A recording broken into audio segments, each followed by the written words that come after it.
coverage. That's a lot of coverage money. there. Some policies are as low as $30 a month. Ethos has 4 point. Jesus Christ, Tyler. Put him in a fucking bench, man.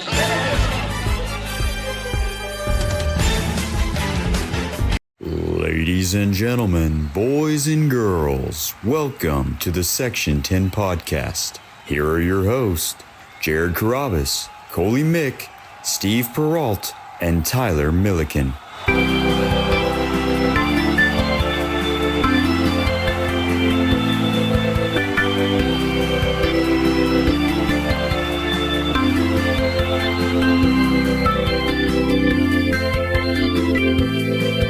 What's up? Welcome back to the Section 10 podcast, episode 629, presented by Kalshi. It is the home of your 31 and 44 dead last Boston Red Sox.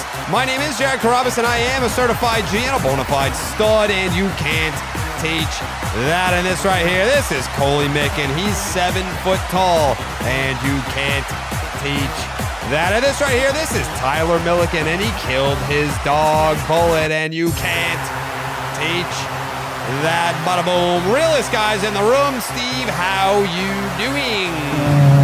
What up, Section 10 in the building?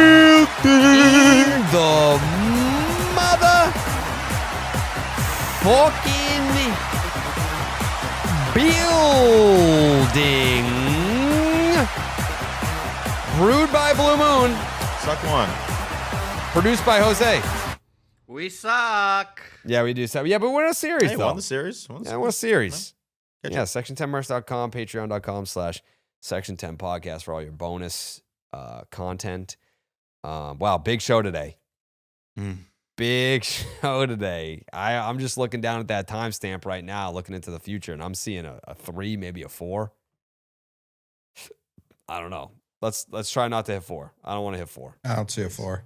No, I don't see a 4. I see a don't 3. either. Yeah, I I see think a 3. Coley sees a 2. Yeah, there could be a Or 2. lose time.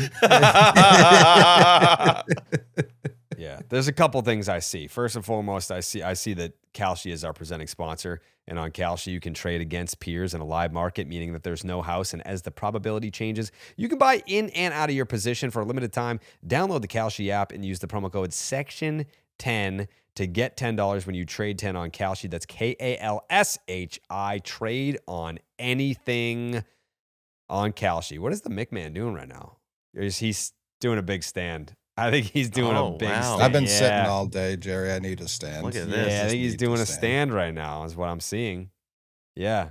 Taller than the door. I would never Rafael choose to stand. Devers, he took a stand. By the way, we have Marc the Beetle Bertrand of 95 The Fucking Sports Hub is on the show today. Very fun conversation. Very excited for that. Hope you guys enjoy it. But I did want to talk a little Raffy. We'll get to here's how we, if you want to skip around on the episode, we're going to start this show off by doing a little Raffy talk, because this Raffy story is fascinating to me, and it's a little funny. It's making me chuckle a little bit. Then we got Marc the Beetle Bertrand. Tons of state of the Red Sox talk with Marc the Beetle Bertrand. And then on the other side of that, we'll be doing some Ketchup, some Stop and Shop, and some fucking weather, and we're going to get the fuck out of here in hopefully under 4 hours. So buckle up. Yeah. I don't like how you're talking. I don't like how you're Listen, saying. You're I'm like just setting it up for a 4 No, spot. I'm not. Listen, I don't want it to be 4. I think you do. I Yeah. don't. No. I'm going to Arizona tomorrow morning. I got to wake up early. I got to get on the plane, and I'm trying to, you know what I'm saying? Yeah, of course. Okay, yeah, makes sense. Yeah, you got a lot of stuff to do. I got a lot of stuff to do, It's like stuff to do. You know what I'm saying? Mm-hmm. Yeah.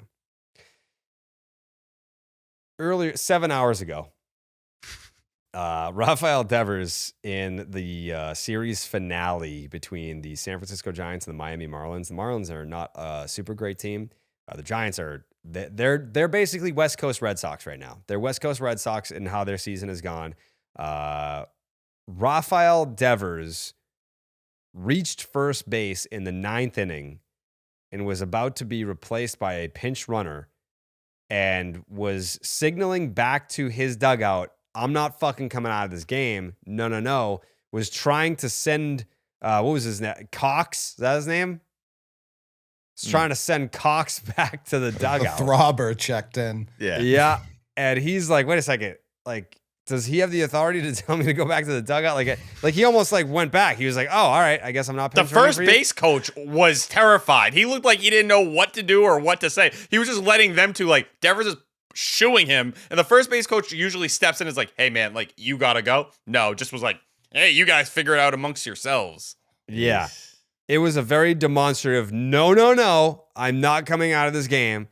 And after he finally caved and walked off the bag, he you know how like when he gets into the box and he does his, he did one of those going back to the dugout, like, I'm about to fucking kill somebody. Yeah. And then he gets back into the dugout and you've got people trying to smack his ass, be like, hey, good job getting on base. He's like, don't fucking touch me.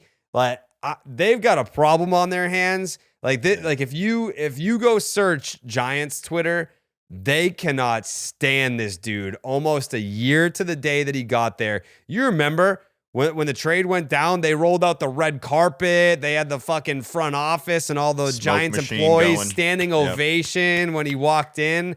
And man, 1 year. He burnt that bridge in 1 year. It's not good. And trust me, there have been players who have left the Red Sox and it's like, yeah, I hope you suck wherever you go and I hope that you have a terrible time.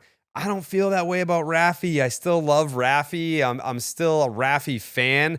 I'm more just like, it's very uncomfy to see what he, I don't even want to say like what he's done to his career. Cause it's like, he's at fault for some of it. If we're doing blame pie here, like we're talking, several individuals who have contributed to, I don't even want to call it the downfall, but definitely the left turn that his career has taken. He definitely deserves some of the blame for it. But man, it's weird. Like when I think Raffy, I think fun and joyful and jubilant. And then there's this version of Raffy that he's kind of been stuck in this for a year and change now. And is this just going to be who he is for? I don't know, man. It's super weird. think a big part of it is that the fan base has been extremely upset with his production because they were sold that he was going to be the hitter they had dreamed on for so long. And the reality is he just has not been that in San Francisco. The last month or so, dating back to May has been better, but it's still up and down. We see in June, he's kind of riding these highs and lows all the time. Get hot for a couple games, then you're going to get 3 or 4 games where it's like 1 for 16 and you're not getting what you dreamed on. But I think Giants fans were not willing to completely go off because these clubhouse issues, some of these things hadn't completely popped off yet. He wasn't talking to the media, and I saw some people starting to get upset with that, but we knew in Boston that was just the reality of what the situation was. When I viewed Rafael Devers in Boston, I never viewed him as a leader. He always said he didn't want to be a leader. I didn't look at him for that. I think in San Francisco, when he got there, it wasn't that people expected him to be the leader, but you better be the hitter we waited all these years for. When you're not that, and then you also have this moment on the field, which is not a good look. There's no way to frame it in a positive light, even though, Tony Vitello tried to after the game, being like, he's dealing with like a hamstring leg issue, and, we're trying to protect him essentially. I don't know. Like, I want players that need to be ripped off the field. And it's like, nah, I don't think you do. I get the sentiment of what you're saying, but that's not this. Like, you're Rafael Devers, you're statistically the 3rd worst base runner in the sport, and it's a 1-run game in the 9th inning, and you're on first base. Like, why are you campaigning to stay? Like, this is the most pinch run for this guy's situation that you can draw up. Yeah.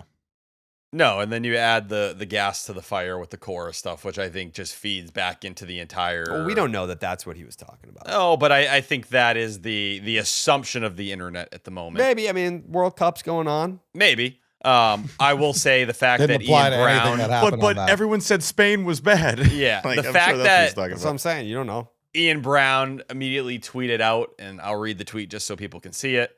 What a fitting way to celebrate his trade from last Father's Day, which I thought was the weirdest part of it all. I heard he got equally pissed at Cora one time for getting pinch run for, but that one was kept behind the scenes. I do think I take what Cora says, and listen, I'm an Alex Cora guy. I do take it with a grain of salt because he played a very big part in the fractured relationship with Devers. I said that at the time. I still believe that now. But clearly, it's a bit of you guys see what we were dealing with behind the scenes, behind the curtains, and I think that's a fair conversation. It'll add fuel to the people arguing all this time that he was a cancer that you had to move off of. I don't fall in that camp. I think certain superstars, you're going to deal with some of these things, but when you're not playing to that level like he hasn't been, it becomes a lot harder to justify it. This is a stunning clip. I got to be honest. And we've been through a lot of things with Rafael Devers. And, with this program, we talk about him probably more than any show. And it's just been a crazy, crazy year. Like, it really, I just think it's sad. That's the first word that comes to mind, that we're at this point. He's 29 years old, and he was a dude that we just loved, that we had that relationship with, that connection with, of, to your point, Jerry, like this happy kid that gets to play baseball for a living, and it just comes through how much he loves doing that. I still think back to that inside the Parker, or this might have been a ding-dong. This was a real ding-dong. Against Houston in the playoffs, where he kind of like doesn't know what to do with the bat and just goes, wah, and just kind of like flings it because he's just like so happy in the moment and can't believe it's happening. Now you fast forward, 9 years later, and these are the situations he's in. I will say I've never seen anyone avoid a butt tap. That was probably the first time that's ever happened before. So that was being elusive for a butt tap is kind of a hilarious image. I'd almost say that might be worse than what he was doing at first base. It's like you can't even let your teammates kind of console you and be like, hey, it's all right, we got you.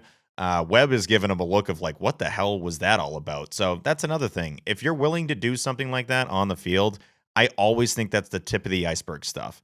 I always think that's just like, we don't see so much. And I always want to remind people that, because I think there's a lot of people that don't factor in the stuff we don't know and don't see that happens over 162. And clearly for him, this is like, I feel comfortable enough to do the Dikembe Mutombo finger wag in your face right now to say, no, don't pinch run for me. You can't do this. So very odd. And it's clearly just not a good day for him. Father's Day.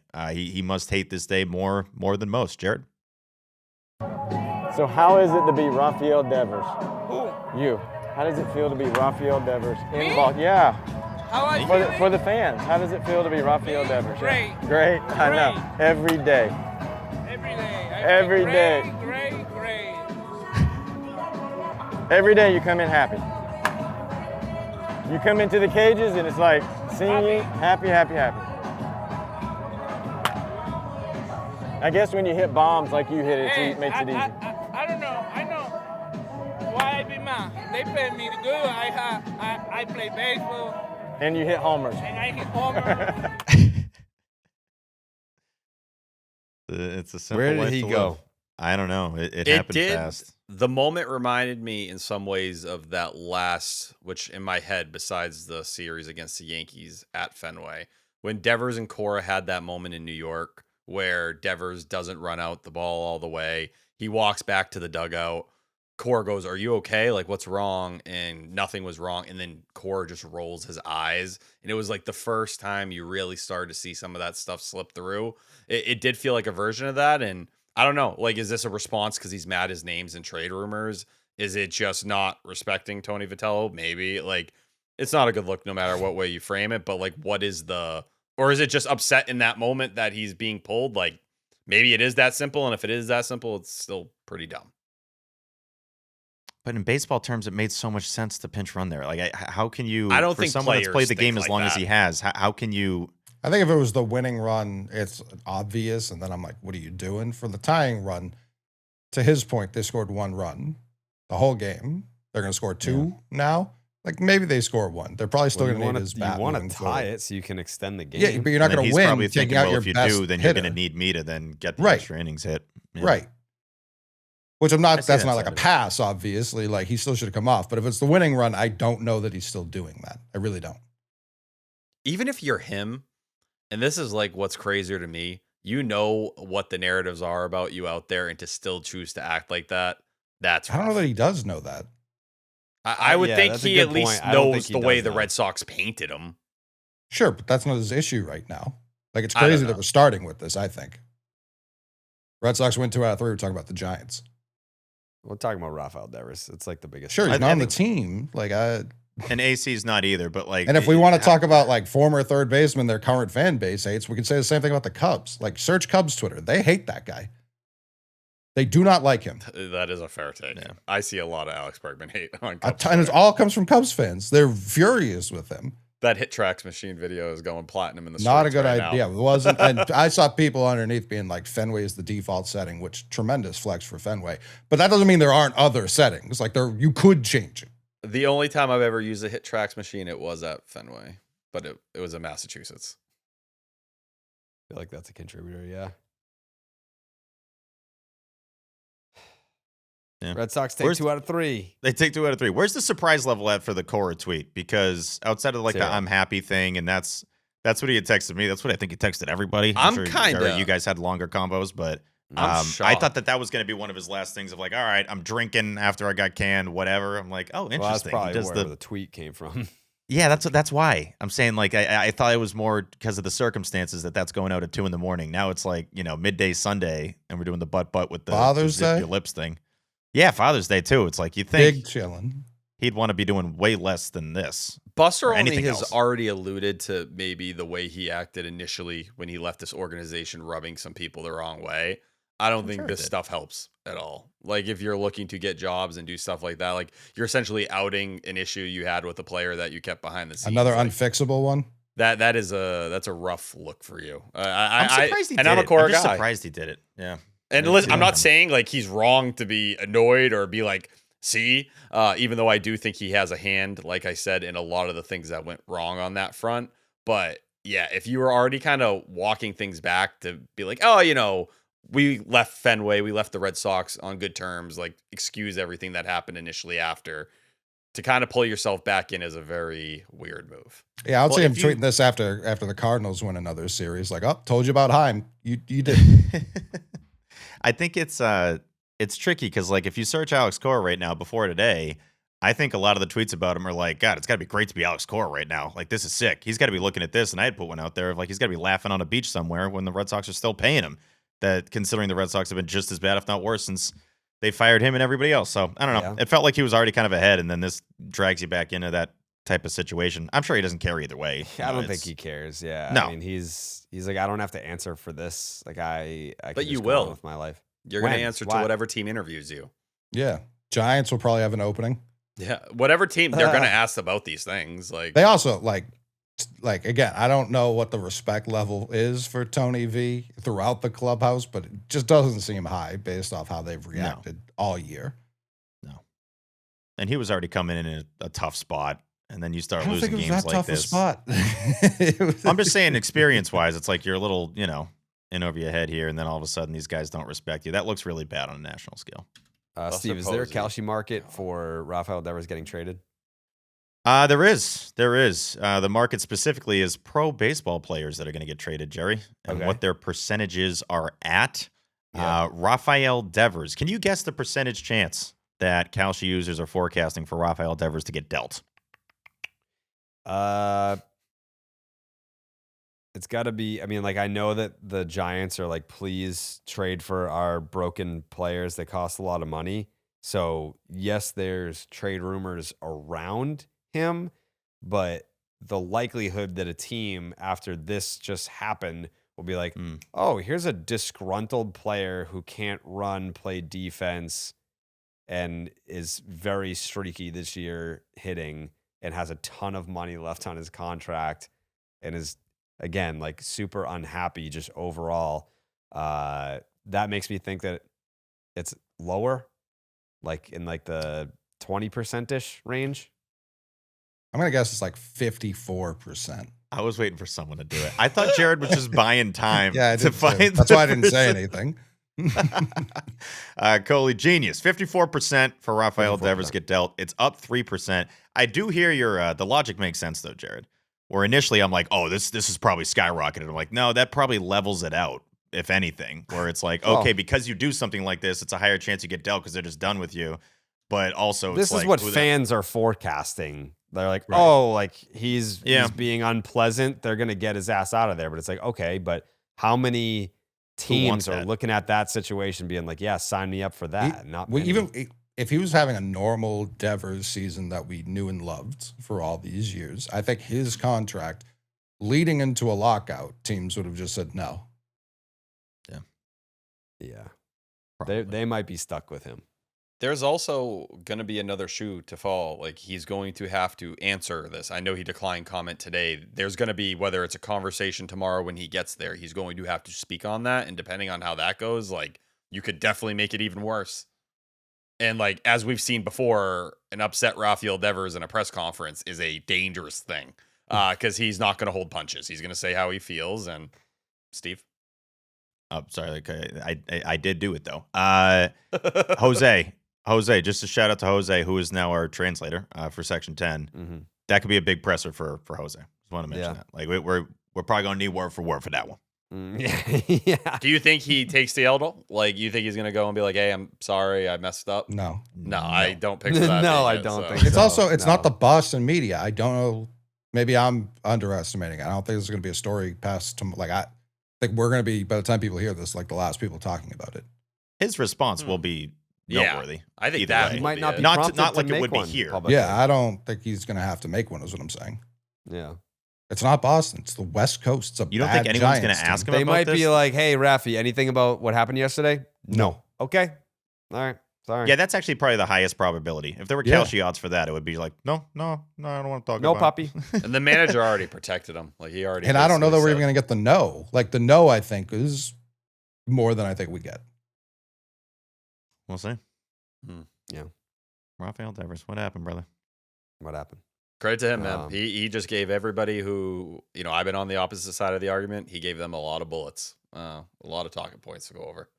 Yeah. Well, he'll be a Yankee, so people Oh. can enjoy those bullets. It doesn't mean I Shoot still me feel in the the way head. I do about the trade. I do not feel any different, but Correct. definitely gives them ammo, the opposing side.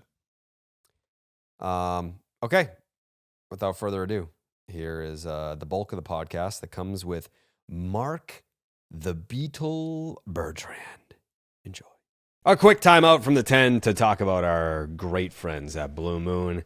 Man, did I enjoy some Blue Moons this past weekend in Portland. What a time. What a time was had in the great city of Portland, Maine, and a lot of it had to do with Blue Moon. Because no baseball date is complete without Blue Moon Belgian White, born in a ballpark 30 years ago at the Sandlot Brewery in Denver, Colorado. Blue Moon's bold flavor, bright explosion of color, and iconic orange slice ritual guarantees a one-of-a-kind beer drinking experience year-round. And for those occasions that you want a lighter option, you can reach for a Blue Moon Light at only 95 calories and 3.6 grams of carbs per 12-ounce serving. It's a refreshingly light alternative beer brewed with real tangerine peel. And if you're looking for a great tasting non-alcoholic beer, you can try Blue Moon Non-Alcoholic, still made with real Valencia orange peel and coriander, with just 80 calories. Great for when you want to hold the alcohol, not the flavor. I didn't want to hold the alcohol in Portland, Steve. It was not a choice that I wanted to make. Yeah. I had a great time. Did you have a great time? I couldn't have had a better time. Let's put it that way. And Blue Moon played a big role in that. It sure did. Yeah, we had we made a little Blue Moon video, didn't we? We did. Yeah, Shebang by one of your Yeah, we favorite should- artists. We shebanged the We shebang some moons. Yep. Yeah, we did. And people loved the video. Yep. Blue Moon Light, a wheat beer from Blue Moon with exceptional taste and only 95 calories. Blue Moon Belgian White, brightly brewed with real Valencia orange peel and iconically garnished with an orange slice. Get Blue Moon Light delivered by visiting get.bluemoonbeer.com/Jared for delivery options. That is get.bluemoonbeer.com/Jared. Blue Moon, made brighter, celebrate responsibly. Blue Moon Brewing Company, Golden, Colorado. Suck one, rally caps, lucky socks, never stepping on the foul line. Folks, baseball is full of superstitions. We hope give us an edge. I miss the Nomar superstitions. You know what I mean, Jerry? Like Yeah, those the were batting just gloves, the toe tap. the toe yeah. tappy, not stepping on the line, all that stuff. I made sure to not step on the foul line in Portland. You just can't. You can't step Can't on do the it. chalk. But let's be honest, folks. Most of it's just luck. That's how I used to feel about hair growth products until I found Nutrafol. Let's be real. Baseball hats are great on game days, but they're not meant to be a full-time solution. Cough, cough, Steve. That's how I felt about dealing with my hair thinning. I didn't want to keep covering it up. I wanted to take control. That's when I found Nutrafol. Nutrafol is the #1 dermatologist-recommended hair growth supplement brand and the official hair growth partner of Major League Baseball. That's the league with the teams that we watch. Nutrafol's hair growth supplements are physician-formulated, clinically tested, and NSF certified for sport. It's not a one-size-fits-all approach. Nutrafol has formulas for men at every age. There's Nutrafol Men for guys 18 to 49 to help grow thicker, fuller hair in 3 to 6 months. And there's Nutrafol Men 50 plus. You guessed it. It's for dudes over the age of 50. Adding Nutrafol in your daily routine, it's super easy, dude. Order online, no prescription needed, with automated deliveries. And I love this, free shipping to help keep you on track. Plus, with the Nutrafol subscription, you can save up to 20% and get added perks to support your hair health journey. Find out why Nutrafol is the only hair growth supplement brand trusted by that league, Major League Baseball. For a limited time, Nutrafol is offering our listeners $10 off your first month subscription and free shipping when you visit Nutrafol.com and enter promo code SECTION10. That is Nutrafol.com, spelled Nutrafol.com. Promo code SECTION10. Now back to the 10. All right, we're now joined by Marc the Beetle Bertrand of 98.5, the fucking Sports Hub. 10 years after his Section 10 debut. It has been 10 years. Has it been that long? That was the G-Bob episode. I'll never forget it. Yeah. I mean, I don't think Pete Abe has spoken to me since that day. He hasn't spoken to anyone, I don't think, since that day. Not Steve that and I walked by him. I mean, Ugh. not that I'd run into him anywhere. It's not like we go any of the same places, but I mean, I don't know where he goes other than Fenway Park. But I haven't seen him since that day. One of the more iconic episodes in the history of the show. That was like we had planned for Beetle to come on to just talk Sox, and then that happened, and we were like, well, we're not going to reschedule Beetle, so he kind of just came on the episode where I was like, that motherfucker Pete Abraham, and he's just like, yeah, like if we're going to talk about it, let's talk about it, I guess. I think I was at the conference room at the old Comcast Sportsnet New England. I think that's where it was, like in the afternoon. We were taping that one. Yeah, and same microphone. It looks like. Yeah. This thing's a classic. This thing's probably like 50 years old or more. This microphone. Yeah, I feel like next time we should probably knock out a decade in between appearances. It is crazy that that was literally 10 years ago. But fuck that guy. Yeah, that's what I'm saying. That's what I'm saying.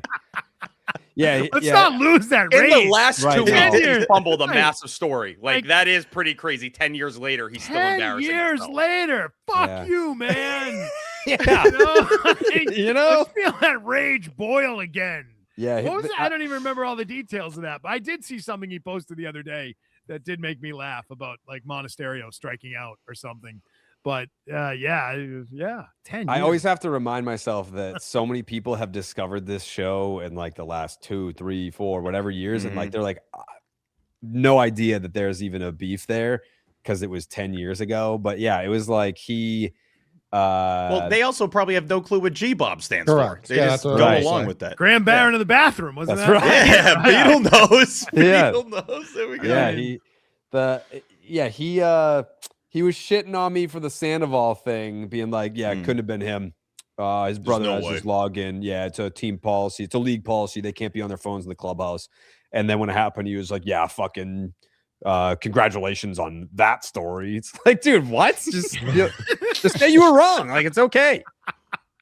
That guy sucks. But we've never had a conversation. Did he refer to you as a blogger? That was always a big he was like, so yeah. I'm writing a story about this. What do you want me to call you? Fanboy, fan blogger, or like what do you like? No, how about the Red Sox writer for Barstool Sports? How about I have a fucking name? It's Jared Carabas. Yeah, it was you could use that. His disdain for me was just incredible, and it was based off nothing at the time. But now I've given him every reason to hate me. But yeah, we've never spoken. He's never approached me and been like, "Hey, man, I'm sorry for being an asshole all those years ago," and like, congratulations on all the podcast stuff and everything. Not a word. Not a word. The only time he said that, like, wouldn't it make sense now to say, "Hey, I was the world has changed. Obviously, I didn't really fully grasp where things were going."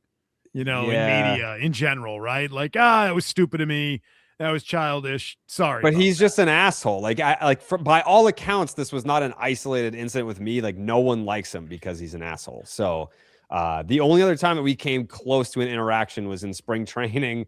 And I was in the bathroom taking a piss in the press box bathroom. And he did the Simpsons meme where he came in to 360 and just walked right back out. Holding his piss. Yeah. Holding his piss. Yeah. That was it. Because he's never... Shaughnessy wanted to go that route with you too. Yeah, on your show. And I remember being there and sort of witnessing that, and Shaughnessy at least having the smarts to be like, you know what, may I don't know that he was like willing to be like, I'm an idiot or I'm wrong. No. He didn't want to do that, but he was like, you know what, I'm open to the idea that I don't have this right and I don't fully grasp it. And so, I mean, are you good with him? I assume you are. Like, because he had an understanding, like, I don't fully get it, but I know that, like, you're not a dick. You know, that was kind of his take. I want to say it was maybe it was like the Craig Kimbrell usage story that kind of blew up, and Dan was on your show and he was like, what does he know? Like, he's not in the clubhouse. And then you guys were like, it's 2017. Like, you don't need to be in the clubhouse to get information. Like, he talks to people, he knows people. And Dan threw like that shade being like, what does he know? He's not in the clubhouse. But then after I responded, he reached out and asked to get dinner. And he basically interviewed me for a story that he wasn't planning on writing, but he just wanted to get to know me. And then by the end of it, everything was great. And like, we'll bust balls whenever I talk to him, like, we always bust balls, and he's like, yeah, you're a fanboy, but I am a fan of the team, but I think he acknowledges he's got me there. Yeah. Yeah. Like, checkmate, man. But no, we have a great relationship, but yeah, no, Pete chose to just dig his heels in and never reached out, never acknowledged that he was an asshole and whatever. Jared, do you remember the Stan Grossfeld Kimberling photo essay? Do you remember that in the Globe, where it was just a bunch of people hanging the arm? No. Do you remember that? It was I don't. Full spread of just people in and around Boston hanging their arm like Craig Kimbrell. And I thought it was so incredibly stupid. And I thank you for the bobblehead, Milliken.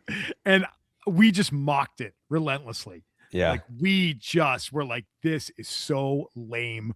What is the Globe doing? Why are they taking these photos? And Shaughnessy was, I think it might be the most mad Dan's ever been at me or so, because Stan is his friend, longtime friend. And Stan obviously is like a celebrated award-winning photographer, right? This guy is going to have like the best resume of any sports photographer in Boston.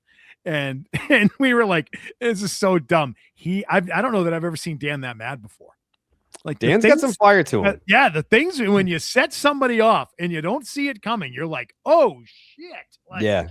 He was really mad about that. The fire still burns with Dan. Yeah, he I've always respected Dan because he is the heel that I think Boston sports media, especially the Red Sox, need. Like, you can't just, like, I say this about Felger too, where Felger has gone on the air and been like, if I do an hour of Red Sox talk, the phone lines are going to shut down. Like, you just can't do Red Sox talk. And I've always thanked him, being like, because you feel that way, that has driven people to listen to us because they do want to listen to the Red Sox. And with Dan, you can't just be, like Felger says, all grab ass. Like, you can't just, like, the entire landscape can't all be looking for a positive reason. So with Dan, he's still the guy that's going to go there and write the story about how this person sucks and how this person's not doing their job and what have you. And you need the Dan Shaughnessy's of the world to balance out the ether. Yeah, I totally agree. And if you had to apply that to this season, people have not tuned out. No, They've not. I talked about this the other day. It's someone on the inside, an impartial ratings source, who said Red Sox ratings are down about 5% from a year ago. And I was like, that's it? And I was like, that's pretty great. That means people are still watching. That means they're not a season that's pretty much dead and they're still there. Like 5%. 5% is nothing. That means you're pretty much the same as a year ago. So, like, I don't know. I think right now they're surviving on that front. The interest level is still there. Like, it's all also right, so like one of those things when you talked about like that era of like 22 and really more probably 23, 24.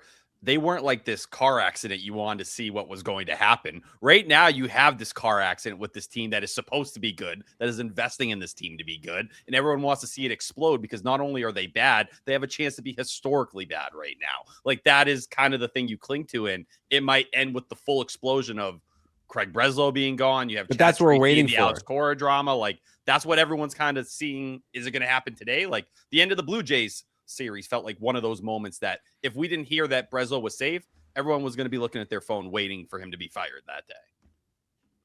They have the Celtics flaming out to thank for that. I would love to know what they've been since the World Cup really started going and since that kind of swept over Boston, because I know like the top of the 6 hits when these games are over, I'm skedaddling right over to that 8 o'clock World Cup game every night since that started. Like I do this. This is like my job to talk about this team. And I'm like, I'm out of here, dude. You're down 2. I know it's over.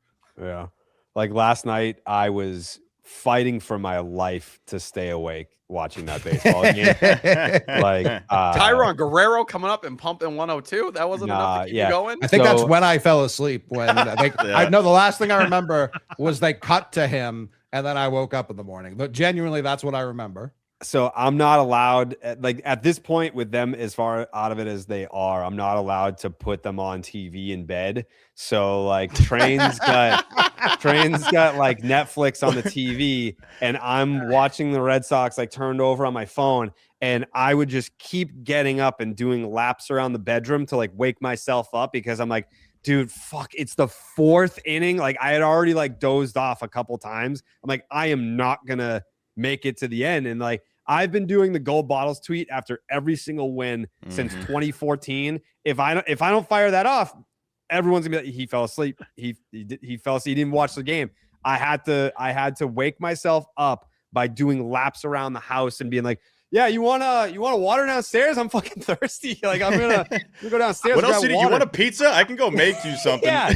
Did you check the mail today? I feel like there should be something in the mailbox by now. Next year's taxes are staring me right in the eye right now. Might as well get those. We got to do them right now, hun. Was there a coupon for Dick's Sporting Goods that you saw this morning? I don't know if it was in there.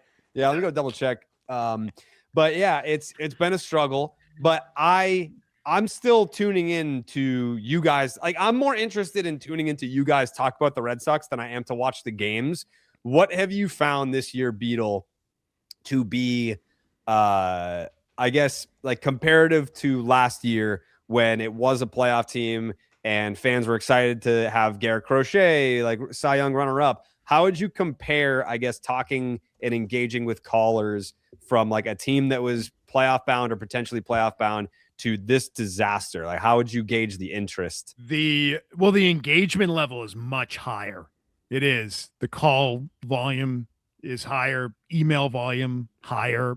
I mean, people listen, man. Rage sells, right? Yeah. So people are pissed. People want to fix it, right? If you would all care, you're pissed, and so when you're pissed, that's when you're motivated to say, "Hey, I'm pissed," as opposed to watching a decent team. And last year, right around this time, we had the Devers trade, which pissed a lot of people off. And so we had myself included. So there was plenty of like reaction and engagement off of that. But this year from the start, there was more engagement. And I think it was because it started with not keeping Bregman. And I felt like there were a lot of people that were still really annoyed that they didn't keep Bregman. And that sort of fueled it. So there were people that were waiting to see this team fall short, right? However you define that, they were waiting for them to be bad. And then when they were, it was like they came calling and they were ready to go. And they're angry at Breslow and they're angry at Henry and they hate Sam Kennedy and they don't love the players that they watch every single day if they're still watching. So engagement to me is much higher this year than it was a year ago. I mean, that's the way I feel. I also think you mentioned the Celtics bowing out early. That certainly didn't help them. Celtics bowed out early. Bruins were only good for a series. Not that was unexpected, but people want a baseball season, and we're now not even to the end of June, and they know they don't have it. And that is, to me, one of the bigger stories about this team is that it happened so early in the season that it feels like a betrayal when that happens, because even if your team is not a playoff team, there's so many games, there's so much time, there are so many months that you expect your baseball team for you to be able to pass the time with them and not be completely frustrated by the experience, that it feels like it's a betrayal, because this part, last place, could have been avoided. They could have been better. Even if they weren't going to be a playoff team, they could have been a lot better than this. They could have been a middle of the pack team. And so that's why I think it feels like a betrayal, because we're not even going to get to 4th of July and have a shot to at least be watching a team that when you turn it on, you're going to see something enjoyable. It's really hard a lot of nights to see something enjoyable. But don't you not want a middle of the pack team? Like, after all these years of the last few years, 22, 23, whatever, like doing the baseball hour with Maz, the second that you snap your fingers and you deem the season over, it's just, all right, so now we have 3.5 months of taking calls about how the fuck we're going to fix this, versus I want to talk about the games. Like, it's similar to how we do the podcast, right? Like, I take notes. We do the notebook for each series, win or lose. We go over the series if they're in it. And then the second that it's like, all right, like how the fuck are we going to do X's and O's baseball talk about a team that is one of the worst? And I know Tyler would love to. I was about to say, I would love to. We know. Tyron Guerrero. But even still, it's those are the fun it's the same things still. story. But it's the same story every week. It's not like they're finding new and exciting ways to lose. It's like, oh, did the offense show up? No. Sick. But no, but like it's like one the in the Jake 5th Bennett inning again. conversation. Maybe. It's like, oh, look, these things have carried on God. from AAA that might elevate him as a player. Or Tyron Guerrero, he's having this like revolutionary resurgence at age 35 years old. How does that factor into the trade just deadline? surgence. That's It's never good. It's just a regular surge. Sure. However you want to have the conversation about it, like to paint those things out, that's the stuff that gets my brain moving, because once you get into like full-blown narrative talk, at least for me, I get very bored, because we know what the narrative is. We understand what the picture is. Let's get into the details of how you fix it. And that's fun to me. Isn't Breslow a boring story at this point? It's now that they backed him. Yeah. I mean, now that they deemed him safe. I mean, even if they, and by the way, I don't buy that he's safe. I just no, I don't think most people do. But even if, all right, let's say they fire him tomorrow. Like, all right, cool. All right, well, that had to happen. So great, awesome. I just, that story bores me. I'm sort of over that already. I can't believe I'm saying that. It's June 21st, and it's like, yeah, all right, enough about Breslow. Yeah, we get it. Nobody likes Breslow. Let's talk about anything else with them other than Breslow. And I think we're gonna run out of some storylines and narratives pretty quickly. Like, to what you're saying, we're gonna have to start talking about things that are not that. Like, where do we go? Like, you guys were talking about it the other day about the medical staff and how that's more interesting now, where it's like how they're either misdiagnosing people, or it's you're on the IL for one injury, but you're staying on it for another, or this guy has an injury that like medical professionals have never even heard of before. Like, so where do we go from here after Crochet and Anthony come back? Say Breslow gets fired in the first week of August or what have you. Like, do we just play out the string for 2 months? Like, how does that work? It's a great question, and I don't know the answer to it. But I'm at a point as a fan that I'm not sure the Red Sox really know how to be a good MLB franchise anymore. And that's, I think, the scariest part about all of this is that, from top on down, do these guys really know what they're doing? We like to think that they do, because for huge chunks of our lives, they were so good at it that you like to think that they do know what they're doing, and that there's enough people and there's enough institutional knowledge there that they're going to have a path forward to figure it out. I don't know that they do. I don't know that they do know how to be a good team, top to bottom. There's so many different layers to a team these days. I don't know that they've got all those things figured out, or know how to get to a point where they know how to do those things well again. I'm just not sure of it. I'm feeling really, I'm really lacking a lot of confidence in their ability to straighten themselves out. There was a let's call him an active player who used to play for the Red Sox, that I feel like a lot of these guys a lot of these guys are locked in on what's happening over here. Guys that played here and have since moved on, retired, or are still in the league. They are still paying attention to this situation over here. He's like, how would you fix it? And the answer to that question is a list. Like, you cannot answer that question and say, you fire Breslow, now you're cooking with gas. It's like, well, not really. You know, to your point, Beetle, like, you do that today, you wake up tomorrow and it's like, all right, well, now what? You know, there's still X, Y, and Z to do. So I'll ask you the question. You can make it a list because it is not one singular answer. How do you fix the Red Sox? Well, I'd fire Breslow a month ago is what I would do. I'd also move Sam Kennedy into some sort of different role because he cannot be the forward-facing guy of the Red Sox anymore. I just think that there's no trust there from fans, and there shouldn't be. I mean, he hasn't earned their trust, and he just comes off as a guy who shills for Henry and will say things one day to try and, you know, placate to a fan base and make them feel like the Red Sox are doing things well. But I also don't think he's really, in his heart of hearts, a baseball guy. Like, I know he grew up with Theo and they're tied at the hip in a lot of ways, going back to their childhood, but I don't think he's a guy who you're going to put in charge of running the baseball side of your business. Probably a good business guy, right? I'll give him that. Yeah. But I don't think he's a baseball guy. Larry Lucchino was more of a baseball guy.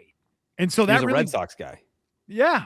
And you know, he worked well for them in that role. They need someone who's a little bit more straightforward. And as we know, Larry Lucchino was so tough, right? I mean, he could dish it, he could take it. He was at times a complete maniac. And I think that really served them well, but he was tenacious. Like, the guy refused to settle. He hated to suck ever. They need a flip the table guy. Right, exactly. They need the flip the table guy who's going to be pissed when they're losing. And they had that in Lucchino, and they've never replaced it. No, they don't have that guy. They've never brought in anyone else that can replicate his sort of attitude and how the franchise carries itself.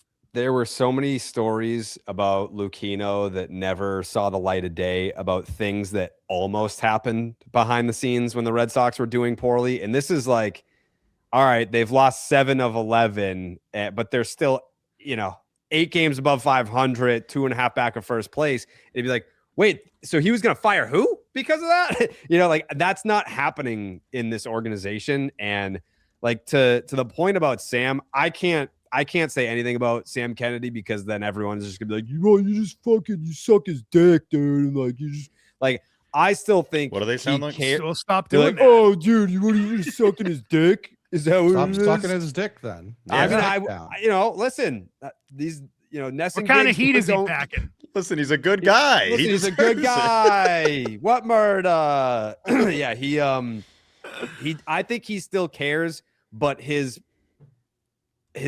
I guess priority, it's not about priorities and order, it's just about there's just a million different ways that his attention is now going.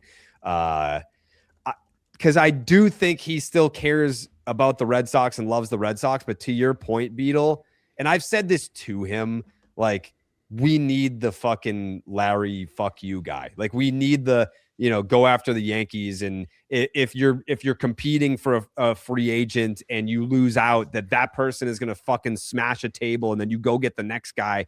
And in the Bregman case, it's all right. Yeah, sure. Like, Ranger Suarez, great pitcher. Happy that he's here. But that wasn't the pivot from Bregman. That was just, we had this money set aside for Bregman. It didn't work out because we were stubborn and arrogant and we look like assholes for not getting that done. And then we spent it on pitching. No, they do. His numbers away from Wrigley he's hitting like 300 with like a 7. It's not. He's still playing make believe baseball at Fenway Park every chance he gets. Well, the funny part was last year he was a better hitter on the road than he actually was at home, for all the Fenway talk that we really do get into. But like with the Sam Kennedy stuff, I think that last interview he did with EEI was maybe Jared, stop sucking his dick, man. Yeah, stop sucking his dick, dude. I think was the biggest connection he's had with fans in a long time because he spoke on a real level. It wasn't you calling fans liars like you did a couple years ago when they questioned how you were willing to spend, and then you had to walk it back cowardly because you ended up being well below the actual budget in the conversations that were being had at the time. But for him to come out and just be like, this is awful. Like the visceral negativity that we're feeling right now, it's never been worse. It was like, oh, okay, you're speaking like a human. You're not speaking to the fan base like they're stupid, like you did about Alex Bregman during spring training. Say, oh, if Alex wanted to be here, he would be here. It was like, all right, we're not that stupid. We understand what happened in those talks and how they broke down and which way. Just like fans weren't stupid when they realized how they were going to spend a couple years ago, and you tried to say any narratives about them not spending to the fullest ability were dumb. He called Red Sox fans liars. For a lot of people in his position, you could never come back from something like that. And in all reality, he really hasn't. I think that's why the target on his back gets bigger by the year. Yeah. Like I think that the Red Sox would really benefit from a forward-facing person that had that fuck you in him. Lucchino was their Steinbrenner. Yeah, he was. That was who he was for them, and they've never come close to replacing that. Just not even close. I don't know that person exists in the pipeline to step into that role. Like, I don't think that guy or girl is there. Like, I don't. People dreamed it was Theo. People thought Theo was going to get here and you wouldn't serve that exact role, but he would be the guy who could get John Henry's ear to say, you remember what we had going on here. We can get back to that. That's how we do it. I think the truth we've seen, and maybe we are starting to see some kind of change, because that article today in the Globe, or excuse me, from Nightingale, talking about, oh, they have scouts at games again. Well, that's pretty interesting timing, considering Theo had made comments recently about scouting being important and it's not being valued in the game the right way. And the Red Sox and the Cubs have the worst reputation in the sport right now amongst scouts. So clearly it's not a Theo thing. It's more of a maybe cheap ownership thing or a new outlook in terms of how you analyze players just through video. I know you can also say, well, maybe it's because the trade deadline's coming and moves are going to be going that way. That's for sure. People dreamed on Theo being this kind of figure. He was the guy sitting on his hands at the trade deadline last year while Breslow shit his pants in front of the whole world and was willing to make that horrendous Dustin May trade. Think about that, sitting in the room and he wasn't able to change anything. That is such a massive L that you need to put on his forehead. And that's why I have no belief that he'd run this place even on an interim basis like people are dreaming about right now. No, and to your point, Beetle, about the Breslow conversation being boring, like it does take a lot of blame away from players who have underperformed to the point where they don't even get talked about anymore, like Christian Campbell.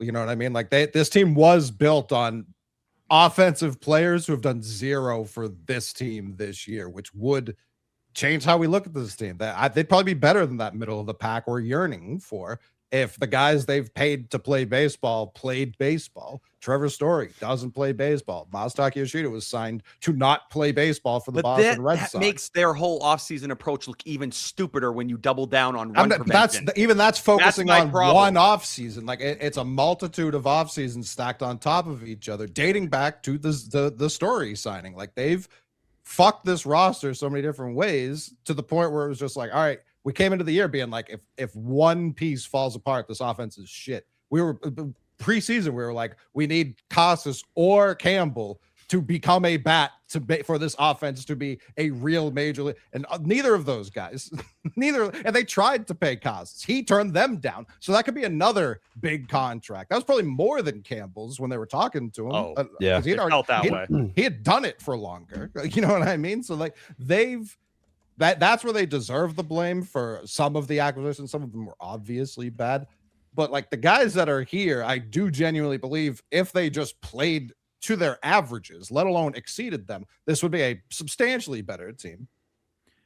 The deadline to me is fascinating because I'm curious if they finally, go through with selling and admit to themselves that they need to wave the white flag. Will they try and attach bad contracts to guys going out the door? And is it worth it to attach the bad contracts instead of taking back?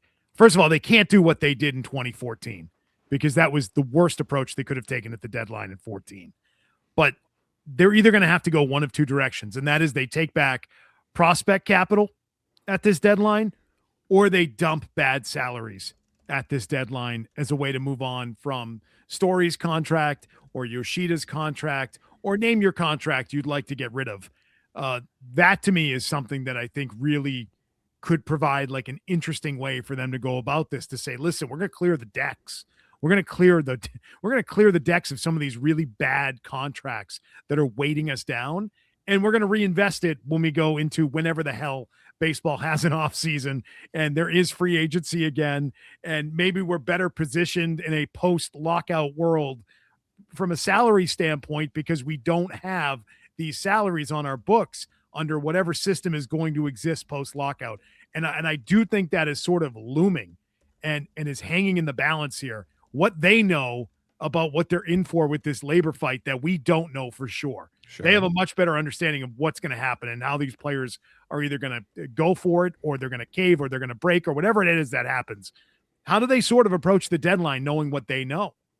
My only issue with that is there isn't anyone to pay this offseason, like at all. It's only starting pitchers. And even then you're talking Freddie Peralta, who put up 10 runs yesterday, about as bad as it gets. So like, I don't want any more Connor Wongs. You know what I mean? I don't want any more Jeter Downses because we're attaching a David Price to a Mookie Betts. And obviously this isn't the same. Story and Yoshida come off simultaneously after next year into a much better free agency class. If they're trying to make this winter, what they need is prospects so that they could spend in that way, not in trades. Yeah, exactly. Because you're not. I agree with that. Even like a guy like Kyle Tucker right now has been awful. So like even when these supposed great bats hit free agency, Soto's gone, Ohtani's gone. Like the other bats that are really hitting, it's going to be like 31-year-old Acuna after next year, who knows what his legs look like at that point in time. Like I would rather load up on prospect capital and be ready to pounce when somebody is available. My biggest fear is that if they go for the prospect capital and then they sit on it and then they end up with a new CBO who is saying, well, I've got a restocked farm system and we're starting over and hey, we'll see you guys in 5 years when we're contenders again. That to me should be everyone's like big fear, that if they bring someone new in to run it, they're going to be given this super long runway to start over from the bottom, rebuild, and build this perennial contender that just never seems to come to fruition. I think I fear that. Even at the deadline this year, though, when you talk, and Contreras, I think, is in a different category to me overall. But if you're talking like Chapman, does he cling to Chapman because he's going to vest his option and be a $13 million a year closer next year? If you're that desperate and you're scared you're going to get fired, are those the things you start to cling to because you say, hey, I think we're going to have 1 year and I could get fired by May. I need to give us everything we can to possibly win. How does that impact your thinking at the trade deadline? Are you not maximizing your assets? Maybe you get a crazy offer for Wilson Contreras, so you're not willing to make it. Do those things kind of get in the way of maybe doing what's best for the organization at that point? How do they not let the people that have been there a long time run this deadline? Because they've told them again and again they don't believe in them by passing over them the last two. I know they have, but at least they should have a little bit in terms of a level of trust in them to do something that is in the best interests of the franchise at this point. I mean, how do you not give it to any of the people that are there and have been there and have been passed over? Yes. And say, hey, by the way, for the time being, you don't have to Theo's not going to run this thing, but you're still going to have a boss and it's going to be him. And just like leave it to that. If Paul Taboni was still here, I think that happens. I think if Paul Taboni was here, he would have been given that opportunity because they would have moved him up to GM heading into this year. That was the plan for them. Now that he's not in the equation, I think this is a major problem for them because I think out of the guys, we know Breslow has this kind of cliquey group of Mike Grootman, who was a Bloom hire, and Taylor Smith, who he brought in from the analytics side with the Rays. Well, if those are the three you're operating from, outside of that, there's really one other guy who has the credibility or the ability to do it. It's Eddie Romero because BOH, I wouldn't let him walk my friggin' dog down the street. I wouldn't let him babysit my dog. Feels the same way. I mean, I was going to say, I trust him with the dog more than you. Yeah, what he allowed Heim to do in 2022 was one of the worst things I've ever seen from a guy in the GM spot who's supposed to be the guardrails for someone and make sure the organization didn't make a massive fuck up. They let them set themselves back multiple years simply off because they could not get him to go under the luxury tax. And then you had Brian O'Halloran the next month being like, big mistake. Yeah, I really don't know what we were doing there. It's like you had one fucking job in this organization and you couldn't do that. You wonder why you don't have opportunities anywhere else. He's a babysitter in that front office to report back to ownership. That's what he's always been, and that's what he'll always will be. I mean, that's not the worst thing in the world right now, though, is it? I mean, I get what you're saying, that he's had his fair share of fuck-ups, but, I mean, he's worked here for like 25 years. But if he's not... A lot of them have. There is not a lot of turnover in that front office. Like there are folks that are like that have been around since building the 07 rosters. Part of the problem? Probably. Probably, but some of those people do offer value, man. Like, if that's what I'm saying. Like, you need the building that long. That's where I go back to that thing I said, which was like institutional knowledge. Like, where how is it that some of these people are not able to sort of help get them or be the guardrail, but get them back on the rails? Because when Heim gets fired, they all take their knives out and call him a pussy. Like that's what they do. Like that's where it is. Like I don't know. Who else has a front office that has this kind of tenure outside of like the Yankees? I genuinely don't know of one. Two out of your last 3 CBOs have basically locked themselves in a room with a couple people and said, this is who we're working with. Heim was on the opposite end where it seemed like he tried to get everyone involved and they were like, this guy was scared to make a fucking decision. He wanted everybody else's opinion and then he never could make a decision, which you can argue the credibility of that one way or the other. You need to be somewhere in the middle, and people are operating in extremes both ways. It's not going to work whatever way that is. You need to have someone who has the conviction and the belief in themselves to make moves, but is also willing to use the room to their advantage and understand what good you can take from them, along with the shit where you say, buddy, like you're not in this spot for a reason. Nice for yapping with me. I'm moving on. Nice for yapping. How crazy is it that at this point you're like, Heim Bloom, man, I'd take that guy back in a second. Oh, right? Course. I know you would. I love Heim. I do think there's certain parts of this roster. I love Heim too. The best players on this team are from Heim. Yeah, like it's interesting because I think that that's from Heim. He literally traded him right to us. Yeah, true. That's fair. If you had a mixture of these guys, like if you could just take bits and pieces from these guys, like if you had like Dave Dombrowski's like balls and his conviction and his, I guess, wherewithal to construct a championship team, I'd take a little piece of that. I like Heim's communication skills. I thought that his ability to identify young talent was appreciated. With Craig, it's like, I don't want this guy kicked out the door and like get the fuck out of here. None of these guys are obviously going to take a lesser role, but if he was just like the director of pitching, awesome. That's what it was supposed to be. That was their initial plan for him before everybody said no, and they were like, oh, he's really green, but we believe 3 years from now, he would have been the top guy everyone was trying to hire. I don't think that they believed it. I think that they were hoping for it. It's like, please, God, can you, if we bring back Theo, can you have conversations with him and maybe become like 20% of what he was? But he obviously hasn't done that. I don't know. If you're Breslow and this really does completely come to a crashing halt, you're not going to accept a role within the organization that's lesser than. You're going to be like, I was just a CBO. Like, I'm going to go somewhere else. But like, who the fuck would hire him for that role after this? Huh? Charrington style. Hey, yeah. Well, got hired. with what? Ben you though, the GM like, here still, man. But, That's awesome. with Ben started from like the mail room and worked his way up. So like, I get it. Like, I'm not won the World Series. Yeah, like I'm not gonna start at the bottom and then go to the top and then go back down again. But with Craig, it's like we hot shotted you to the top when I know you weren't ready for that. It didn't work, but we still value some areas that you can help us in. I don't think it'll work. I don't think he's going to be like, yeah, sure. Like, let me just go into this role of director of pitching. It's like, he's going to be like, yeah, fuck you. I'm going to try and get a better job somewhere else. But I just don't know that job is out there for him. And I still think that they can benefit from putting him somewhere else. But it's not going to work out that way. I mean, but isn't this the weirdest deadline ever coming up though? Like, I feel like Beetle, to your point earlier about like the Breslow thing being kind of tired, I feel like there's not enough discussion of, is he going to be the guy at the deadline? And if he is, isn't that so strange in its nature where you have a guy that wants to keep his job, that when you want to keep your job, you're normally going to add on and try to win now when you know you're kind of normally at the end of the line for where the other guys get fired that preceded you. And if they stay at this path, I did the math here, which takes me a while to do, but if they go 15-21 in the 36 games from now until the deadline, they'll be 46-65 at the deadline. That 15-21 is just their winning percentage for the season. So if they just stay at this journey, they'd be 19 games under 500 at the deadline. You obviously can't buy.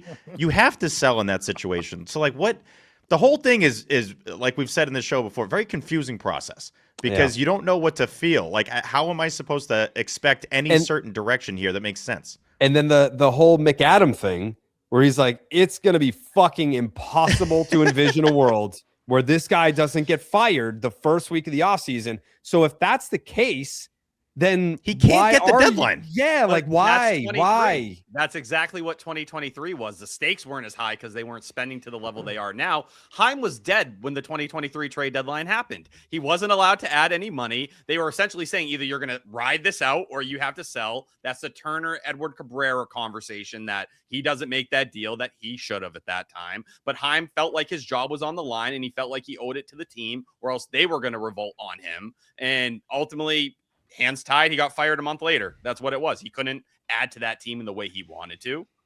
Even if you genuinely want to keep Breslow, do you want him handling this particular deadline? No. Even if you're like, you know what? He's our guy. We're going to ride this out with him. He is going to be here after this season. I still don't like having him run the deadline given his track record on trades. And it's the double uncertainty too, because you don't know what next season looks like. So you're going to have a guy that's now making moves without knowing how much season we have next year, and he's trying to save his job at the same time while the team should be selling. But so it's everything's swimming against each other. At the same time, like, by the way, the most obvious fucking Nightingale report of all time is like, yeah, like at the deadline, like teams are going to be interested in Sonny Gray and Wilson Contreras and Aroldis, like just all the fucking obvious names. But those are all Breslow guys. It's good reporting. Yeah, like Wilson Contreras, Sonny Gray, Aroldis Chapman, and I mean, obviously not Jarren Duran. He's not a Craig guy. Which one am I missing? I There's another one. Like, I was going to say, what's his market right now? Who? It was Duran. Some team will want him, but you're not going to get the way you valued him the last two off seasons when you said he was a 7-win player or an MVP candidate, which is a massive mistake on your own part because the struggles he had this year are partially due to you, Craig Breslow, not understanding the type of player. Before Cora was fired, he hinted to it in St. Louis saying, yeah, kind of sitting on the bench as a DH, it messes with his head. Well, you have helped damage the value of a player that you raised up to such a level that everybody thought you were stupid for pumping up like that. Well, you killed his value. That's how you fuck up an organization. You mismanaged your assets in that department, and now you created a logjam and a lot of problems and had a guy who's now having a career worst year because of how you kind of formulated the roster. But to the whole point about like not wanting Craig to run the deadline, what shitty players has he brought in? The third baseman. The third baseman is doing fantastic ever since. So, all right, here's my point. So he Caleb just dropped Durbin, a pop fly that cost him a game 4 games ago. He's been one of the best defenders at third base all year. Like he did do that though. I think last year, like last month, Caleb Durbin's hitting .319. He's slugging .611, .940 OPS, 12 extra base hits, 4 home runs, 13 RBI in 20 games. What's his average on the season? I understand that, but this is basically since he's gone outside the organization to work on hitting. So again, I'm not defending Craig. It's been a bad showing for Craig. Did you get that guy for a bargain? No. That's another that would be a knock, is identifying the players going out and being better at that. But the players coming in, Caleb Durbin's been better defensively than Alex Bregman's been this year. He's been hitting a lot better since he's sought outside help. It's the drive line people, like those fucking guys that are still here. Who's the other guy? Fucking Ochart. Jason Ochart, who's their hitting philosophy guy. Get him out. They have a lot of. Get him out, T. He was like when he. Oh, don't even. Just gave you the fucking eye roll of all eye rolls there. Oh my. Let me. Why is Wilson having a career? Hey, by the way, he wasn't hired by Heim Bloom. Or he wasn't hired by Craig Breslow. He was hired by him. T's and P's to Bodie getting shit canned this week. Yeah. Listen, last month, part-time guy. Yes, right. This is not just part-time, very part-time. Yeah, that's what all I had heard the last couple of years. Oh yeah, very part-time. The Phillies got rid of these guys, and just like that, they were good. Like when these dudes who were in Philadelphia, they were doing, kept it and got rid of the people who actually were doing it in the organization. That's and now they're here. Yes. Fucking everything up. But they kept the same ideas, the same processes. It's all the same stuff. They're like a disease. I don't think like the whole hitting lab infrastructure they implemented is still there. Sure, but if they're not communicating it well, and I'm not like super anti-drive line like some people, but I don't know that like if our guys keep breaking their ribs swinging, I don't know that maybe they're just not telling the information to the people well. Because I mean, you've told me they have different people talking to different people in AAA on a day-to-day basis. So like organizationally, what we were talking about before, it is fractured. Like there isn't any straight line integration top to bottom. At any I level. 100%. Milken, you still talking shit about Jim Rice on the regular or what? Listen, Jim Rice, once again, and I'll reiterate this, was not yelled at by a driveline employee. He was a Red Sox employee. He was not a driveline guy. I know that's a common misconception. Are you pro driveline, Tyler? No, I'm just not anti it because it's in every organization in the entire sport. But I think, as Coley is saying, how you implement it and having the balance of both is extremely important. Correct. I think that is a major part of all of it. Everyone wants to shit talk driveline. What happened with the Blue Jays last year? What was their main hitting philosophy? That they don't strike out. And who was the main guy pushing all of that? A driveline guy. So, like, once again, we can come up with all these narratives around driveline. It's across the entire sport. It is a major staple in the sport. It's just become this new version of analytics or Moneyball. But just like analytics, not every guy who does analytics is good at it or knows how to use it properly. Sure. So or knows how to on that note, Tyler, how did the Red Sox algorithm at the beginning of the year say, all right, put this roster into our model and it's going to spit out fucking 95 wins? How? Like that's more the issue for me. It's not like, oh, Craig Breslow can't make a good trade. Like, do you think driveline told them Roman Anthony was going to be a god this year? No. It's driveline didn't simply tell it. Driveline is biomechanics to create more bat speed. I'm not talking about driveline. I'm talking about the algorithm that told the fucking team that this was a 95 win team. Things. Those are completely different conversations. We're having the other conversation right now. That's the issue for me. I'm not defending when have I defended those models in that sense? Well, that's what I'm saying is the problem. Like when we're talking about like fire Craig Breslow, hire this person, whatever, like there are good things about Craig Breslow. There are bad things about Craig Breslow. I think that whole story about the guy needs a fucking interpreter to talk to other English speaking people that work for him. That's bad. The Kyle Harrison, that's bad. Like not being able to identify like the James Tibbs, that's bad. There's a lot of bad things. Sure. There's some good things too. How about Walker Buehler going out and doing what he's doing right now, or Dustin May, guys that you took big chances on that are now succeeding outside the organization that you could not figure out here. Sure. Those things should all be part of the pie. You need to talk about those things. Totally fair. But like, I think it's the internal infrastructure that we're not privy to. That's kind of like what I have a problem with is their secret sauce is not. It's not saucy, it's just not, it's not what it needs to be. And that's a larger issue at hand here.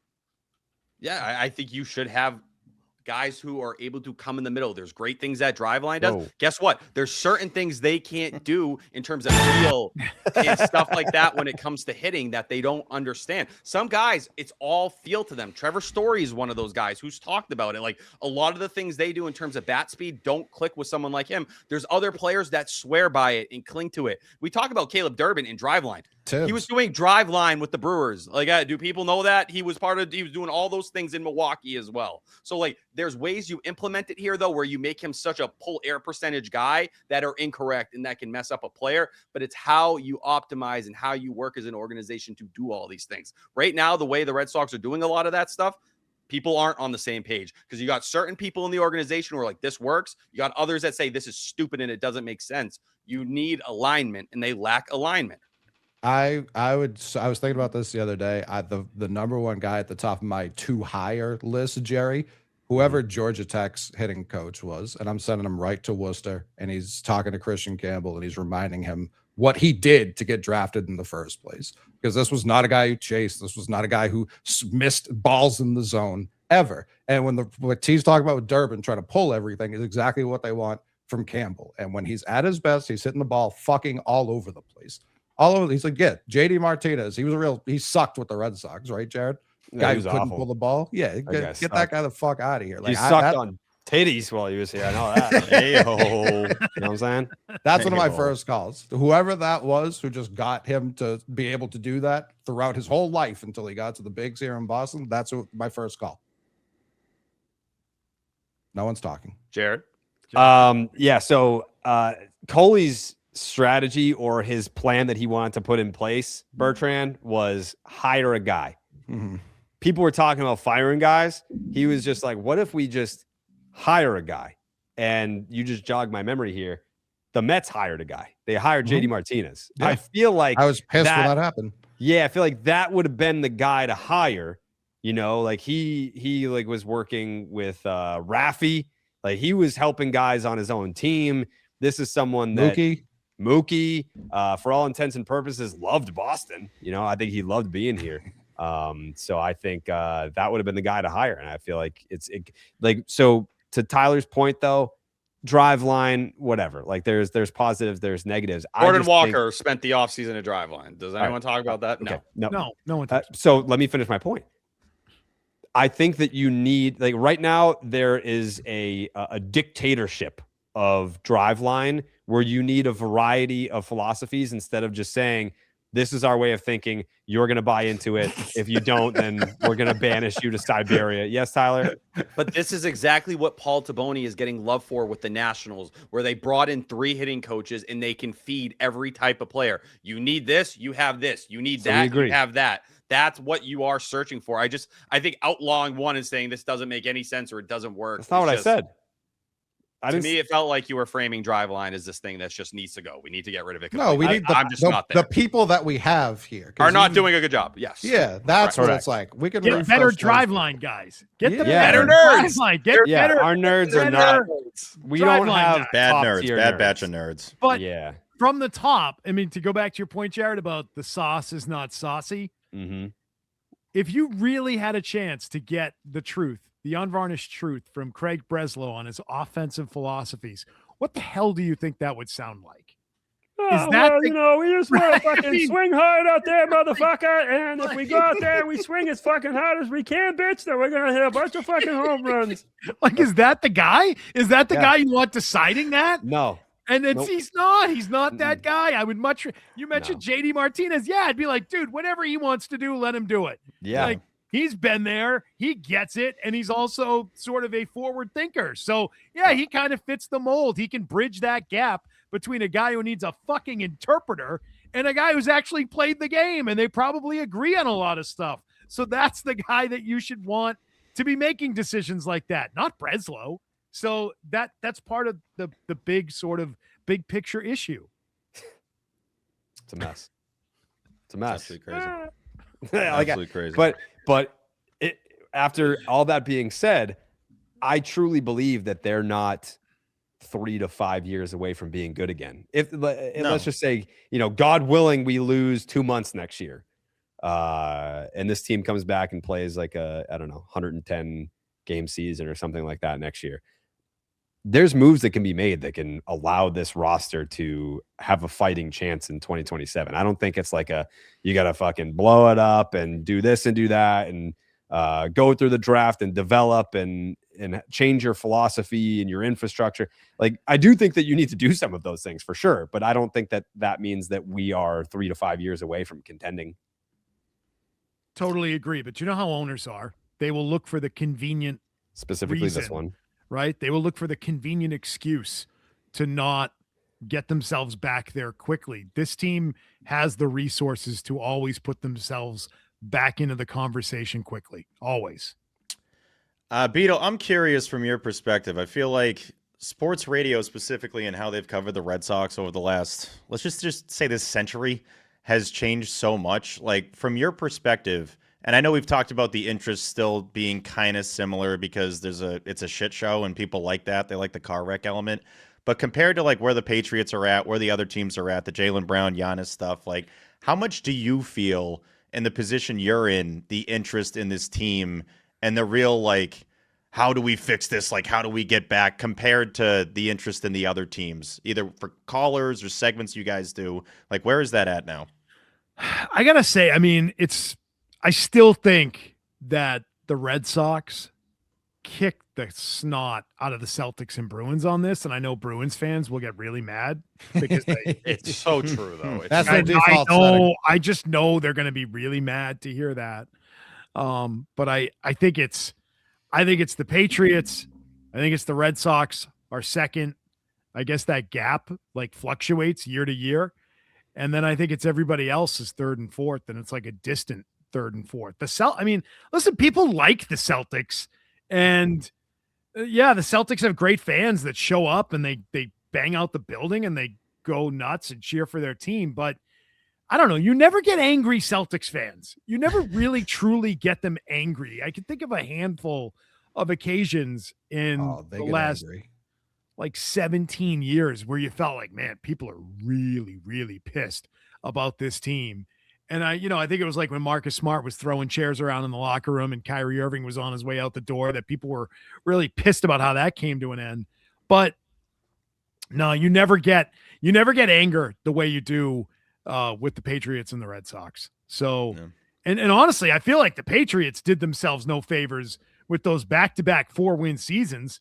I mean, they absolutely destroyed themselves and found themselves in a very similar spot to the Red Sox where people were just apathetic.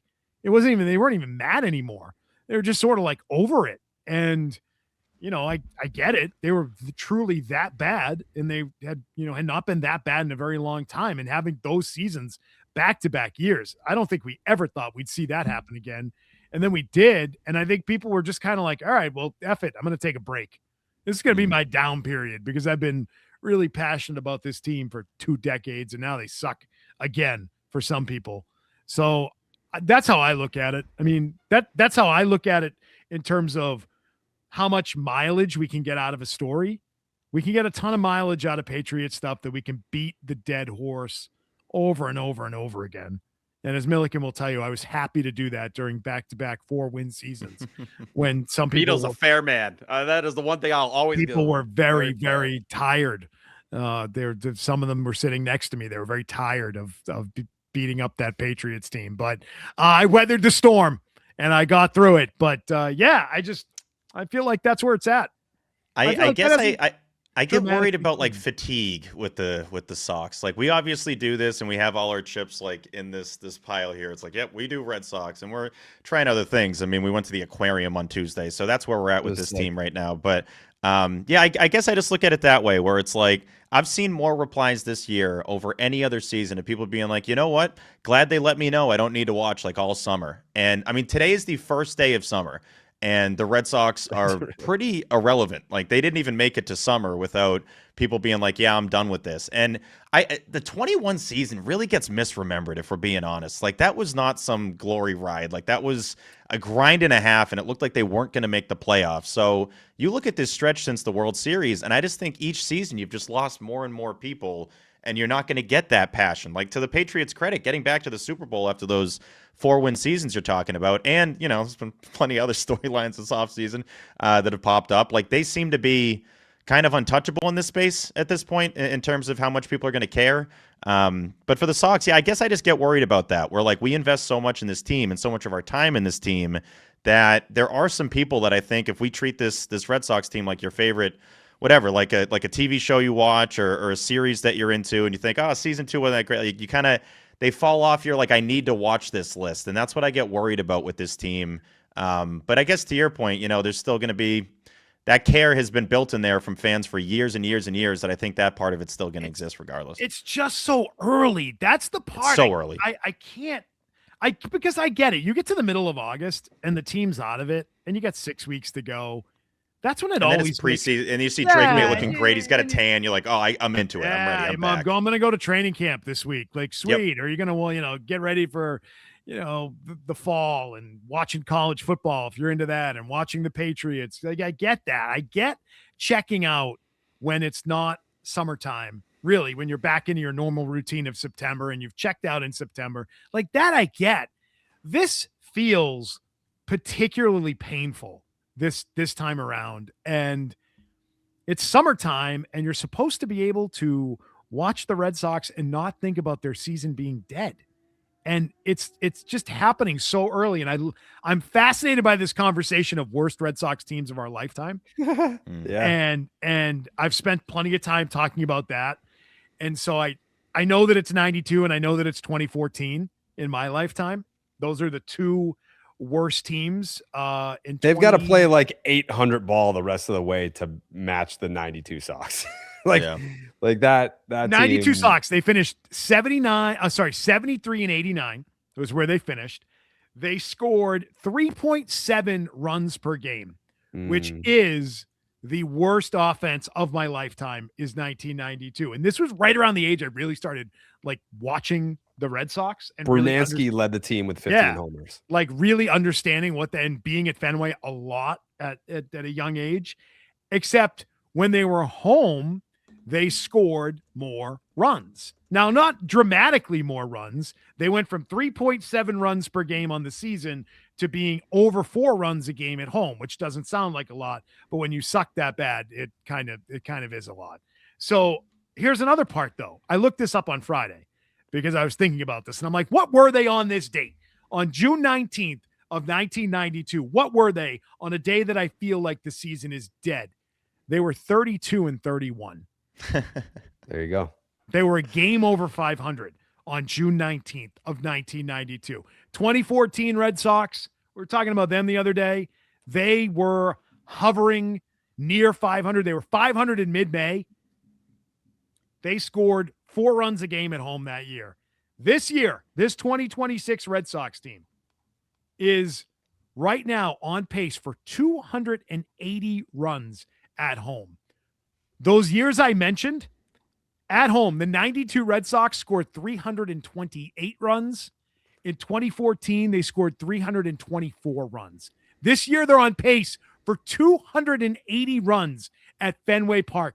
The absolute clear-cut worst team at Fenway Park in my lifetime. I know I'm not that old, but I am in my 40s, and I just look at this and say, I've never seen this before. I've never looked at a team this way. This is crazy. 3.4 runs a game at home at Fenway Park. That's just, I can't look away. I can't not watch it. It's way too early to quit. I don't think people are quitting yet, but it is bizarre. The whole thing is really strange. It sucks. That's what where the sell-off thing What do you need comes to into. see to quit at this? I don't know. The calendar change? I don't know, man. It's a full run worse than the league average. So the league average runs per game at home this year for all Major League Baseball teams is 4.51. And the Red Sox are at 3.41. It's the worst in baseball. Also, based on that conversation that we were just having, what would you say the Red Sox record is since the end of 2018? Let's see. Let's think about that for a minute. And so after the World Series in 18, so 19 and on? 19 and on, what is their winning percentage? I'm going to guess that they are like a 480 baseball team. It's 503. Oh, not bad. Yeah, they're 500. seven games above 500 since they won the World Series. They're 557 and 550. I guess that 2020 year with so many fewer games doesn't really give them enough losses. Yeah, if they played 162, they would be like 50 games under 500. Well, that's it. They were 12 games under 500 at the end of 2020. You even go back to 2012 right now, and I think they were 36 and 33. That team finished 24 games under 500. Oof. So, like, imagine when you start selling pieces off where they are right now. What is it going to look like when you get those old August and September 2012 Red Sox lineups that everyone posts all the time? Like, you seriously are going to be in a spot where it's hard not to envision like a top 4 or 5 pick again, which you go back to the last time you had one. It was 2020. You didn't have as much of a season to get that low, but that was Marcelo Meyer. Sure was. It sucks when you talk about some of these other teams, and I think you were on BST Beetle, or I saw a clip of you recently, and I fully agreed with what you said. It was like these other teams had entertaining players that wouldn't have me watching the game thinking, why am I doing this? Like, this feels like a chore. The Red Sox are on pace to go 65 and 97. That would be their second worst 162 game season in the history of the franchise. And yet there's a version of that where they could still be more entertaining, but like they're losing games in ways that feel like the game's over by the second inning. Like that 1-41 stat when they're just down 2 might be the worst Red Sox stat I've heard in my entire life, or like any baseball team. It's just so bad, and I still can't believe that it's a real thing. So that's the thing when you compare them to these other teams. You talk about 2012. It's like we're talking David Ortiz, Dustin Pedroia, Kevin Youkilis. Like there are names on these other rosters that were still entertaining to see. And to your 32 and 31 point, those teams still competed for most of the season. Like they were still in it through deadlines into August, into the dog days. We haven't even come 2012 close winning to the record dog in days. August. after the deadline, like they're still a winning team. So it's that's the worst part is that like when you can't score runs, it's just such a hard watch. And you look at someone like Payton Tolle today, and I feel so badly for this kid. Where if he feels like he gives up 2 runs, like, well, this sucked. Like we might be screwed. I gave up 2, so like, I don't know if we're gonna win this game. That's kind of what it has to feel like to be him in these situations. 92 Sox were like statistically, I still can't believe how bad they were, given that they had some players on that team. I mean, they had Jack Clark, dude. He would hit home runs over the tower. They had He hit it way over the monster, dude. Into the parking garage across the street. And that was early Mo, right? Mo. So their young talent was Mo. It was Naring. It was Valentin. All those guys played that year. Scott Cooper. Yeah, Boggs was not good that year. No, he wasn't. 2-time All-Star Scott Cooper was on that team. Bob Supsick was on that team. Was he still there in 92? Yeah. Okay. Zupsick. What happened with Boggs that year? How was he that bad? Didn't even mention Greenwell. Mike Greenwell's on that team. Greenwell was on that team. Gator. Doesn't it feel illegal for Boggs to have a season he hit 259? Well, he like, was how was that? 35 years old. Was he hurt? Was he hurt? He was just old. He had to be hurt. But he still played like 7 years after that and had a 328 career average. So that is very surprising. I'm trying to find the run support. That was the year they had Frank Viola, too. Yes, and he was great. Frank Viola was here. And he had won a Cy Young, man. That was former Cy Young Award winner, Frank Viola, on that team. He threw like 230-something innings that year. Yeah, he made like every one of his starts. Clemens was obviously Clemens, up and down roller coaster ride that was Clemens in his later years here. But, yeah, Viola was here. Clemens was here. Danny Darwin in the bullpen. I just looked. Sonny Gray has the worst run support in baseball. I would have thought for sure it was Tolle. Unless they won a lot of games with him on the mound. Was Reardon? I'm going to look. Was Reardon on he that got a team? bunch of no decisions early, too. Reardon was, yeah. Reardon was. I mean, those are names that we can rattle off now all of these years later. 34 years later, you can come up with names from that team. Do you think in 34 years we're coming up with names of the 2026 Red Sox? Something tells me we're going to have a hard time doing that as easily then as we're doing it right now. That'll be in my brain till the day I die. That'll be probably Kyle Harrison's Hall of Fame induction, so I'm sure we'll bring up nice Durbin and the fellas. Jody Reed, there's one we forgot. Jody Reed. I think Jody Reed ended up leaving and got a huge contract somewhere when he left. He got overpaid. He got overpaid big time. Did he go to the Rockies after that? I had Royals in my mind. So maybe it was. You might be right. RO, it's for sure one of the teams. Yeah, it's got to be probably the Royals, not the Rockies. Why did I think that? But I'm also picturing the Royals spending money. Well, the Rockies too. Neither of those make a lot of sense today. Looks like neither of them. Where did he go? Where did he go? Where did he go? Dodgers, Brewers, Padres, Tigers. So he's thinking about the Royals. Yeah, Dodgers after Red Sox. What start was this for Tolle today, T? What'd you say? What start was this for Tolle today? I think 11 today. Let me see. I have it in my doc right here. He's been up a while. Yep, 11. It still feels fresh every time he steps on the mound, like he just got here, and it's just not the case. Okay, so out of the 116 pitchers who have made 11 starts this year, Payton Tolle is 112th in run support, 2.91. That's not Sounds great. about right. That's not great. You guys want? Do you want 2 degrees of separation to Pedro Martinez from Jody Reed? Are you ready for this? I'm ready for this. Yeah. Jody Reed turned down a 3-year, $7.8 million contract extension with the Dodgers in 1993. It is often cited as one of baseball's most famous contract blunders. He rejected it, tested free agency, and then signed with the Brewers for $350K. Ugh. However, the botched contract talks had a ripple effect across the league as the Dodgers responded to Reed's rejection by trading a young, unproven Pedro Martinez to the Expos in exchange for Delino DeShields. How about that? Shout out his son. How about that? Thank God. Yeah. Thanks, Jody Reed. You dummy. Bet you Reed's pretty pissed about that still. Yeah, now I'm locked in on like Payton Tolle right now. Yeah, so as far as the Boston sports discussion is concerned, where do we lose the Boston Red Sox? Like, is it like OTA start and we're moving on like once football starts, or like tomorrow? 1 month right now. It could be tomorrow. Right, Beetle? Is there a level of dumpster fire dysfunction that can keep the Red Sox in the headlines once football starts?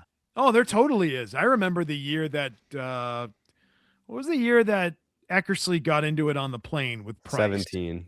That was fantastic August content. Yeah. That was fantastic. I couldn't wait to talk more about that than talk about Patriots training camp.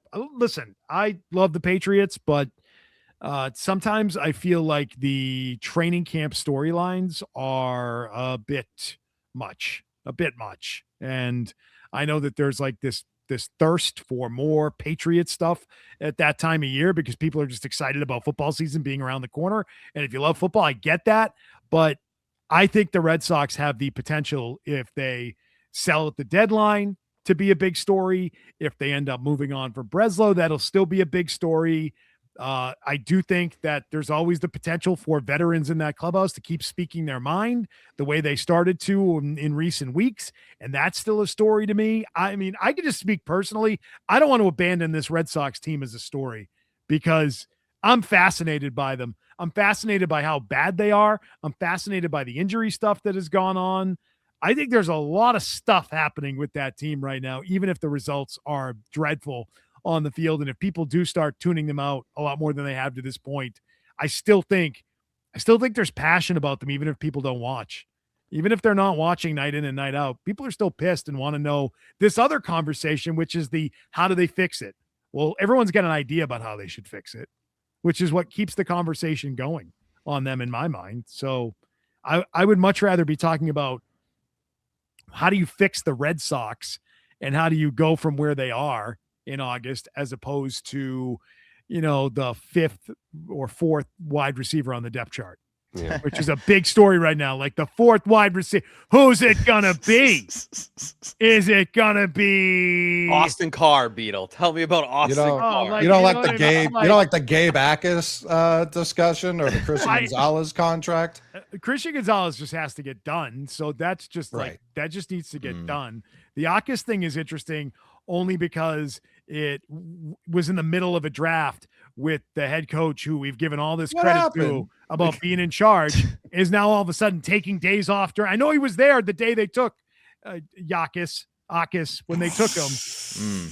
I know that he was skipping the other days in the draft, but it's like, oh, you're telling me you guys were locked in during this draft? Yeah, it looks like you guys really nailed it.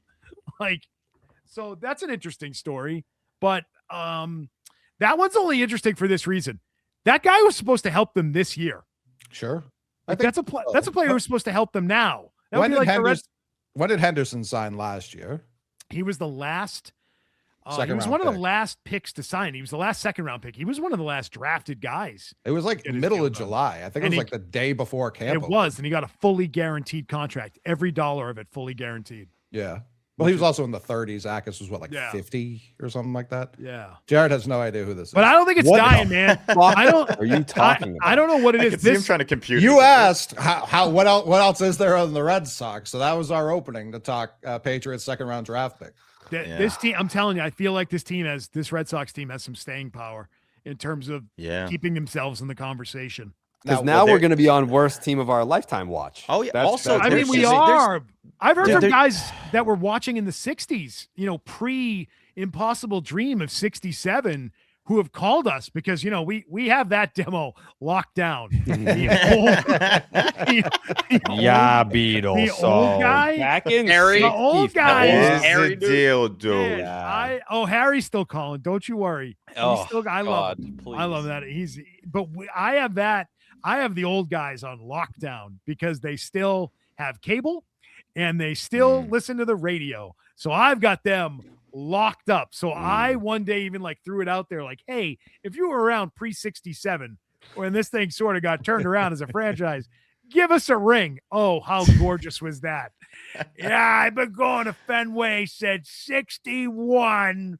And then they tell you the whole life story of them getting to Fenway Park before they ever arrived. I got on the fucking tee, dude. Yeah. You wouldn't Oh my believe it. God, the prices are so cheap. Like, what's your question, bud? Yeah. And my father would sneak me under the turnstile. Yeah. It's like, I'll hang up and listen. When we got to our seats, my dad would fire up a dot and we would watch the Sox and the bleachers. I don't know if you remember, but there used to be a billboard out above the wall in center field, and I used to climb it. Thank you. Appreciate that. That's amazing. Thank you for that. You can see 3 games. 617-779-7985. 5 cents. We'll take all these calls. Like they're still raging, and I hope they never lose it. But it's worst team of the lifetime for guys who are around in the early 60s. They're like, yeah, this is some of the worst baseball I've ever seen. This is one of the worst teams I've ever seen. Do you believe that John Henry cares about this, or is that a front? I think he cares only about people talking shit about him. I think that's what he cares about, and that's human. I don't think he likes people speaking about him as the root of the problem. I think that's where it begins and ends. I don't think it's about this great passion for the Red Sox and the team being the way they are that is tormenting him. No, I don't believe that. I think he's mad that people are blaming him. That's what I think. I mean, and to some point, and you know what? To some degree, to some degree, I can understand his point, which is, hey, I mean, it's not like I spent 10 cents on this team. They shouldn't be this bad, right? Well, it's a half measure, no? I agree. I mean, listen, I can't stand them and sell the team and all that. Great. But I do understand if he's pissed off that he's thinking to himself, well, I don't decide all these moves over the years. I mean, he should be more mad at himself, I guess, about all the people he's hired and that he's sort of put in charge that have made him all the people that he's still paying because he had to fire them. Right. Yeah. But I think that's why he's mad. If he's mad, it's because of that. He's mad that people are pissed at him and that he's sort of in the crosshairs of, all the mad and angry fans that blame him. And I would say if we're doing the power rankings and the blame pie of who you put at the top of that list, it's him. It's of course going to go back to him. Yeah. And I think he understands that. Like if you are the top of the food chain, I mean, ultimately it does fall on you. It should fall on you. And I think he probably understands that. I'm sure that there's a certain level of annoyance that comes along with that. Cause at the end of the day, he's like, well, I'm not the one that's out there fucking playing second base. I'm 85 years old, but you're the guy that hires the guys that put those guys in a position to win or lose baseball games. He needs to talk again. He does. He won't. Been far too long. He and won't. I think we're at a stage now. I've been doing that. I've been questioning this openly, and that is, what kind of condition is he in? I know that he spoke and got that award a few weeks ago, probably reading off a script. Do we have to start worrying if this guy is still with it? And, do we need to get a mental health check on the owner of the Red Sox? Is this guy still with it? He still have his faculties? I mean, when Larry lost it, he lost it quick. Like, it was sad how, it was like you're talking to a sharp, brilliant guy to all of a sudden it's like, does Larry know where he is right now? Like, the last time I saw him, he was on the field and I was like, I don't know if he knows where he is right now. Like, it happened fast.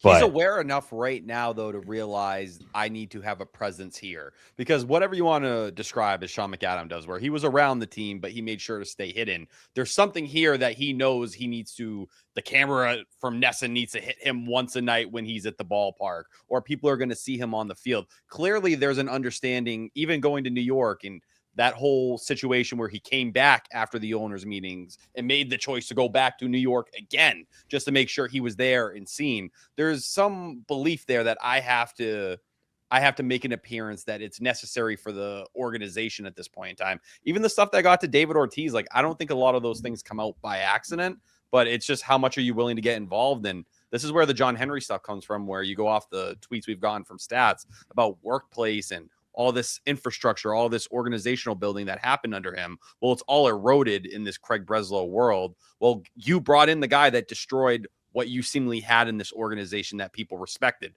It's gone. It's not viewed in that way anymore. How does that not stop with John Henry at this point in time? You chose to bring in someone here who has made Fenway Park and the people who work for the Red Sox hate their lives and be willing to leak it to anybody who's willing to listen. That starts with you. Like, what kind of energy? He's not 85. He's 76. What kind of energy does a 76-year-old have running an organization that is that big and that sort of a massive undertaking that it is? I don't know. Who's the right-hand man that can sort of serve as that energy for the team, that can speak with real authority and power, right? Not just a guy like Sam Kennedy who works for the guy. I'm talking about someone who's sort of maybe, in the family, so to speak, to compare it to another team. Like the Patriots have an owner in Robert Kraft who's in his 80s, but they also have his son who is very much able to speak from a position of power and authority and is making really big decisions every single day for the franchise. And there are a million other examples of this across sports where you have an aging owner and an owner that is someone in the family, a son or a daughter, who's taking over the reins and is right there working alongside their parents running the franchise. Do the Red Sox have that? Who's their guy? Does he have, I know he's got like the younger son with Linda. Does he have children from past marriages? He does. I think he has a son that's probably, I want to say I might be similar in age to his oldest son. Yeah. He just pops into the press conference. What's up, guys? I'm Henry's son. So a lot of shit's going on. Hit me with your questions. Aren't we describing Sam Kennedy, and that's why it's such a failure to have him in the role he is? I don't know. To be the face, to be the spokesman of the Red Sox, to be the man kind of involved in everything. Sam Kennedy's the one constant out of all the names we talked about that isn't Craig Breslow or any of those other guys that is in every room and in every conversation. He's the president. This is a very good point. I feel like obviously people want Henry to talk. I know Castillo tweets about it every 3 seconds, but when Henry talks, he says a lot of stupid shit. And then people make fun of him, and he doesn't like that. That's his least favorite thing, is looking stupid or people making fun of him. But then you look at the Celtics season ending the way it did. I loved hearing what Brad Stevens said. I love the direction he was talking, how specific he was, explaining what they're going to try to do here. And you just feel like you're in good hands.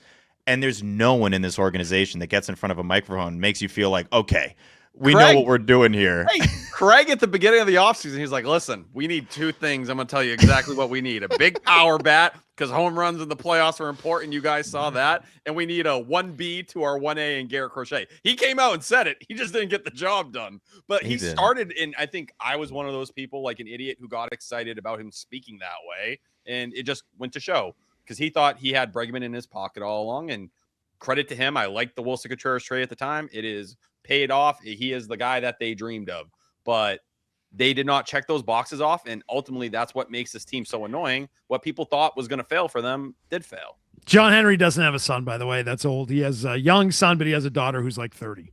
That's what he's got. Okay. Yeah. He's got 2 other kids with Linda, but yeah. Okay. So we need John to adopt Coley. Is there he marries this daughter we just found out about? Yeah. Dang. We'll talk to Martha. Is there a world with Sam Kennedy where I think when he brought Theo in, and this is what my imaginary fantasy I think about at night is, like, if Theo wants to be an owner, is there a bigger role to play where him and Sam Kennedy come together and they are now the tandem, the duo that leads the Red Sox post John Henry with FSG and all those things? That has always been my, you get it, like together. Yeah, docking. I don't know what that means. Of course you don't. I'm sorry. But I think that's like the one thing that even could resemble a future post John Henry world. No, I got it. Besides something else that's, just separate from all of it. Don't know. That doesn't feel like that's close. Yeah. Nothing feels close.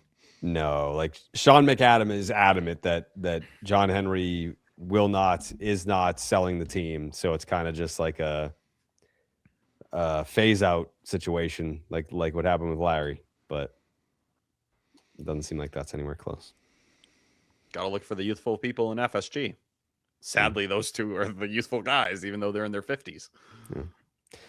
Side note, Beetle. Do you miss Milliken every day to be able to talk Sox with? So much. Yeah. I texted you that the other day. Thank you. Yep. I even said it on the air the other day. Someone said that when we were in Portland. They're like, they were talking about you the other day, and they were like, they were frying you a little bit, but they were saying they missed you. Not me. Not me. Thank you. I think Zoe said he missed someone who would sit there and argue on behalf of the Red Sox. Zoe said who? I think Zoe was like, oh, it sucks. Can't take off the Red Sox segments anymore. Like, T, do you ever wake up and immediately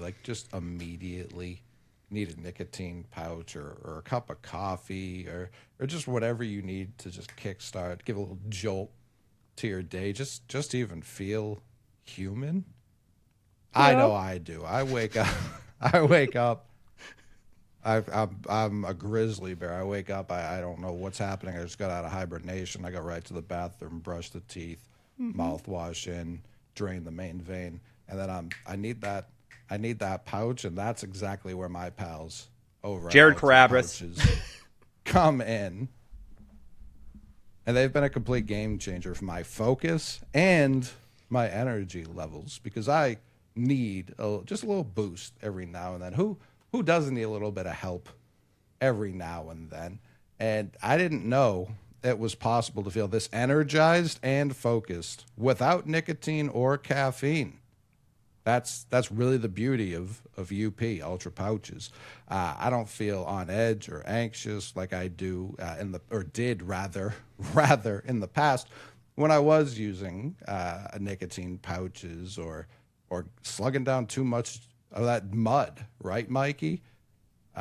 Me personally, I could totally see myself using this product in the office.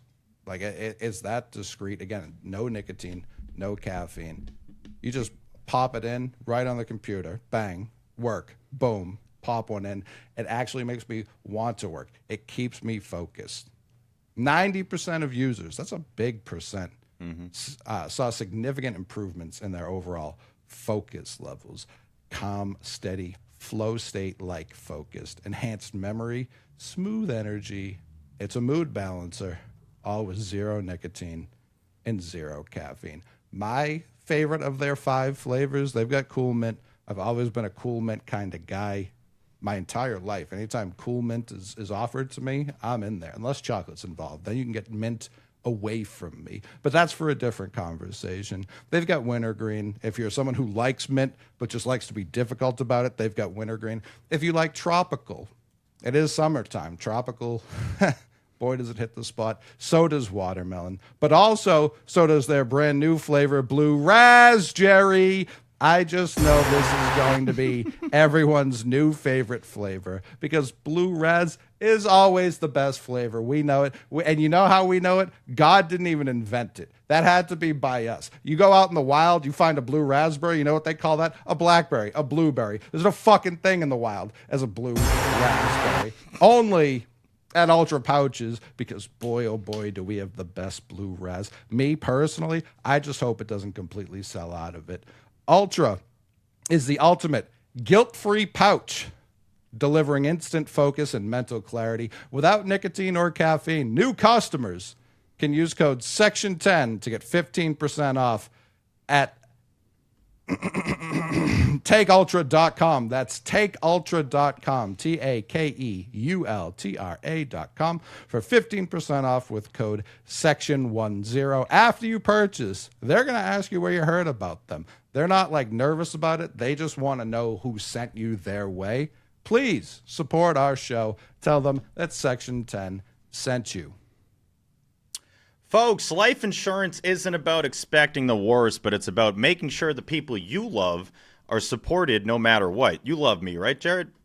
I actually do. I'm not even joking. All right, I love your parents more, but like and I think Dan. And Dan, yeah, I don't really know Brian all too well, but like we'll talk about it later, like the Peralta of the Year standings, like things are moving around right now. Mm-hmm. Ethos makes getting life insurance fast and easy 100% online. You can get a quote in seconds, apply in minutes, and get same-day coverage. There's no medical exam. You just answer a few simple health questions. You can get up to $3 million in coverage. That's a lot of coverage there. Some policies are as low as $30 a month. Ethos has 4 Jesus Christ, Tyler. Put him in a fucking bed, you might.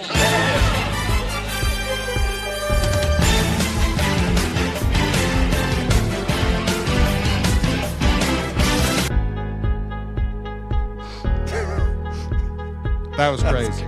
That was crazy. Guy just swanton bombs into the program mid-read. I didn't even notice the Beatles here too. What is going on? Oh my God! Shut up! Shut up! Shut up! Your mic's not on. We're doing reads. Beatles here. Jesus. That was crazy. Take them back, Beatles. Jesus. Hello? Get them the fuck out of here. Yeah, you guys aren't doing a read, right? Hello? Hi? You were mid-word. Mid-word. And he goes, can't possibly be important. Hello? Ethos is going to love this. Then he's gone. And he's out of here. Yeah. Just had to ruin that read real quick. Oh, as I was you saying, guys paying my salary right now? Fuck you. It was so loud. It was the loudest hello I've ever heard. Hello? He's gonna do it again. He's coming back. I guess no. He's in the void. Oh, okay. As I was saying, Ethos. Has 4.8 out of 5 stars, Jared, on Trustpilot. Over 3,000 reviews. Protect your family with life insurance from Ethos now by going to ethos.com/section. Take 10 minutes to get covered today with life insurance through Ethos. Get your free quote at ethos.com/section. That is ethos.com/section. Application times may vary. Rates also may vary. Hello? Ethos.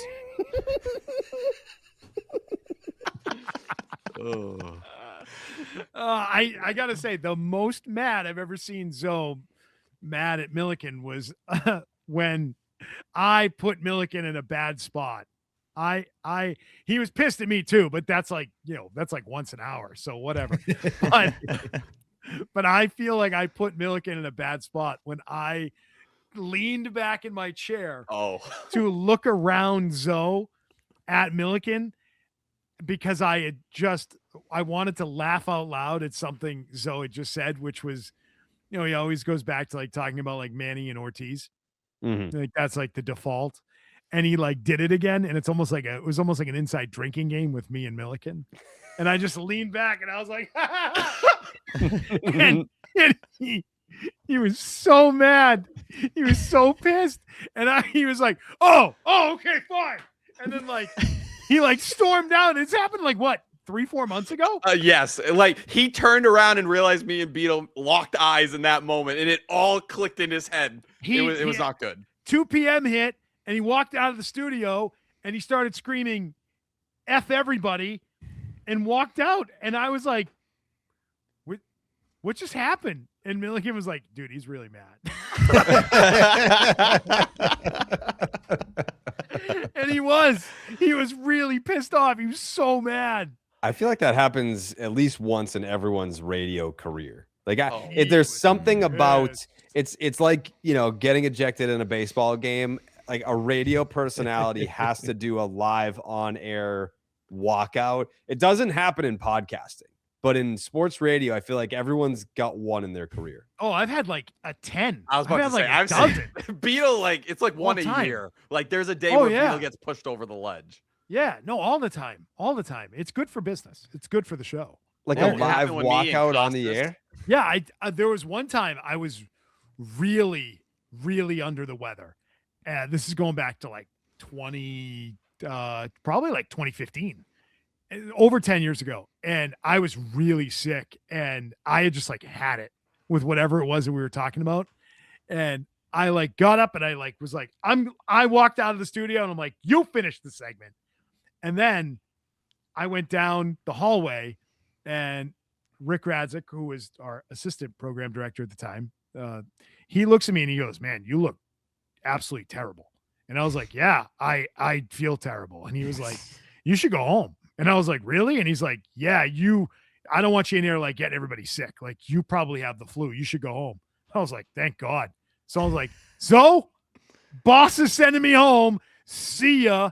And then it turned into, I got suspended. People started putting on Twitter that I had been suspended. I'm like, suspended? I didn't get suspended. The hell are these people talking about? They thought that like my walkout like then got me in trouble, and then I had been suspended. I was like, I didn't get suspended. I was back the next morning. I forced myself to come in the next day just to prove that I had not been suspended, and I was back. I would have just rode the wave and been like, let people think that I got suspended. Now I'm a badass. Now I'm would. a bad boy. Now I absolutely would. I'd be like, I'll see you in 3 weeks. It's a 21 day. It's a 21 day banger. I'm in big trouble. Sorry. I love you dictating the terms of your own suspension. Yeah, no, it's 3 weeks. It's full pay. Extra benefits as well. Yeah. Yep. Slight raise. Yep. Yeah. With a bonus. I get a brand new chair. Yeah, not allowed to have contact with anybody at the station while this is ongoing. Got to stay away. It's like getting suspended, from your next start. I got to leave the ballpark. I'm out. I feel like Tangway was the king of the walkout. Oh, he had the best one I've ever seen. Best one I've ever seen. It was in the middle of a break, and it was, he finished the live read, which was he was doing Chevy commercials, right? And he came up with the thing, truck guy. I'm a truck guy, right? Which is like the least believable thing ever. Tangway, you are not a fucking truck guy. Like you have a perfect head of hair. You're on television. Now you're doing radio too, and you're not a truck guy. And in the middle of the read, he was like, "So get on over to your Chevy dealer and get the latest F-150." Well, problem there, Tanger. F-150 is a Ford truck, not a Chevy truck. So Zoe being Zoe cracks the mic in the middle of it, like like T here being like, "Hey, hello." He cracks the mic and goes, F-150, Gary. F-150's a Ford. Tangway doesn't skip a beat and is like, "Oh, all right there, Zoe, no problem, Skippy," and then finishes the live read. Shuts his microphone off. Turns, starts screaming in Zoe's face. I'm there. I was working on their show too at the time, and I'm watching this play out, and he's just screaming at him, "Don't you fuck with my money. Don't you ever," right? And so Zoe is legitimately rattled because he's like, "Oh God, I just was busting balls." Like, "Oh God, he's really, really pissed off." And I think Zoe just kind of was shell shocked and just kind of took it and didn't respond. And I think that pissed Gary off a little more. And so he was mad that Zoe wasn't reacting, screaming, "I'm sorry" or something. And he turns, and we had this giant trash barrel up against the wall in our first studio. And Gary just punts it. I mean, kicks it as hard as he can. And it was in slow motion. And I'm just watching the barrel go over, and all the trash that was in the barrel, so huge barrel. And just all the trash comes spraying like a constellation, just coming out all over the studio. And I'm like, "Oh my God, he's really mad." He called every name in the book. He was heated. Oh, it was great. He had a full-fledged meltdown, and nobody on the air knew it. Huh. But then a month later, professional. Gary was wait, this was during break? This was during break? Right in the middle of the break. So you came back and there's just trash everywhere and you just had to keep going? Trash everywhere. We weren't on TV yet, so nobody knew. There's trash all over the studio. We're like, what the hell's happening? And then a month later, Gary's on the verge of getting fired. He doesn't know it yet. Nobody knew it yet. And he started ripping our boss on the air. And thought it was going to go over really well. Was this the Mike Thomas era? He ripped Mike Thomas and was like, "Hey, buddy, why don't you watch yourself there? I'll call into your bosses down in New York." Yeah. And he didn't take too kindly to that shit. That was the day Tangway was dead when he mentioned Mark Chernoff, who ran WFAN, and he referred to Mark Chernoff had come up when we started the Sports Hub, and he was sort of consulting because we were a brand new radio station, and he had run FAN for decades. And so he had come up to consult, and he referred to Chernoff as Mike Thomas's boss. And I just thought right then and there, I was like, oh, man, he's cooked. You are cooked now, dude. I think he got fired like 48 hours later. I think he sealed his fate. He was asking for it. He was begging for it. Where is he now?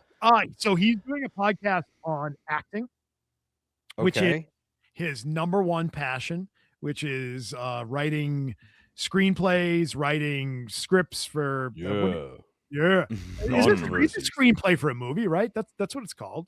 I want to say movie script, but yeah. He loves the writing, he loves acting, he is all about that, and he's like doing that now and doing some other stuff, and you should get him on. He would love to do this. I mean, he could tell you some great stories from covering the Sox. He would tell you great stories about 04 and 07 and about even the early 2010s when he was still around that team all the time. He would have good stuff for you. Have you seen his Twitter picture recently? No. Oh my God. That feels like a loaded question. It looks like a mugshot of someone that just committed like a triple homicide. It also looks like he took a picture of another screen for the profile picture. Agreed. He also calls let me play. Hold on, let me see if I still have a voicemail from him recently. He calls me in the middle of the show, which is my favorite. And by the way, Gary Tangway is one of the most amazing people I've ever met in this business. He goes out of his way to help anybody who is like young and getting into this business or just starting out. Like, he will do anything for anybody. He's one of the most solid people I've ever come across, except for that day that he kicked the trash can. That wasn't very nice. But then like, I'll be in the middle of the show and he knows I'm on the air. And then like, I get this, like, oh, let me put on speaker. That's stupid of me. You don't have to call me back, Casual. Your take today on this whole thing being a setup was fucking awesome. Not absolutely. Good job, Beetle. And then it goes on and on and on and on and on. And it's when I get those, it's such a highlight of my week, my month to hear from Tangway. Like, yeah, Beetle. Yeah. Beetle, this is a great take. In case nobody told you today, I thought I'd weigh in with this one for you and tell you that one, you nailed it. You're the man. Speaking of putting cell phones up to microphones, Beetle. I don't because it's been 10 years. We have 10 years to cover here. The World Series parade. So 18 one? Mm-hmm. Yep. Steve's gonna leave because he wasn't there. Yep. So I was blackout drunk. I might still have the clips somewhere saved. I had no idea that I was on the air. I could have said anything. I just saw when I looked at my phone, I saw like 98.5.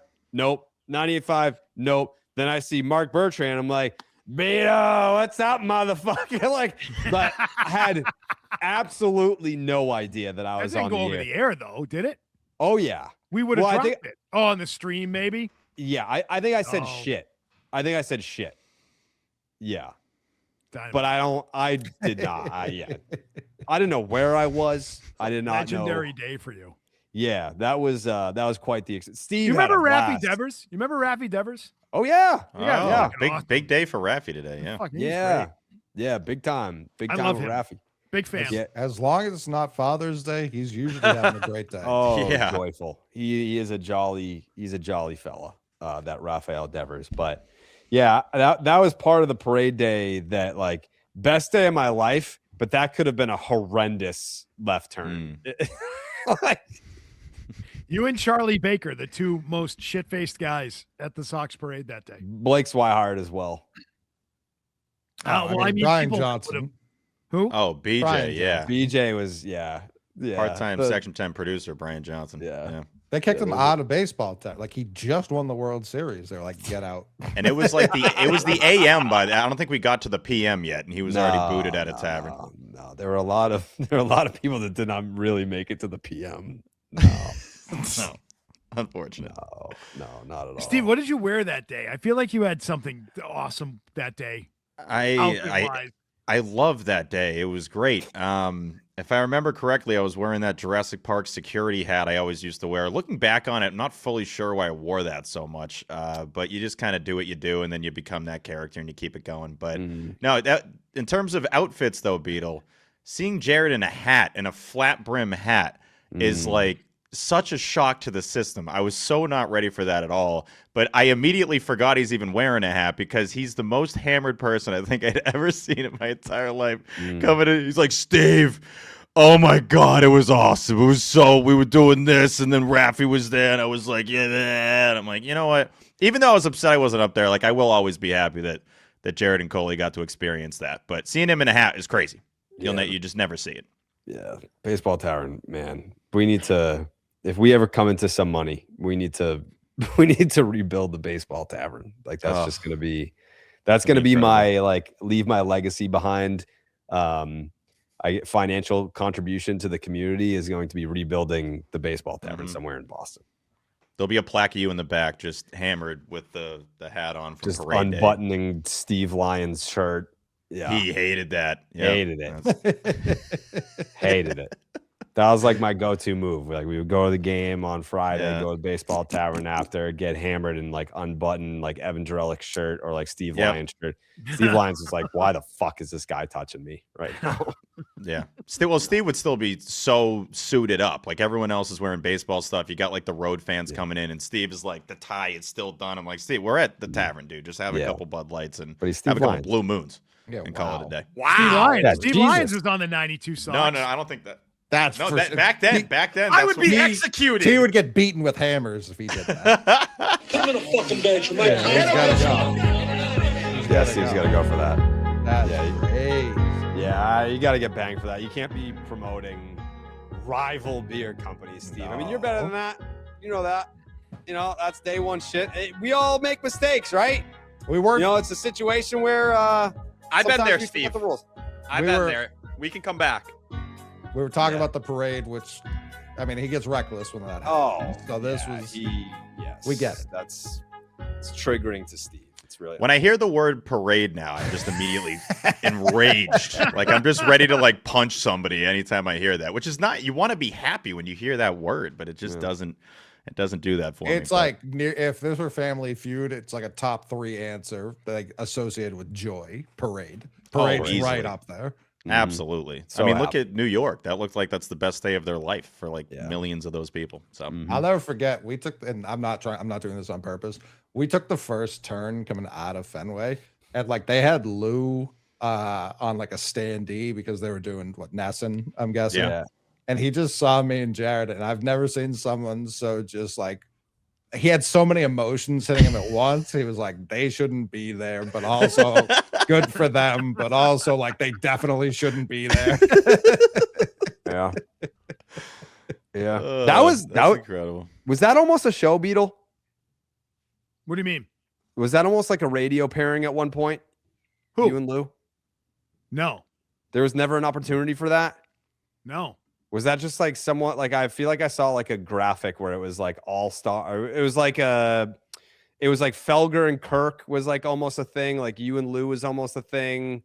I'd be very in. I love that idea. Is it maybe it was like a TV lineup? So I'm trying to remember. I mean, trying to think. I've almost left my current station like half a dozen times now. Pending. I don't remember Lou being any of the pairings though. Kirk was one. You and Kirk? Yeah. Interesting. Yeah, that was 20. Let me think. That would have been 2016. Yeah, Kirk and I went to the Papagenos in Brighton, and he called me up and was like, "Listen, they're gonna come calling for you. Okay, so do you want to have lunch?" And I was like, "Sure." And I knew Kirk at the time, and you still do, obviously. And he was like, "Yeah, all right, let's go to lunch." I'm like, "All right, where do you want to go?" And he's like, "Meet me at the Papagenos in Brighton." It's a great call.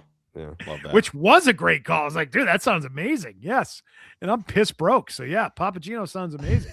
And so we went to the Papagenos in Brighton, and the manager there, Kirk has told this story before.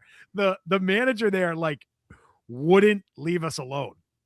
Like he knew the guy a little bit because like Kirk loved going to that Papagenos, and it was right near both of the offices. And we're like, all right, yeah. Hey man, thanks a lot. Really appreciate you listening. Thank you so much. Nice to meet you. And then like he kept coming over like every 2 minutes to be like, hey guys, everything all right? I'm like, this is not.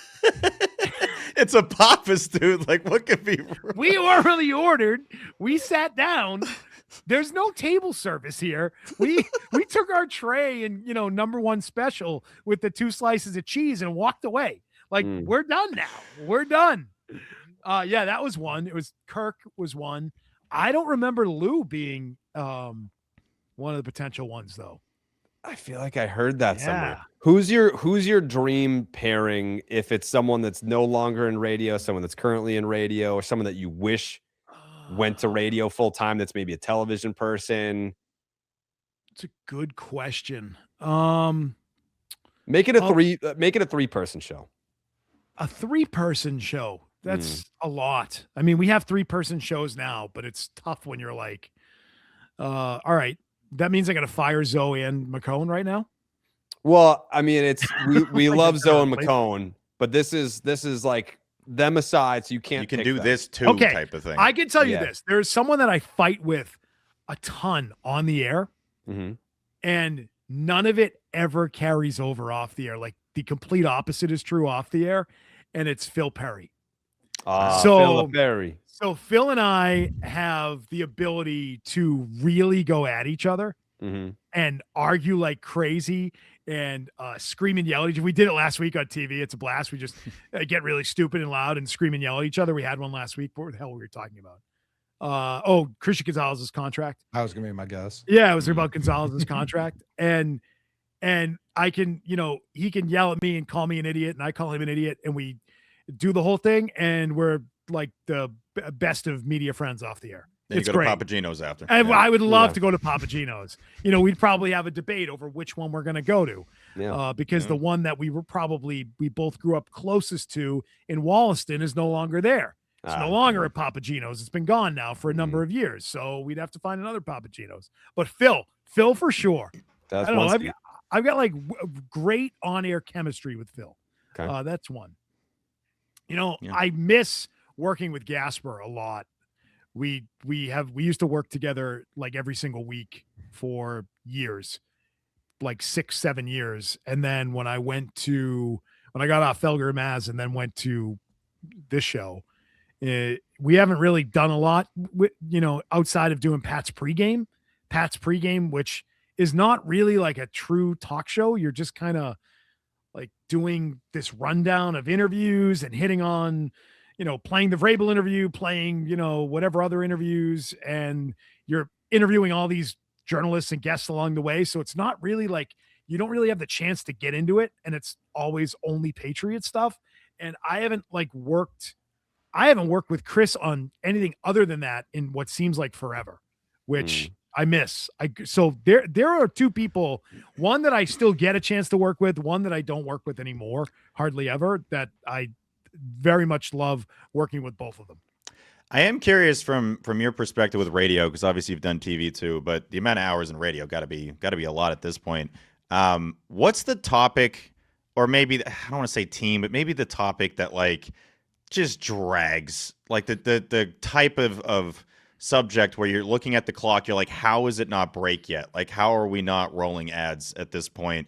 Because I didn't do a ton of radio. Bradfo and I did a show for like 1 season, and there'd be some times where I'm like, I thought I've been talking for so long, and it's been like 5 minutes, and you could have sworn it had been like a half hour. So I'm curious of that one, and then the other one that you're like pissed that you get to break because you have so much on. You're like, I could go for days with this.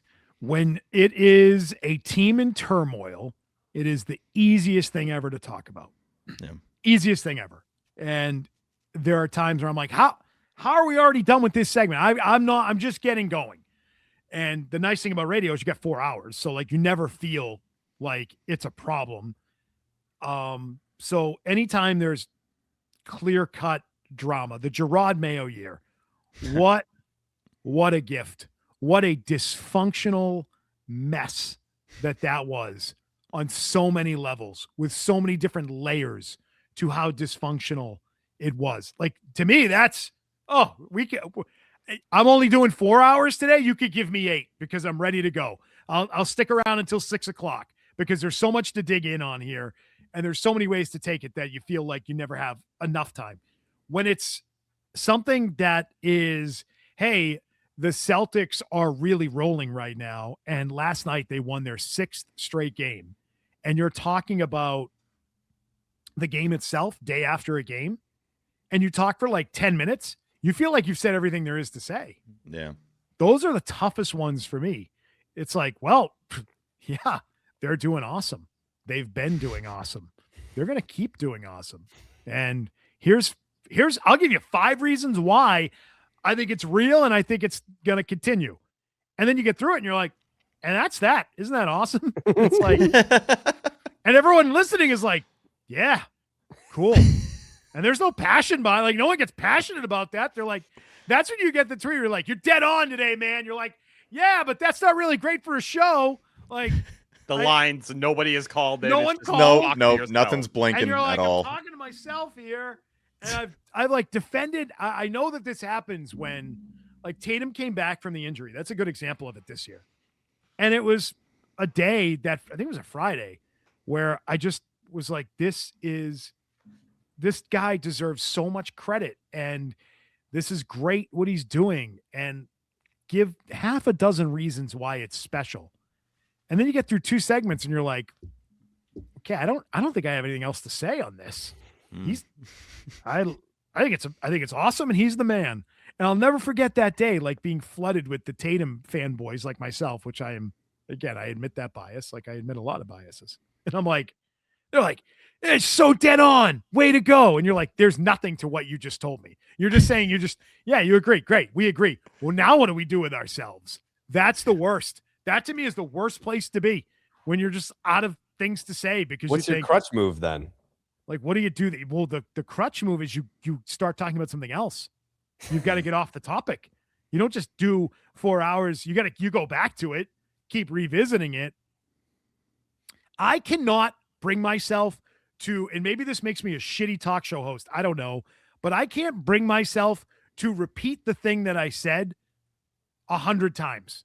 I can't do the 4 hours of let me say the same things every 2 minutes for the 4 hours. The OB special. Which is like Felger will tell you, like, it's my greatest strength. You know, that's the job. Yeah, that's the job. It also makes you a fucking psycho. Like, that's not normal, dude. I'm sorry. I'm not going to do that. I'm not going to do that. I can't do it. I can't do it. Fine. I'm shitty. I'll never be you. I'm going to be stuck working 10 to 2 until I'm gray and old, but the radio won't be around before that anyway, so it's fine. The 10 to 2 slot's the best slot. It is. Like, for I understand me, like the allure of drive time and everything, but 10 to 2 is a hell of a gig. It is. It's really good when you have kids too, because Right. you can be there for a lot of their stuff. And when do you get there, Beetle? Milliken, what do you say? 9:50-ish? Probably good. I'll give credit to Beetle. Beetle actually does make an effort to try and get there earlier. Part of it is the traffic battle, but no, we've had times where people get in the studio after the show has started, or That's a minute. hilarious.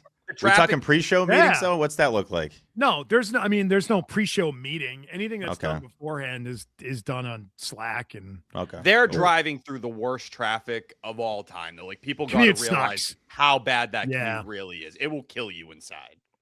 Yeah. I mean, How 10 to long's your 2, commute? about an hour and 15 to an hour and 20 most days from Hanover to Waltham. Yeah. Hanover, nice. Yeah, it's not it's I not thought you were in Quincy. No, I haven't been in Quincy in a few years. You haven't talked to the guy in a decade. Yeah. You moved. It has. I moved in 2020. I remember you bought your parents' house. Yeah. Yeah. I didn't stay long. Yeah. Oh. I didn't stay It's a long. beautiful house. It's a beautiful flipped house, it. Beetle. I flipped Yeah. it, dude. Good for you. My dad gives me shit about it all the time too. He's like, "Did you flip a house on me?" I'm like, "I definitely did. I certainly did, Pop. I stayed 5 years. I feel like 5 years. Oh Like, yeah, That's a long time. 5 5 years. years. Was 5 That would be years. the longest I've Yeah. ever lived somewhere. Yeah, I mean, he was all about it too, because like we had little kids at the time, and he was like, you got to get out of, you need to grow up and you need to get out of your 2-bedroom apartment in Dorchester. I'm like, all right, well, yeah, I guess we do. So we did it. But yeah, so anyway, the commute sucks, but it's fine because again, you get it back with you're done at 2 p.m. and you can do all that stuff like, coaching all the teams that they're on, and that is the good part of it. What time do you go to bed? I'm usually we got a new puppy, so that's really thrown me for a loop. I'm going to bed really early lately. They don't know about West Coast Beetle though. Beetle gets into West Coast baseball, especially with what the Red Sox were. I know. Always checking in on this has murdered. The new puppy has murdered my West Coast baseball watching. I don't know if you guys know. I've become, I when Mookie left, I would watch the Dodgers every night. I just would watch the Dodgers every fucking night because I was like distraught that he was gone. And I was like, well, I'll show you. I'm going to watch the Dodgers every night. And now the Dodgers are like, now the Dodgers feel like the old Yankees. Like, I still really like a lot of these guys. Damn, but I'm conflicted. So I've started watching the Padres now too. So I've become and I was sort of watching Bogey after that. I mean, Bogarts is one of my favorite Red Sox players in recent memory. And so I started watching them a little bit after he left. And now I've been watching more Padres games this year, but this new puppy has destroyed that. Typically I'm like a 11:30 midnight type of guy. Now I'm like back to being like a 10 p.m. type of guy because you got to be up bright and early. Sun comes up, dog gets up. So, dog hasn't learned yet. She's only like 13 weeks old. You get into that Sullivan's over there. The Hanover Crossing's nice. Oh my God. You're talking to a Sullivan's guy through and through. So good. Through and through. Good. Shout out to Brendan Sullivan. If you guys want to go to Sullivan sometime, my treat. You guys want to come down to Hanover? What the hell is that? Sullivan's Castle Island. God. Sullivan's they Castle. They have one now in Hanover where the Hanover Mall used to be. It's incredible. And the one in Hanover has a full bar, full eat-in restaurant. Right next to the massive theater right there, a little pregame, a movie. Yep. Yep. And there's 110 Grill there. Shout out 110 Grill. Let's give them a shout out too. One in Saugus. Sullivan's, Brendan Sullivan, great people there. They are hugely generous people. They donate to a million amazing causes. Great guys, great people. You'd love it, Jared. I'm a North Shore guy. I don't know that I've ever even when would I have been to the South Shore? You never went. Well, you never went to Castle Island? Yeah, Castle Island Sullivan's for some hot dogs and burgers. South Boston, the original. That's crazy. Never. Castle Island's incredible. I used to leave the hub and just drive over there some days to grab something before I got into traffic. That would get me through my commute. It's the pre-traffic hot dogs. All the time. Bro, Classic 3 out of the first 6 dates I had with Martha, I just took us there. Cheap food, good food, and then you go walk around. You can walk around, see the planes land. Easy. It's awesome. It's nice. Awesome. That's a real nice touch. That's how There's a lot of stuff Jared just doesn't know. We just got to get him more used to stuff. Yeah. I'd love to do more stuff. I don't really do a ton of stuff. I kind of just, I stay where I'm at. You're literally just there. You're always at your house, basically. I'm either at my house or I'm the at fucking an establishment near my I'm at 95 the fucking sports hub. Although I haven't been there in a little bit. Like pretty much since the move, I haven't been in studio. You have mail there, by the way. I used to collect it. Why? Yeah, I'm assuming it's like fan mail. But is it in an envelope or it's in a box? I want to say I saw an envelope at one point. There was a box a while ago. That was a while ago. And I kept it there, and I kept telling you every week, and you'd forget it every time. I mean, but I think I've seen. I hope it's not cookies. I think well, that's the first thing that comes to mind. Those cookies are toast if they're cookies. Yeah, if they're cookies, I'm gonna be pissed. Hope it's not like cheeseburgers because those are probably done. It's probably the same way people send Zoe like 1992 Skybox football cards. It's definitely the Allen and Ginter Carabas card. Yeah, those used to get sent to my parents' house all the time. Worth it. Totally worth it. I guess. To be on the fucking card. Totally worth it. Oh, yeah. Yeah. But my parents would be like, you have like fucking 12 envelopes at the house. Well, why don't you buy their house? Do what I did. Buy their house. Just be like, all right, you move out, I'll buy the house. They're need gonna to buy stay some there more forever. houses. The Jim Halpert move. Yeah, like I need more houses. Just That's for the what I need. mailbox. You treat it like a P.O. box. Be like, yeah, Yeah. I bought my parents' house. It was a They'll badass never move leave that just house. for the mail. They've been there since I was born. That's a good run. Yeah, I don't know that they'll never leave Saugus. Is your God room bless still Saugus. there with all the socks? Mhm. Like, oh, that's awesome. I didn't know that. Yeah. Is it still kind of look the same where the walls just Mhm. covered with reds? Okay. Well, Everything that love was to on the come over. walls in that Fitzy video are still on the walls now. It's going to be like Graceland, like Elvis's Yeah. home. we should do a pod from intact. Jared's room. That would be That'd be hilarious. sick. I think would be fun. the second episode of Section 10 was recorded in there. Okay. Me and Pete had like a little fold-up table, and we just went in my childhood bedroom and just recorded a cast real quick. Yeah. We got to do that. Yeah, why not? Yeah. Beetle, we went to the aquarium this past Tuesday. Do you have a favorite aquatic animal? Favorite aquatic animal. Oh, Mhm. shit. I'm going to go. There's so many to choose from. I'm Yeah. going to tell you what I think the favorite thing I've ever seen. We went to the Atlanta Aquarium, where they have these things called, I think they're called whale sharks. 2K was just there. Have you ever heard of that? Yeah. Whale sharks are They're Atlanta. Okay. It was the whale shark. Yeah, whale sharks. Yeah, they're huge. That thing's Yeah. insane. The It's the whale largest shark. fish. There in the was street sharks. You're of the era as well. There was a whale shark that was a street shark. Yeah. Whale shark. Put me down for the whale shark. That's the coolest thing I've ever seen in an aquarium. Yeah, the whale shark. There was like a whale shark, a hammerhead shark, like a mako shark, and a great white shark. And a killer whale. Yeah. At Well, the I did go to aquarium? I did go to SeaWorld recently Mhm. in San Diego when I was out in California a couple months ago, and I saw a killer whale for the first time. And that's pretty damn impressive. I'd be afraid of it though. I'd be terrified. of it. Yeah. Terrified. Free Willy. Yeah. You never Terrified. seen Free Willy? I've seen Free Willy. You know that they released that shark into the wild and then it died as a result of it? Oh, did it Wow. really? Wow. Yeah, the years after the filming, there was this, these rich people trying to save the world. And it was like, yeah, well, that shark never lived outside of captivity, guys. So it really wasn't ready to go live a life in the wild. Yeah. Which is what they now tell you at SeaWorld. They say these whales, these killer whales have never lived outside of captivity. They were born in captivity. We couldn't release them if we wanted to. It would be irresponsible. Yeah. Because they're just used to being fed by humans all the time. Yes. Yes. So they don't know. Huge. They don't They're- know. Well, they don't gotta have go out there. a pack. They need their crew. Well, there's three of them. There's three of them in the tank together. They have a They don't- pod. It's a pod. They don't have DoorDash for whales. True. They do. I'd find out if I was. Do you know how many times Steve DoorDashed an order last year, Beetle? It's bad. It's bad, dude. Yeah, total count on the year. I Yeah, counted throw- on the throw- year for throw a guess 2025. out All right, so Beetle it wasn't, won't be able to guess it. it I'm wasn't telling every you. day, right? Beetle, I give a mean, number.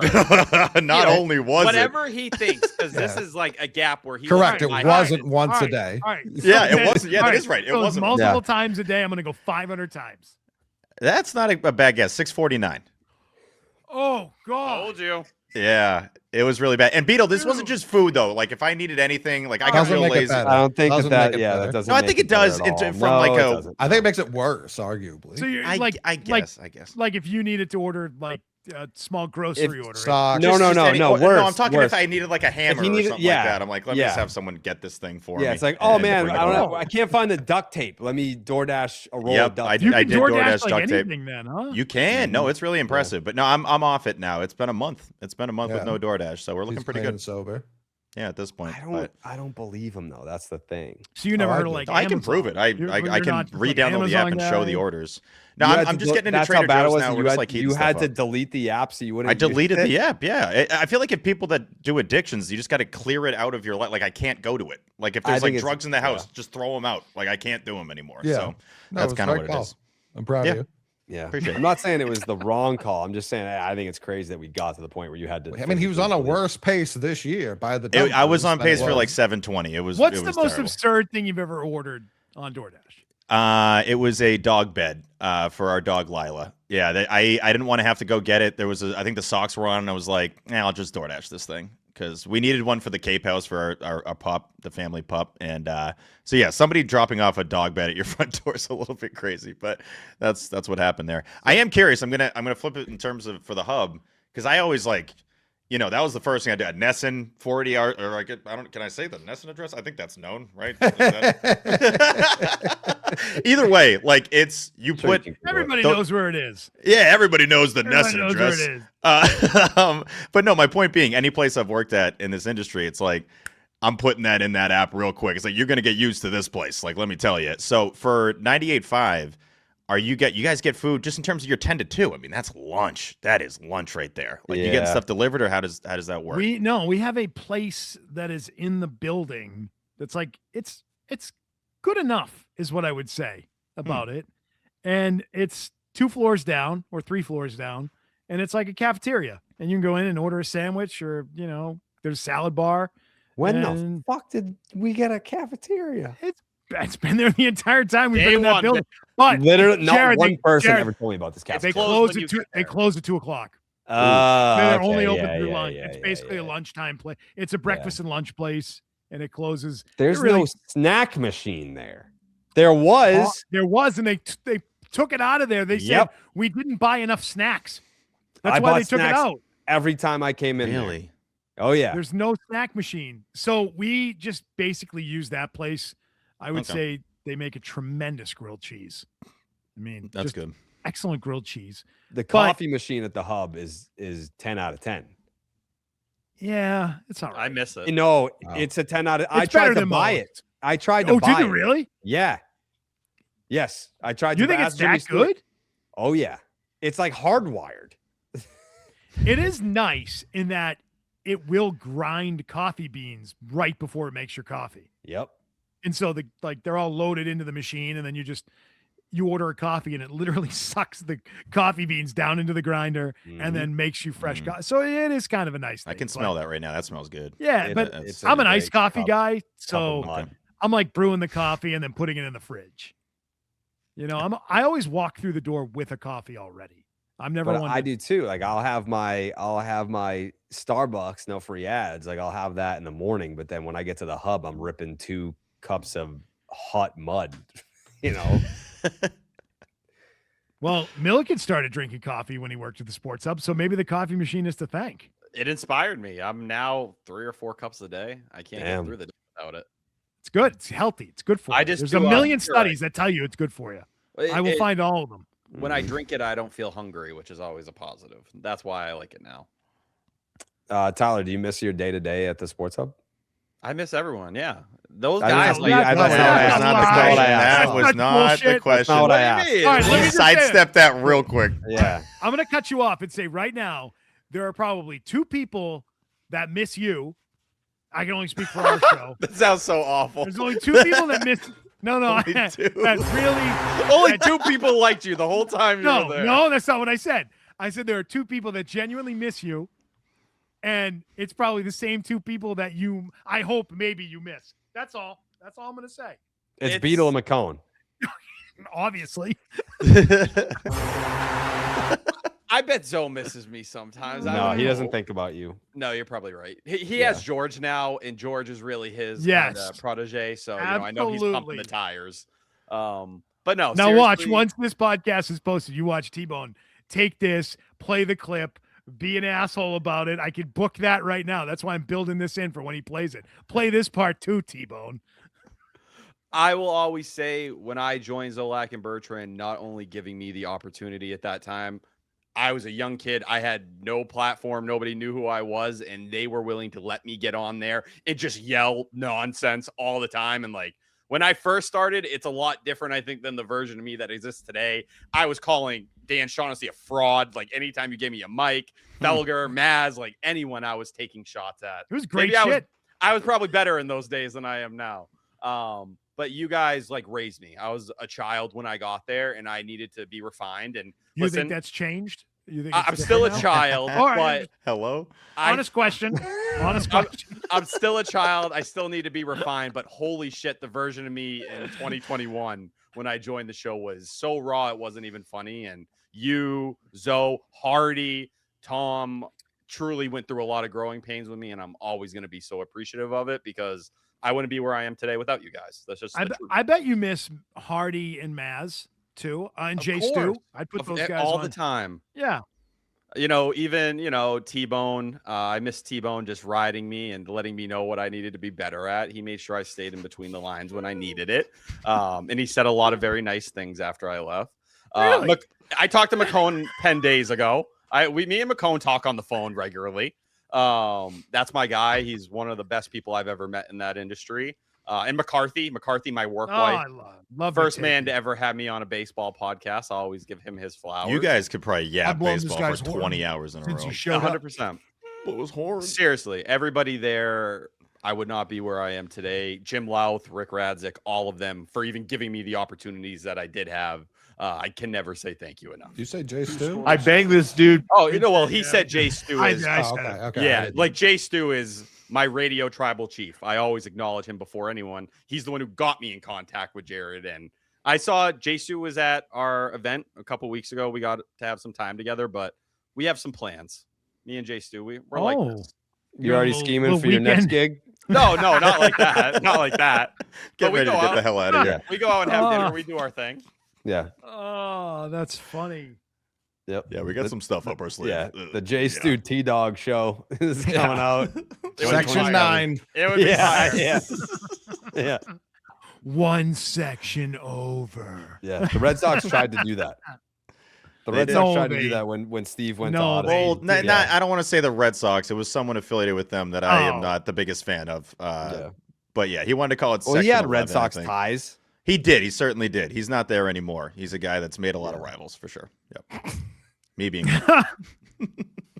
I've got a Section 24 sign in my basement. That's what I've got. Why? That's where my family had season tickets growing up. Oh, it was Section wow. 24. Yeah. Imagine Beal had a pod that's just a rival show. Section 24. Right. I so badly want to go visitors get the on deck sign circle. and then Yo, just get the hold sign. it. You have it? Oh, the yeah. sign. It's right Big there. time. Go get it. You know what I was thinking the other day? I'm actually glad he brought this up because Fenway, I feel like, turns around some of the stuff they have and it'll maybe end up on like the MLB auction site or whatever. How cool would it be? And you obviously should have it, Jared, but like how cool would it be if you had the Section 10 sign from Section 10? The real one? Yes. Like I feel like you can easily replace that. that? I don't know if they do that often, but if anyone hears this that would know. Steal it. That's cool right there. Yeah. There it is. That's the one. Wait, I got to ask him how he got it. That's probably Etsy. Yeah, probably. Yeah. So is Did that I steal Etsy that? Beetle? Like, what's the deal with? This is from 406 Concepts. Okay. Which so I got it back up here. You see it? You see it now? There you Yeah. go. You got it? Yeah. Yep, we got you. 406 Concepts. This guy was making these and like selling them at like memorabilia shows and stuff. Probably, I don't know, 5-6 years ago. Yeah. Maybe longer. I don't remember. It's been a few years. Matt actually just made me a Section 10 one. I don't know where I'm gonna put it. Probably somewhere up here, obviously. But yeah, I've got a few of the signs. Yeah, he made me this. I got a Gate A sign, and then I've got a Gate D sign. I've got a replica Donnie Bose sign from Gate A as well. That's which awesome. Which is really sick. Mm-hmm. That one's hanging up a little higher. I'd have to reach it a little higher to get that one. I got that one. Yeah, these are cool. I think Nice. it's Etsy, right? I think there's like a dude on Etsy that makes all these like gate signs. It's really cool. Yeah. Yeah. Yeah, so I'm gonna start the rival pod, Section Please do. 24. Section 24. Yeah, that'd be sick. Yeah, I bet T's gonna be on it. Section, would Section never, 24. T would never stop promoting it. I would listen to it all the time. Did you also run into that with Tyler? Just him promoting anyone that is like either a competitor or like a He brought up EEI during this. Yeah, like has promote it. Like if you guys have, say for example, a beer sponsor and he promotes a beer that is not the one that's paying the bills. That's a Scott Zolak special. It is a Scott Zolak special, which is he goes out of his way to crap on the sponsor that he's in the middle of the live read for. The McCone one, the week I was leaving, was the all-timer. Was it one of the all-timers? Dunkin' Donuts. There's a lot of them. There's a bunch of those. No, we never had that issue. It's interesting. With Milliken. No, It was that was just never us. a problem. That was just great. you. That was a you thing. Yeah. They kept him on a leash over there. Yeah. They were smart to do so. Yeah, you seem like a leash But guy. I mean, you guys do understand.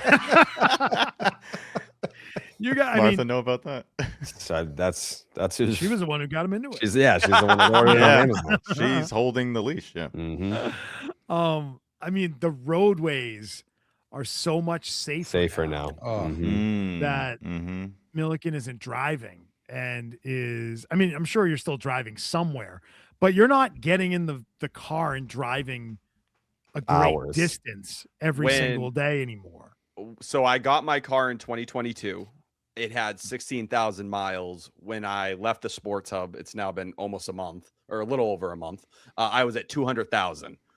My car has not got into 200,000 and 200 miles yet since I left. That's how little I've actually driven in total or driven. Droves did. Thank you. Yeah. English, it's tough. I get it. We're working on it. But Driving. the only place I'm driving is to Martha's or the gym. That's about it. No, humble brag. Either Good life. Good life. And it's go to my girl's place in the gym. Like that's really. Yeah, I'm all I either need. crushing weights or crushing puss. That's what I do. Y'all know who I am. I just lift and bang, just man. That's says that about shit. it. Like, I'm sorry, Yeah. like, I'm just clanging and banging. That's what I do. you say that a Socks, little clang, too bang. casual. I didn't say I was fucking, man. Yeah, I just said I was driving. I fucking work out. Not Yeah, saying of I'm not course. fucking. Like, Pile my pipe will be driving. laid. Yeah. Yeah. Oh, you want to know where I go? I'll tell you. I go to the fuck factory and I go lift. Yeah. Those are my two stops. Yeah, a lot less driving, a lot more fucking. I'll tell you that. Oh, you curious? A lot more And let driving me their head tell for you, the fucking bed. I got post. dead legs, and it ain't from the gym. All right. Cool, Good. man. Thanks for the update, Tim. We appreciate it. Love Dude. that. Good Yeah, for I'm you. glad. I'm glad. We're all safer though. We're all safer. Yes. We're all because you're safer. Not not out there Martha. anymore. Everyone else is much safer. I know. Yeah. Driving school next Saturday in Hyannis. If you're around or you're attending the class, hit me up. I will be there. Recertification. That is What something. was that? I have driving school. He's next been week. ordered to go back to driving school. Oh. If I don't State complete mandate. it by July 4th, my license will be suspended. Okay. I mean, All that's right. great. You don't really have to be anywhere.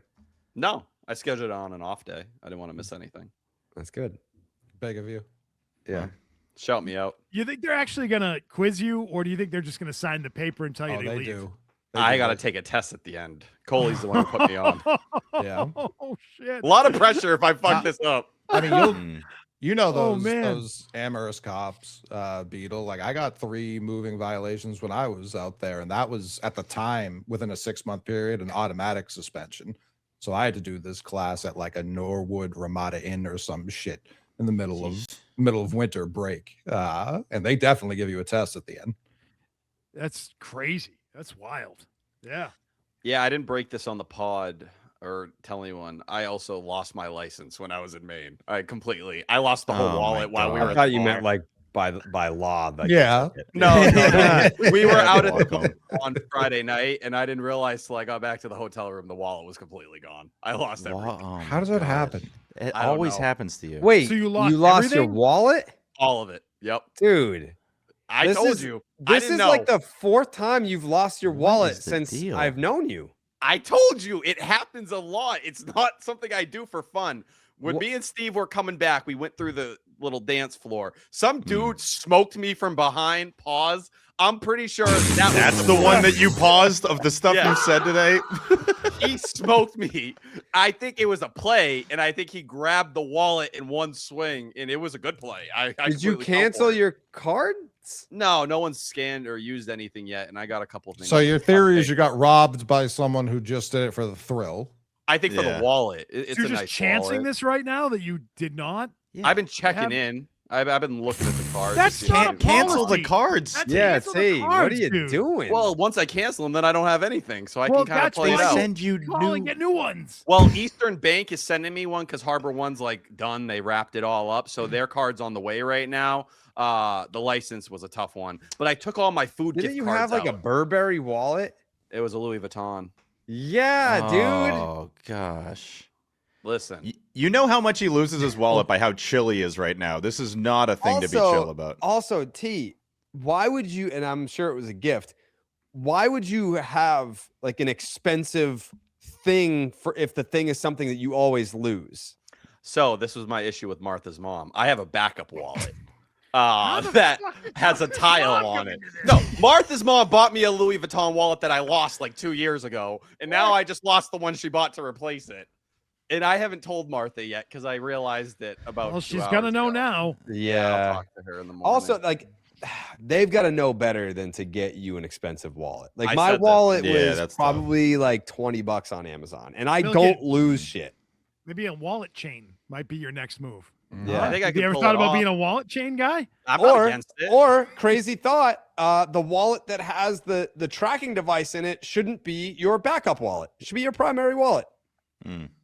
I felt like the tile made the Louis Vuitton like not look as cool, you know? It's super cool for someone else that currently owns it. Yeah, they agree. Yeah. Yeah.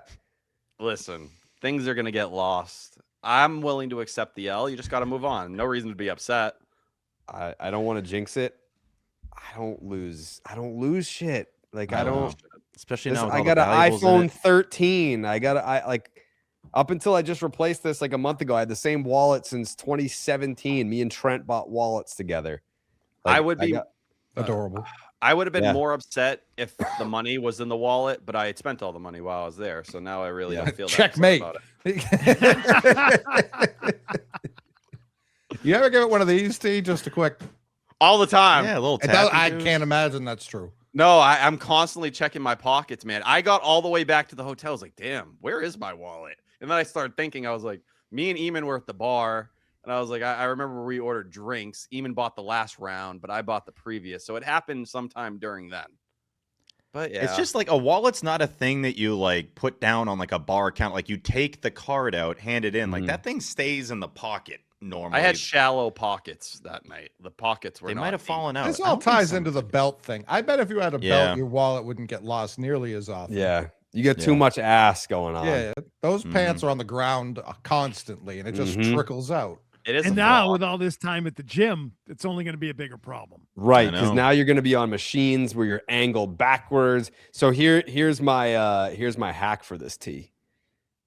If I like a pair of pants and I like the pocket situation, I'll buy like 12 of them shits. Because now, like, you can't have days where it's like, all right, I have good pocket depth today, and then tomorrow I don't have the same pocket depth and I sit down and shit falls out of my pockets. Like, I know that these pants that I'm wearing right now, like, my shit is in there and it ain't going nowhere.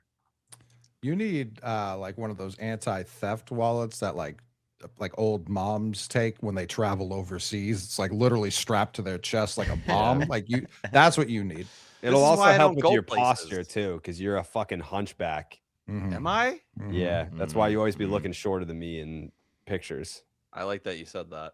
Well, you are shorter than me, but like you look shorter than you need to look. Yeah. I think it's a fat thing. I think it's like a fat compensation thing going on, because I feel like as I start to lose weight, I'm starting to stand up more straight again. But I do that with shirts in terms of like I have like 30 You've black lost shirts. 15 pounds. Like that's feels different. I do feel different. Yeah, but like it's not going to affect your scoliosis. Like, all right, it's not that bad. Is my posture that horrendous? It could be a lot. It sounds like something you guys have discussed.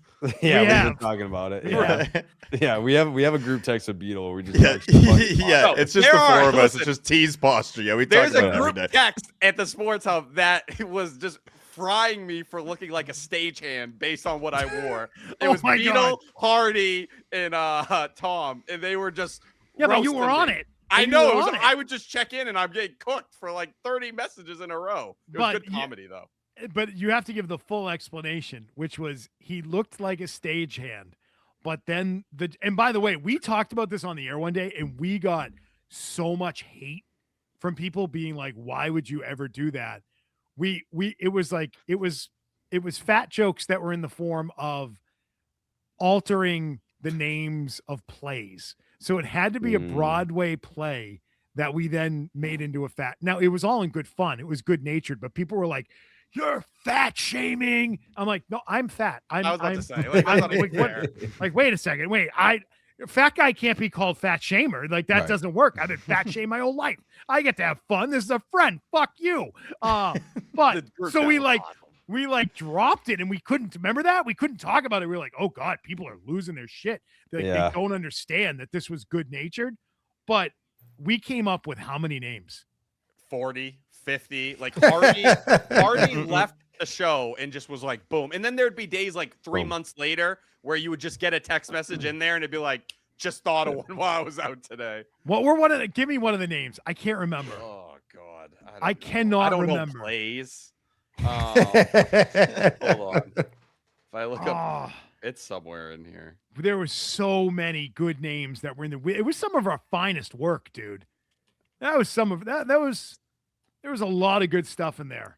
Well, you guys are looking for that. Side note, before we hit record, I was like, Beetle, how long you got? And he was like, however long you need. I was like, don't say that because sometimes we go 3 hours. And he was like, 3 hours? And I was like, don't worry, we'll get you out of here in an hour. We're at like 2.5 right now. This started in 2023, May 22nd. Ham, Hilton. A Raisin in the Bun, The Book of Mormon, Beauty. That was mine. That was mine. Shut the fuck up, Jared. Book of Mormon was mine. Anyway, so about these bad jokes. Yeah. Jersey Mike Boys, The Chew Sick Man. I don't know that one. The Moo Sick Man, Nibbler on the Roof, Bacon Grease, 40-Second Helping. Jesus Christ Superstar, The Ice Cream Man Cometh. Zoe out, Milliken in for tomorrow night. That was just popping in there. I was just randomly in there. Okay. I was like, that's an interesting name. Like, can we get serious for a second? Yeah. All right, back at it. Chicago Deep Dish. Fries and Dolls, Wicked, parentheses, Fat. That's the best one. I thought you were just going to leave it at Wicked for a second. Like, that doesn't really Wicked, work. parentheses, fat fucking piece of shit, and parentheses. Wicked Fat. Oh, my God. The Secret Olive Garden. Wait, this went into 2024. Yeah, I'm no, looking yeah. at it now. It went on for years. We have Rent, parentheses, a bigger tux next time.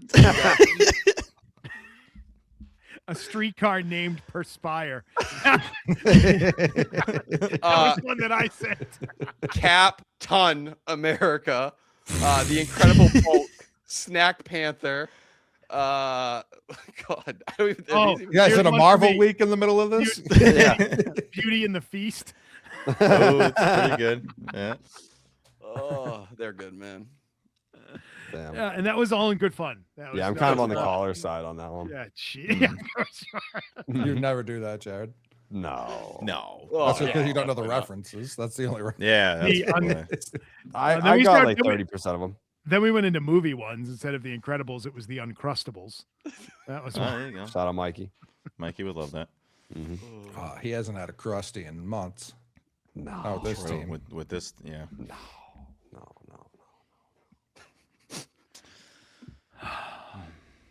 So you got anything else for Beetle so you can go to bed? No, I think that was the perfect way to cap the Sports Hub era. Okay. You're still welcome to come back. Of course. Listen, I got to be invited. The day I'm invited, the day I'll show up. Did they take your key card? I mean, you would have lost it by now in that wallet anyway. Sure, yeah, it's gone. Yeah, You that's still fair. have it? I do have my key card. Some fucking guy in Maine right now who's like, what the Yeah. Oh, shit. Get ready because he's breaking in this week. I'll frame it like this. There were conversations about maybe doing something. Those conversations have not picked up since I left. No, I'm not upset or anything. I don't like think that has but- anything to do with you. Yeah, no, I don't. I'm not taking it in any way like that, but that's just what it is. Jared, you still coming in one of these days? Get your mail? I'm once a week. I just haven't. Well, now when I come back from Arizona, me and Tony, I believe, are at the Cask or we're at some fucking bar on Thursday. This Thursday? Yeah.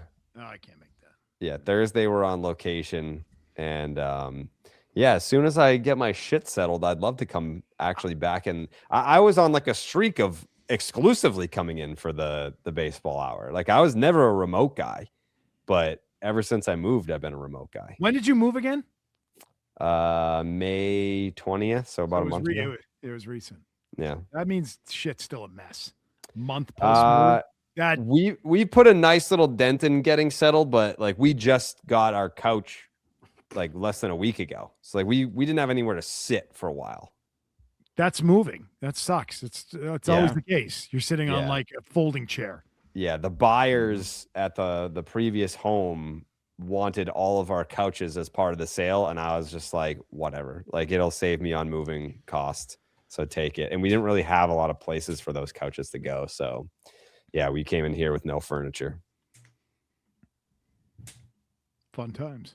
Mm-hmm. And then get the red seat couch. Yeah, got the red seat couch over there. Very excited about it. All right, Marc the Beetle Bertrand. Zolak and Bertrand, 10-2, 98.5, Monday through Friday. You think Sox tickets are going to get cheap soon?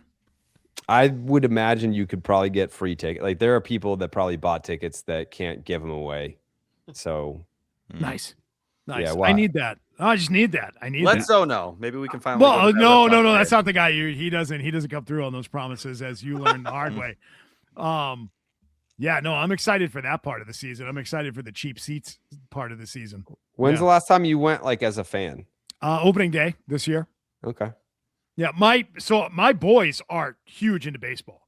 So like there's a 11 or 12-year-old sitting at my kitchen table every morning ready to talk about the previous night's game, even if they didn't see it. They've already caught up by then. Do they listen? Do they watch you on YouTube and like be like, Dad, that takes suck? No, like, they don't. You know, Dad, you were cooking today. No, they don't care about me at all. Really? No, not even a little bit. They're more like annoyed that that's my job than anything. Why? Because like they just deal with the anywhere you get stopped, and it's, you got to remember, like every teacher they've ever had is like, oh, I watch your dad on TV, and they're like, yeah, we don't give a shit. Like, and I don't blame them. Like I don't blame them. Like there was, I don't blame them at all. Like they didn't sign up for that, so they're more like annoyed by that than anything. But when it comes to being into this team, like this morning, today, Father's Day morning, there's cards out and presents on the table and happy Father's Day. And then the first thing I hear out of one of my kids' mouths is, can you believe the Sox won again last night? I'm like, no, I can't. No, I can't. Like, and then it's talking about that. So there's plenty of that. There's still a high level of interest in this house as far as this team goes. So that's a good thing. So that's, I mean, like I guess we were talking about that a little bit. Like the first time I went to Fenway that I can remember was 97, and like that team sucked. But like I just remember being like, Fenway is so cool, and like Nomar's on this team, and I love Nomar. And I feel like when you're that age, you care less about like playoff odds and the trade deadline. You're just like, yeah, I like baseball, and there's some guys on the team that I like. Like I'm sure they have favorite players that are just like, yeah, like if Roman Anthony's still on the team, then great. I like Roman Anthony, and like that's how you view the team at that age. Yeah, Milliken knows this, but 97 walk-off against the Angels, Vaughn against Troy Percival is my favorite Fenway Park memory of my life. Wow.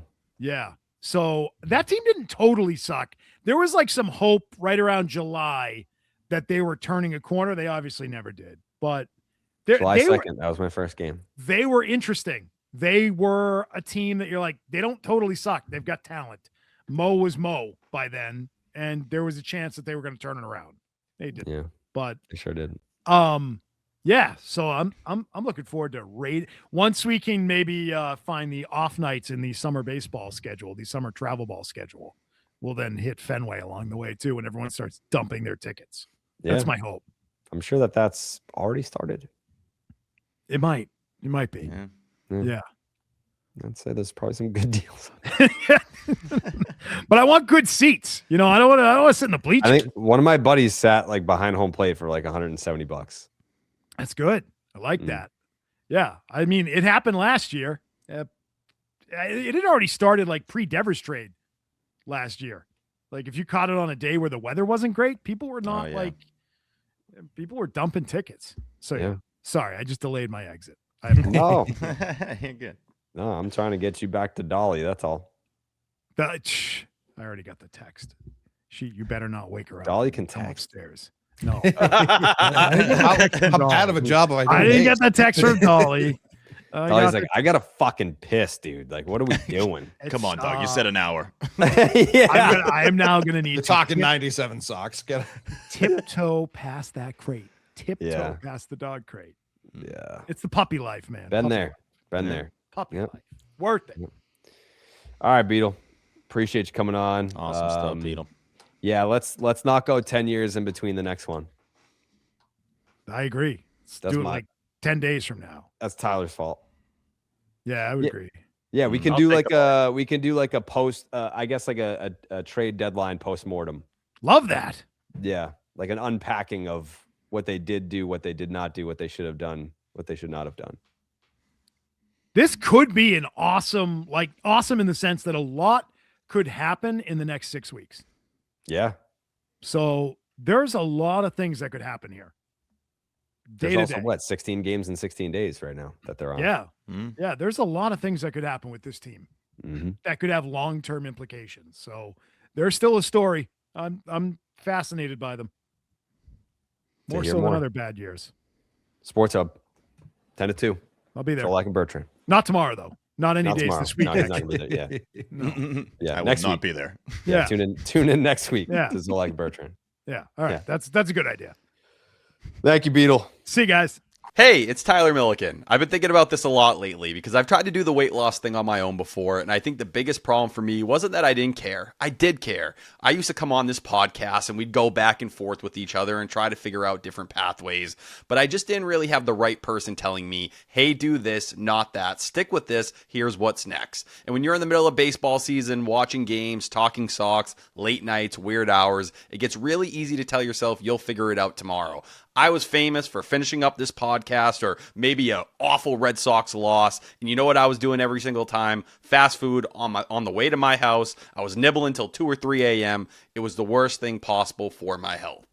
Since then, I've started Awaken 180, and so far, that's been the biggest difference. I met with Skylar, started the next day, and now I've got something to follow. I'm using the Awaken 180 app, staying within my restrictions, mixing in longer walks. I even hit the gym today for a nice hour. Yes, clap for me. I really appreciate it. And I'm already down 14 pounds in 2 weeks. The weight just melts off with Awaken 180. But more than that, it feels doable. It's not me trying to be a hero by myself. It's a medication-free weight loss program providing free support for life. If you've been waiting to get help, go to awaken180weightloss.com, the official weight loss program of the Boston Red Sox.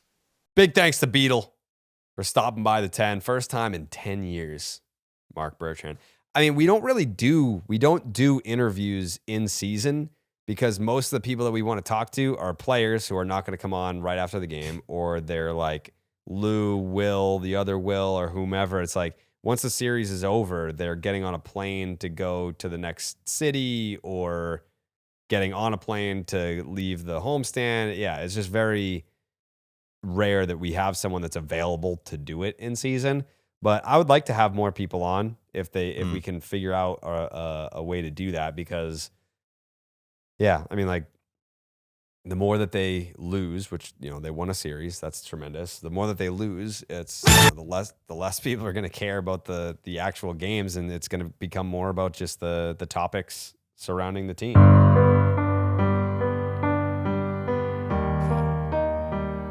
I honestly got ready to freestyle. I'm not even gonna lie. I'm so not used to actually doing the real haikus. Hey, Mrs. All right, let's go.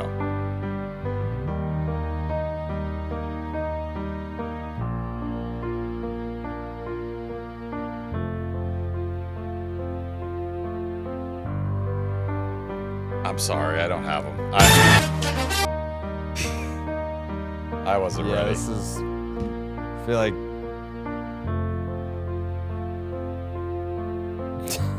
I don't know where I put. Oh, here we go.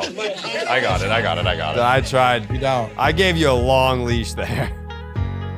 I gave you, got a 3 long... entry points too. You know this more than anybody. He's been suspended 500 times, and he'll still try to talk during the suspension. Like, in fairness, winning series hasn't happened a ton this year, so like I guess I get it, but hey, the last couple, when you start playing the music, I'm like, no, they didn't. Oh, they did. Right, they did win the series because they'll lose the finale. So So it's like now they're doing that thing of win the first 2, lose the last one, which kind of feels like a series split when it's a loss on a recording day. I said that in the Discord today. I was like, I feel like if the Red Sox didn't sweep the series, they've lost every finale in a series that they've won. It's always gone win-win loss. Mm-hmm. Yeah. Thank you.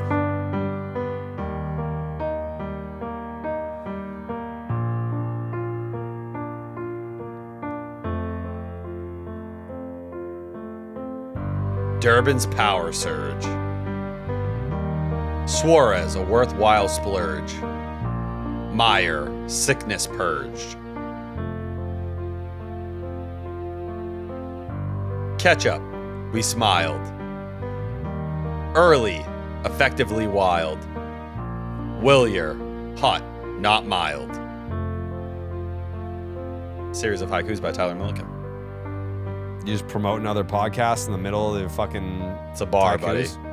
Connelly early was effectively wild. Velo, taken up. Very beautiful. Yeah, he was. He's feeling that four-seamer these days. Yeah. Caleb Durbin continues to just absolutely dominate.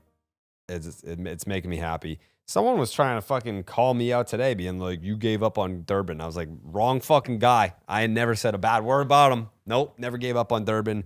Happy to be proven right that Caleb Durbin is he's cooking right now. But those first few innings for Connelly early, I was like, what the I was like, he gave up one hit. I was about to tweet being like, this dude just doesn't have it. Mm-mm. Like it's gonna be a rough night for Connelly early. What was the line, T? 6 innings pitched, 2 hits, 1 earned run, 7 Ks, 2 walks, 0 homers, 3 hit by pitches.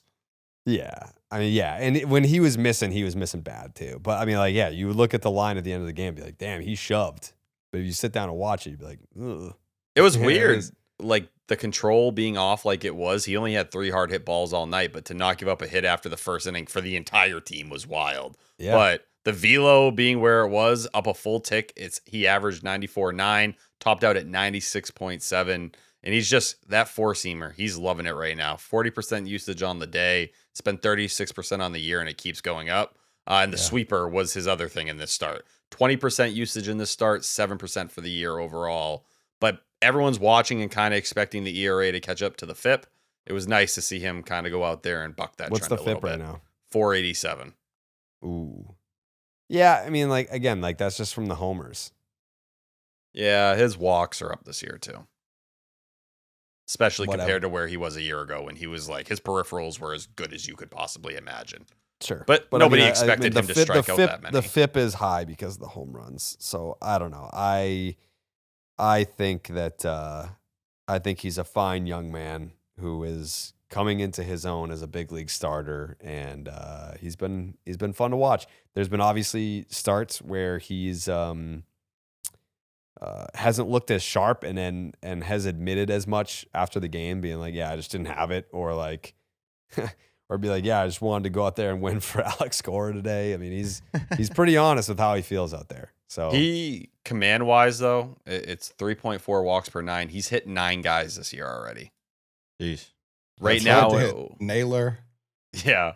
Right now in baseball, there's only 5 guys who've hit more to start the season. And actually only 3 have more. So that's where you're going to see some of these things. You want guys stepping in the box, being like, if you've got 96 plus, and I'm stepping in the box, being like, oh, this guy's got pinpoint control. That's awesome for me. I like Randy Johnson. Part of his whole thing was intimidation. It's like he could just zip one right over your fucking head. And Nolan Ryan, Pedro Martinez, Roger Clemens, like all these Gibson. guys. Yeah, they would just fucking put one right in your asshole, and that would hurt. Oh yeah, it would. I don't want someone that has pinpoint control. I don't care what the HBPs are. Like if you're walking guys and scoring, if it goes in your asshole, you should be able to take second. Oh, yeah, you should be able to go to the hospital. Yeah, you're just like give me 2 here. Yeah. If I was in the box, I'd turn my ass more. Blue, come on, 2 for that. This thing's up my ass. Can I at least get to second on this? on, man. This is crazy. Come on. Blue, come on. 2 here? Look at this. Yeah. Balls in my ass. I didn't put it there. He did. Him. He did. Yeah. Come on, man. But then to get second, you have to walk to sit. Like, if you can survive the walk with a ball in your ass to second base, then I think you are in the 2. If you can hobble to second base and then they lift you for a pinch runner or something like that. Yeah. Yeah. Baseball in your ass. That would be tough. That would, oof. Yeah. Especially you're awake the whole time. I know. Yeah. Shout out Carlos Narvaez. Early showed him love after the start, talking about how important that mound visit was in that first inning to kind of get him to lock back in. The timing doesn't feel great. Yeah. Oh, yeah. He's getting bodied online right now. I didn't know where you were going with that. Yeah. I was like, what the fuck is this about? Yeah. I think maybe we, right. take a break on Cap. Red Sox win 6-2 and 5-1. I don't know if I'm going the shout out route right now. Well, we're talking on the field. Yeah. Well, there's people talking off the field. Oh, I've seen the threads. Yep. What was what was Friday's game? We were Ranger Suarez no hitter. Yeah, Ranger Suarez. Yeah. The boys were getting crunk in Portland on Friday. Section 10 night at the Sea Dogs. I just gotta say, the POTY standings, it's like Joan is launching up the rankings. Yep. Allen rocketing up the rankings. Steve and Dan, I would say look out. Brian, not trying at all. No, he doesn't need to. I'm not even saying he doesn't want it from he genuinely is like, no, you guys can have it. It's all good. Yeah, I don't know. I mean, Brian's effort every year just feels like he's just mailing it in. And Brian, for he lives a great life, but he doesn't need awards at all. He's not about trophies. Yeah, he's just about living a great life. It doesn't feel like it's his thing. Nope. But man, did Joan really, really rocket up the charts. In Portland. So shout out to Joan Peral and Alan Peral. What a night. Great turnout. The jerseys were spectacular. Oof. I mean, it was probably like the line lasted until probably like the 6th inning, which was cool. Yeah, we got to the 7th, I think. Yeah. A lot of people came a long way for that. It was going up to Portland, Maine. I mean, fucking Steve himself drove like 4 hours for that. Yep. It was not the easiest place to get to if you don't live in the great state of Maine. But shout out to everyone who made it happen. I got to meet Emma Tiedemann, who does the play-by-play for the Sea Dogs. She's fucking awesome. Like 10 out of 10 star. Who else did we get to see? Did you go in the booth, Jared? No, I talked to him after the game. Yeah. He was standing next to you like the whole time. There was a part where I got separated from everyone for like a good 45 minutes. Where did I go? Great question. No, I was in the area. No, I was in the area talking with a bunch of fans, and then everyone left the area, and then they were like, we're shutting this area down. I was like, okay. So I went and I saw like 2 pitches. I saw Steve in the section 10 area. I went there for like maybe 5 minutes, and then the game ended. And I was taking more pictures with people on the concourse. Oh, superstar. What they call me. Yeah. Alan Barker with the Sea Dogs. Yes, big shout out to Alan. For putting it on. He was awesome. Yep, he was great. I totally forgot that I said that about the first pitch thing. Like I did too. He was setting it up like it was something that, I mean, it was probably I just said it in passing, but when he reminded me, I was like, oh yeah, I did say that. We threw out the first pitches and Steve went last, and he was like, remember what you said on the show that if Steve threw out a first pitch that you would get in the batter's box and hit it over the fucking wall? And I was like, that sounds like something I would say. Like right now, like I don't 100% remember, but like yes, that does sound like something that I would say. And then he's like, well, now's your chance. And he gives me a baseball bat. And I was like, you really want me to do this? And he's like, yep. And I was like, okay. Got in the batter's box. Steve threw out his first pitch. and I swung and missed at it. Yeah. No, it was a great moment. I loved every second of it. If you would have hit that ball, I would have gone to Alan and been like, awful idea. I don't know why you did this. Like, just let me throw a pitch and just go back to talking to people that listen to the program. Yeah. Coley and I were running to get I got ready. right to shortstop. You went to like deep right field for some reason. I thought he was going to be late. I thought Jared was going to be really late. I'm telling you, it was a nice 12-6 pitch there. A nasty hook. But I'll tell you, dude, like, people's memories that listen to this show are so much better than mine. They'll point out things like when we're doing the meet and greet, they'll be like, remember like an episode like 345 when you said, I'm like, no, there's so much stuff I've said on here that I don't remember. And people even today, like someone was doing, put a clip out there of like you and I talking about something in like 2018. I'm like, beats me, dog. I couldn't tell you what those words were that came out of my mouth, but credit to Alan. He did an incredible job. Alan Barker, setting a lot of this up, making sure we had the names on the back of the jerseys. Even him, coming up with that there for the first pitch was really cool. Dude, I mean, Wally. I was just going to say, we buried the lead. Wally showed up. Like, that was awesome. Come on. And it was Big Wally. Big pop. Yeah, it was the real one. It wasn't like some backup Wally. Because I remember I was pissed last summer. They had backup Wally at Cape League All-Star game, and I was not pleased with that. But yeah. Real Wally. This was the real Wally that came up from Boston. And like Mikey told us, he was like, there's a surprise. And I remember the Woo Sox night that we had. The surprise was that they suspended Tyler. And I was like, all right, well, what's the surprise going to be this time? I was like, I don't know. Like, I'm not like killing the best. Franklin Arians right off the shin. Yeah, Wally is going to shoot Tyler. Surprise guy. And then we get out to the mound, and here comes Wally. Gets down, crouches down. I was like, "This is amazing. This is a fantastic surprise."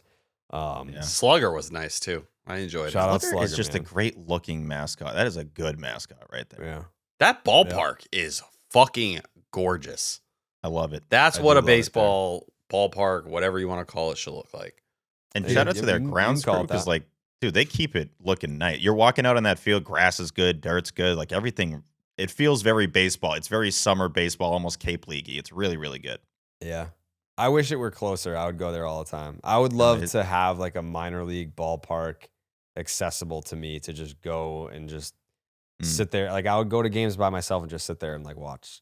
If these guys were like a half hour away, we'd probably just become a Portland Sea Dogs podcast. Well, I mean, the Woo Sox are kind of close-ish. Yeah, it's not that bad. Yeah, that could be worse. I will say the distance from the mound, dude, I don't know how these guys do it. Like the second that Wally, he was in front of the plate for your first pitches. And so mentally I'm starting to, and I haven't thrown a ball, I feel like maybe since the first pitch, like Fenway, like it's been a while. And so I'm mentally preparing for that distance. Like, all right, I got it. And then they do the whole thing where you're going to hit and Wally goes further back. I'm like, this is a toss and a half just to get it there. So getting it to the catcher is tough. The way some of you guys were talking about throwing a baseball, like it weighed 45 pounds. Like, oh, it's been years. It's throwing a fucking pitching is definitely different for sure. But some of the panic, and I didn't even say it was you, but I heard a lot. Like even Mikey was just like, Mikey was like a great pitcher growing up. He was like, I don't know if I can do it. And then his was fine. Like I don't know. What, Jerry? No panic for me. No. I don't even know if panic is a word. It's just more like the body hasn't done it. The repetition, it's been a while. T was like throwing his pitch while he was still like falling backwards. I don't know what T was doing. Yeah, I always feel awkward when I start getting up there because, like, I don't know. Like, I was in the back throwing on that little velocity machine. I felt like, all right, the mechanics set in. That first throw, I was like, I don't know where. Like, the ball came out at the most awkward stage. Yeah. Then, like Worcester. Watching the video, which, by the way, the Sea Dog social media team, unbelievable. Like, this video made us look like $1 million.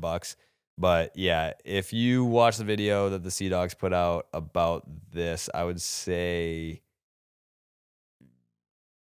maybe me. I'm the only person that looks like I've ever thrown a baseball before.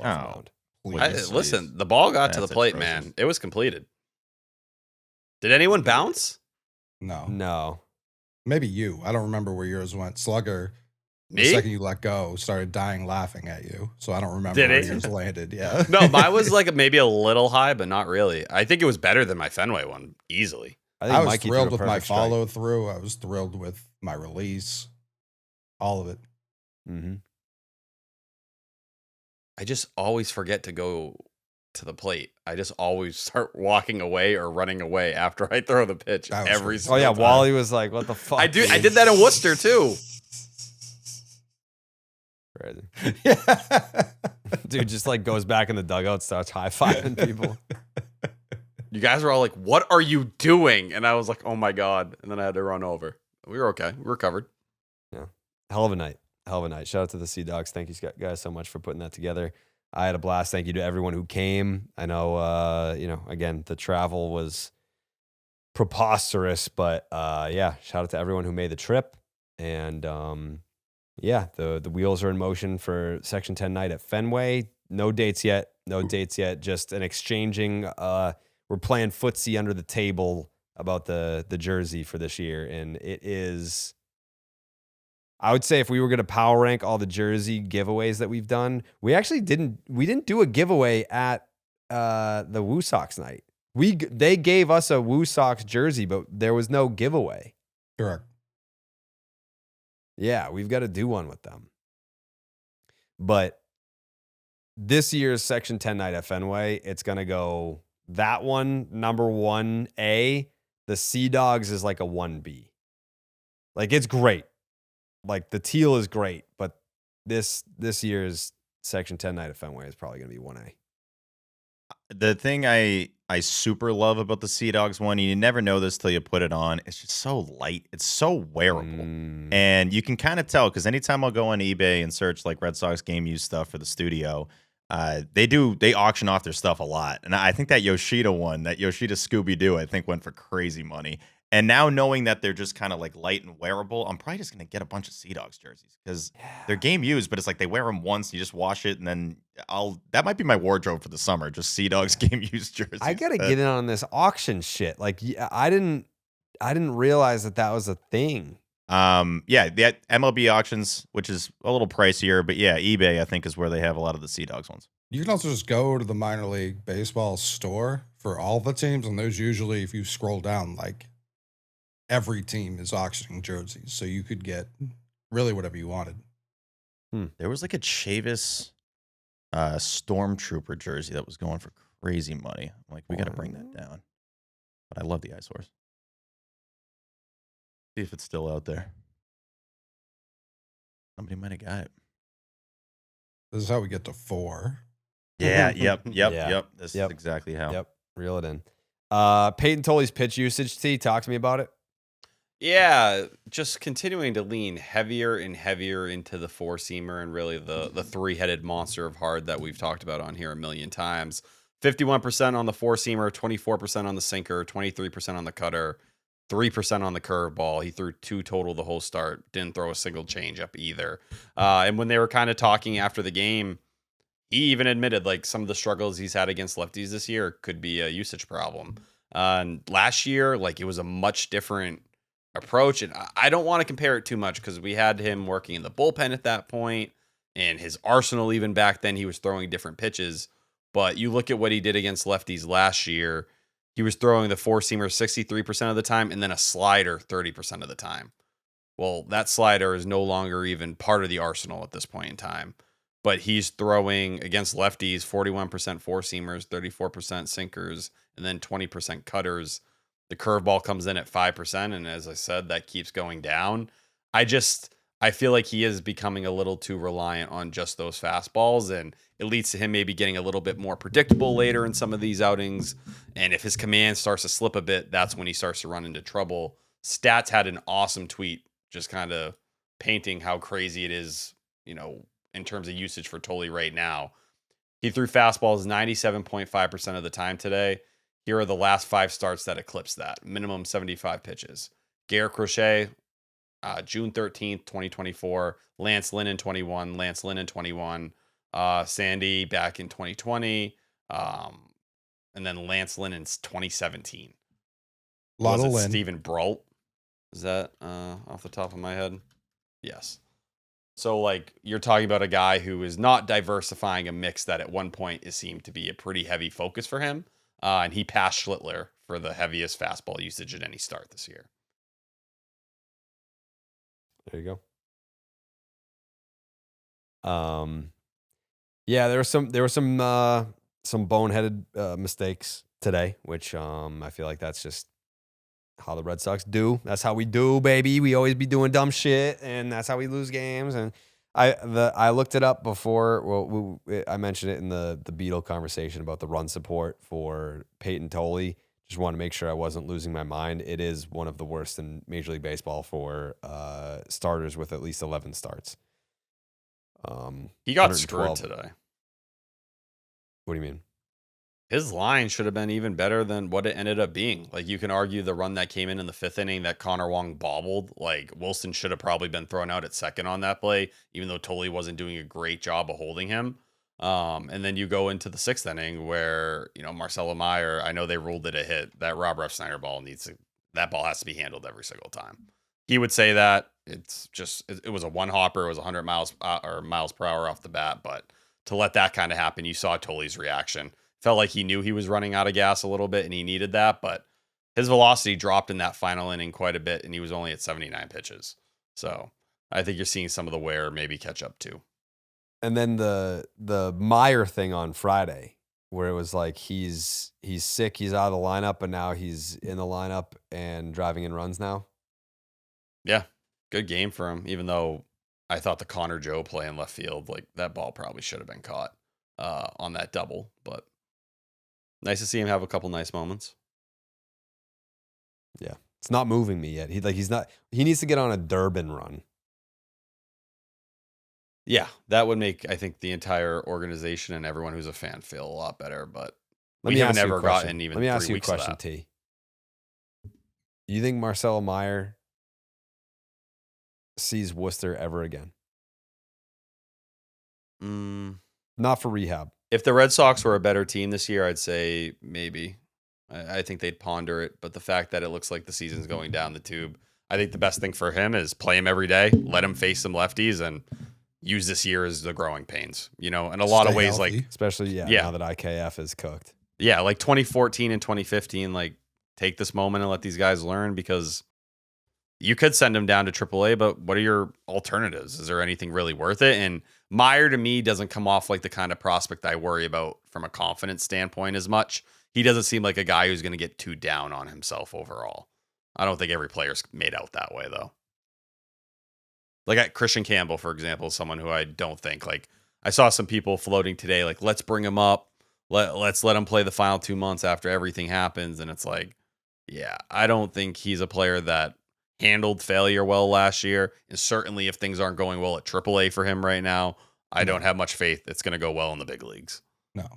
Anything else from the series that was super important? No. Tip my cap to Rainer Suarez. That was pretty cool seeing him go into the 7th inning.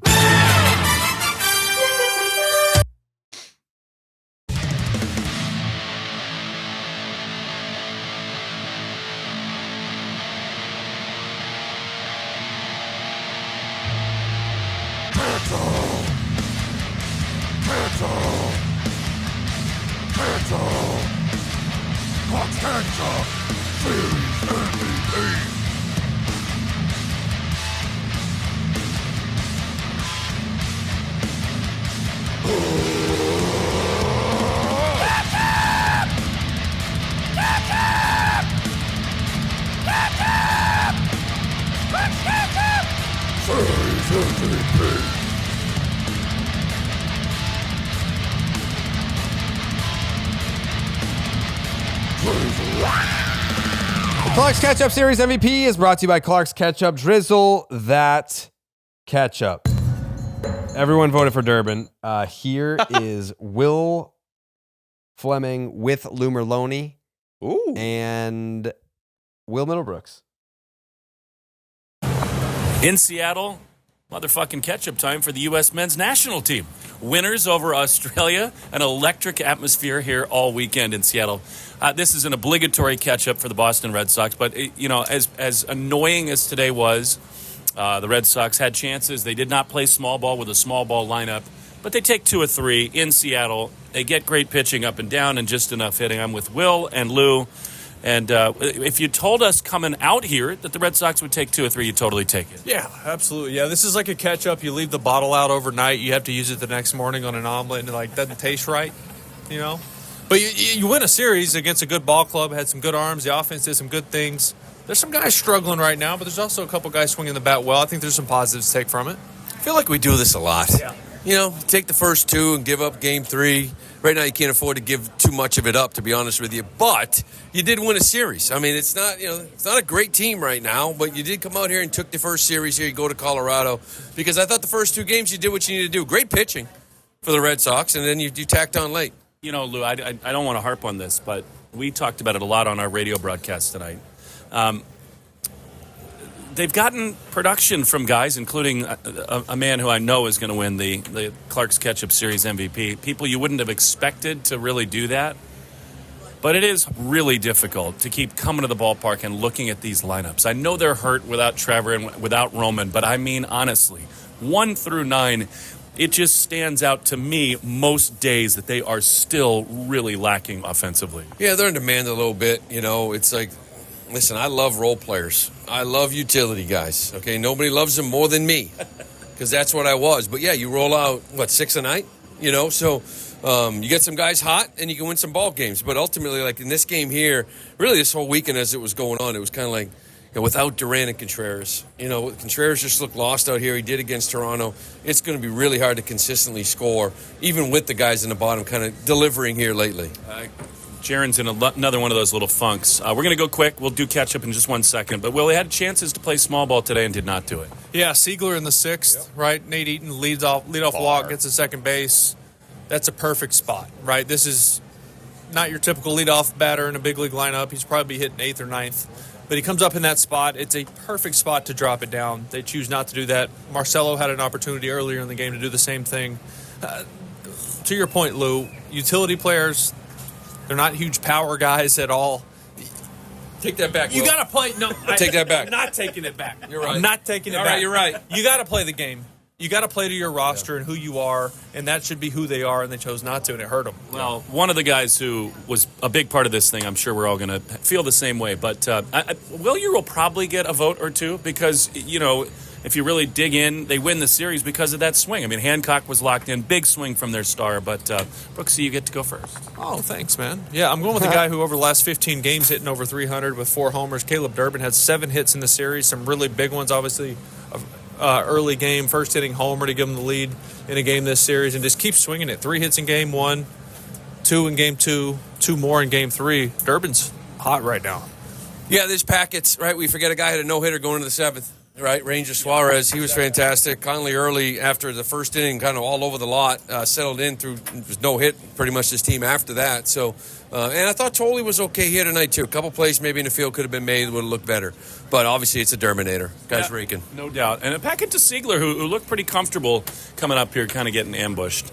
A big packet from me to Dave O'Brien, who took me to the World Cup game.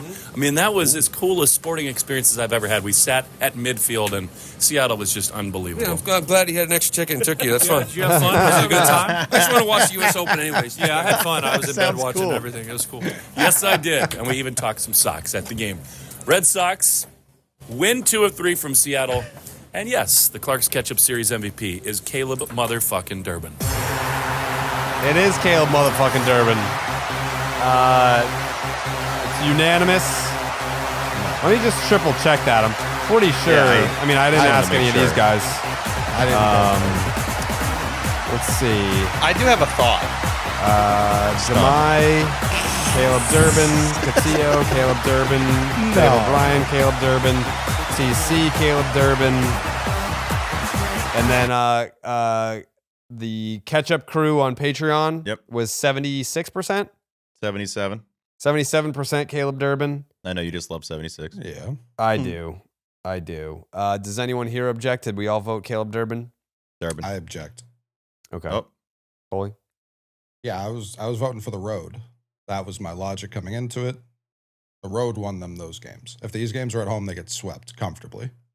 12-8 in their last 20 road games.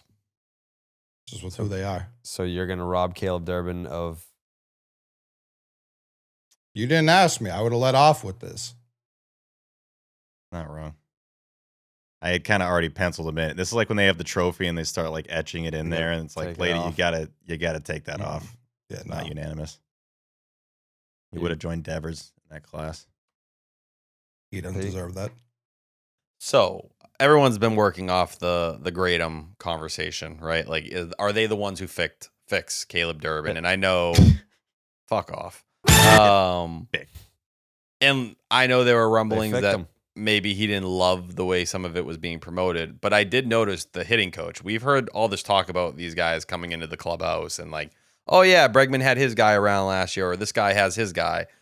When Durbin was talking to the guy from Gradum, he was like behind like the rope on the field.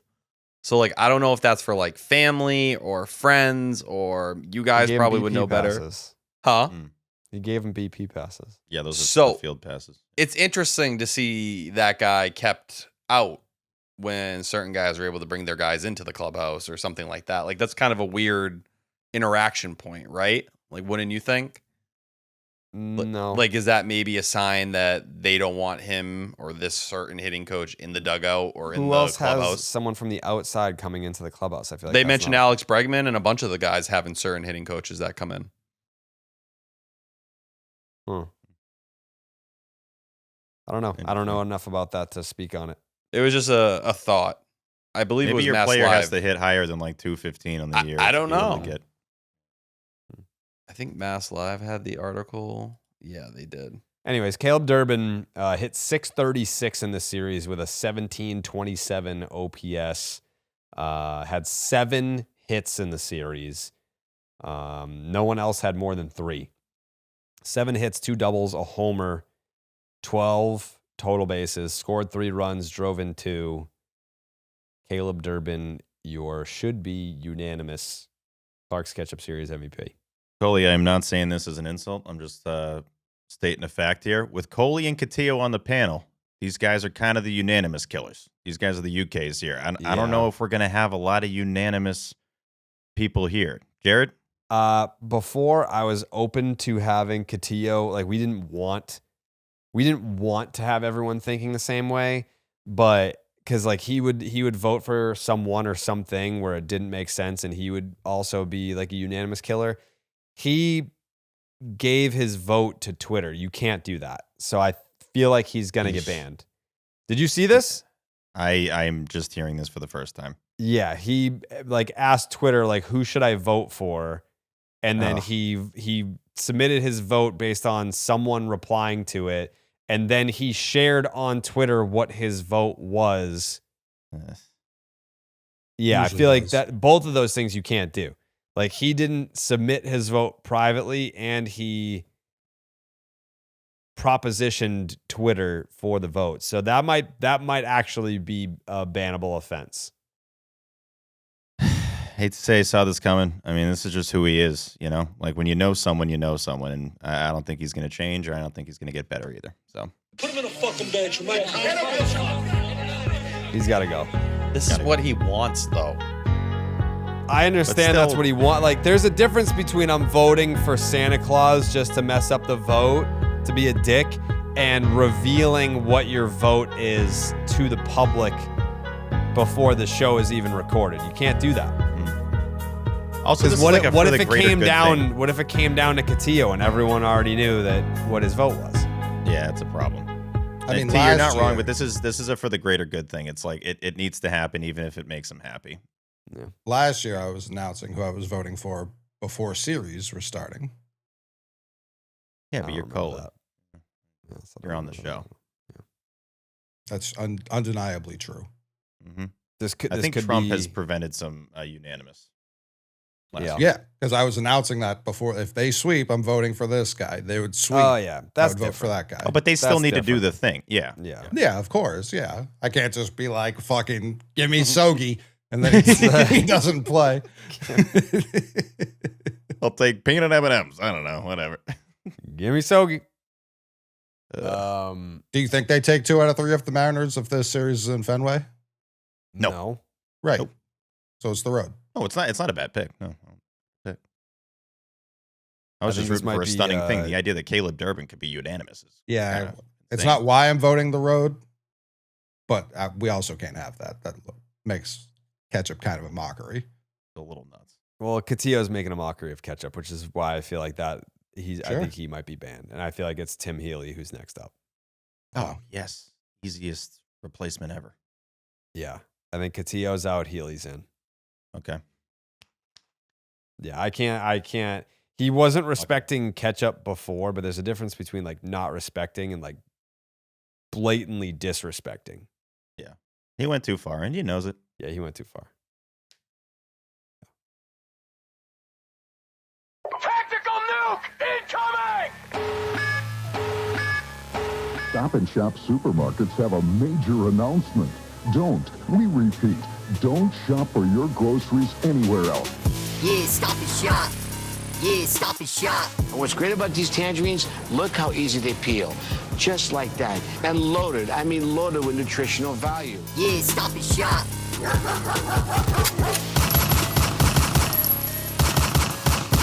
Double kill. What's better than having a Stop and Shop, getting it done for all of you? The Stop and Shop look ahead is brought to you by Stop and Shop. Head on down to Stop and Shop right now, and you get 10 cents off your tangerines when you buy at least 5 pounds of tangerines. Only at Stop and Shop. The Red Sox are going to one of my favorite ballparks, Coors Field in Denver, Colorado. Shout out to Blue Moon, where they will take on one of the only teams that is worse than them this year, but ever so slightly. If the Rockies take the series opener, let me double check this before I say something that's wrong. 31-44 and 30-48. Okay, so yeah, if the Rockies take the series opener, they'll be tied in the win column. And the Rockies are the worst team in Major League Baseball. Just for anyone that's keeping score at home. They've obviously lost more games, but they might tie you in wins if you lose this first game, with Jake Bennett on the mound versus Ryan Feltner. Sonny Gray towing the slab against, wouldn't you know it, Sean Sullivan. Is he from Boston? He's got to be. Sean Sullivan? I believe it's his third big league start. He got sick in his debut, which was kind of crazy. It had to come out after like 3 innings. He is from Boston, Cambridge. Massachusetts. Of course he is. Where'd he go to high school? Northwestern University, Wake Forest University. Not high school. I'm not That's seeing high school. Yeah.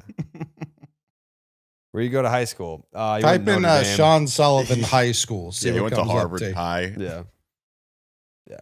He went Sean Sullivan to is the most Boston guy ever. Lexington. Nope. That's no way he was a 2007 graduate out of Lexington. Anyways, I don't care anymore. I lost interest. Ranger Shut him out, Suarez Local versus kid. Kyle Freeland in a little lefty versus lefty matinee. Little 310 action. 310 to left, am I right? Tabor Academy. I said I lost interest. Jake Bennett is 1-3 with a 4.79 ERA. T thinks that this guy should be in the Cy Young conversation. 126 whip and a 5.7 strikeouts per 9. He's coming off his best start in the big leagues, where he went 5 1/3 innings, 3 hits, 2 earned, no walks, 5 Ks. He did lose, however, because the Red Sox didn't score any runs. Not his fault, right? Can't control that. He doesn't get to hit. They changed the rules. Give me the FIP. Ryan Feltner is 2-2 with a 5.05 ERA and a 129 whip, a 7.2 strikeouts per 9. Feltner has allowed 8 earned runs and 2 home runs and 6 walks over his past 2 starts. So that's 9 total innings. Bad. Sonny Gray, who said, if the Red Sox basically ask me to approve a trade, I'm getting the fuck up out of here. Sonny Gray is 8-1 with a 3.12 ERA, a 118 whip, and a 7.1 strikeouts per 9. The Red Sox are 7-2 over Sonny Gray's last 9 starts. He has a 2.57 ERA over that stretch. And fucking Sean Sullivan, dude. Fucking Shawnee Sullivan from fucking Southie. He's 0-1 with a 10.29 ERA. Okay. He's a 186 whip and a 5.1 strikeouts per 9. He's a rookie from Boston. He's allowed 11 hits, 8 earned runs, 2 home runs, 2 walks, 4 Ks in the first 7 innings of his career, which is 2 starts. That's not good. He's probably going to be fucking nervous facing the Red Sox, huh? He's going to be like, oh, dude, I fucking grew up watching the Sox, and now I got to pitch against them. Yeah, that's going to happen. It has happened before. What does he sound Ranger like? Suarez. What does he sound like? Oh, dude, I can't fucking pitch out there. I got to pitch against the fucking Red Sox, dude. I'm already been bad, and now I'm going to either have to go pitch against fucking Will You're fucking Abreu, kid? Nah, I can't do that. Oh, shit. I figured he was a Cape. Harwich Mariner. I love this guy. I'm a big Sean Sullivan guy. Let's go. Yeah. Shout him out, man. Ranger Suarez is 3-3 with a 2.93 ERA, a 1.12 WHIP, and an 8.8 strikeouts per 9. After a rough 2 starts to end the month of May, Suarez has a 1.50 ERA across 18 innings and 3 starts so far in June. Kyle Freeland, I love him. It's been rough. He's 1-7 with a 7.36 ERA, a 1.58 WHIP. He has a 6.08 ERA in June. Which has lowered his season ERA by 0.72. Hey, that guy's thrown more innings for the Rockies than anyone ever. Respect him. And he just struck out his 1,000th career batter. Honestly, if that was going on with my team, I'd stop watching baseball. I'd pick another sport or another path in life. That's fucking embarrassing. When I look ahead, it's a wind up dead. If you don't listen to what Steve says, even then you might still wind up dead. Caught in a tornado, get smoked by your neighbor's shed. When I look ahead, when I look ahead, Billy's gummy bears, chew 'em with your mouth. Weather look ahead, brought to you by Billy's Gummy Bears. Chew them with your mouth. You chew them with your mouth. The Sox head to beautiful Denver, Colorado for a 3-game set with the Rockies. Folks, it's the birthplace of Blue Moon. Let's go. Game 1, Monday, 8:40 p.m. Eastern. First pitch, 87 degrees. Too hot. Mostly sunny. 15% chance of rain, 7-mile-an-hour winds. Tuesday is game 2, 8:40 p.m. Eastern. First pitch again, 80 degrees. So coming down a little bit, mostly sunny, 9% chance of rain, 11-mile-an-hour winds. Game 3 is that finale, folks. It's Wednesday at 3:10 p.m. Eastern, 82 degrees, mostly sunny, 10% chance of rain, 7-mile-an-hour winds. So low to mid 80s. This week in Denver, Colorado for this series. Suck one. That is your weather look ahead. As always, brought to you by Billy's Gummy Bears. You chew them with your mouth. What's up? I said they have good pot in Denver. I love the weed in Denver. Good weed. They've got good pot. Mm-hmm. Good smoking. That's what a cop sounds like. Yeah. Hey guys, I'm heading to the Rockies game. You got any pot? Yeah. You guys know where I can score some pot after the game? Trying to do pot. I'm looking for the good pot to smoke. Yeah. Kush anyone? Wondering if you could point me in the direction of a delectable doobie for post-game activities. I am trying to get high as fuck after this game tonight. One weed, please. For me to smoke with my mouth.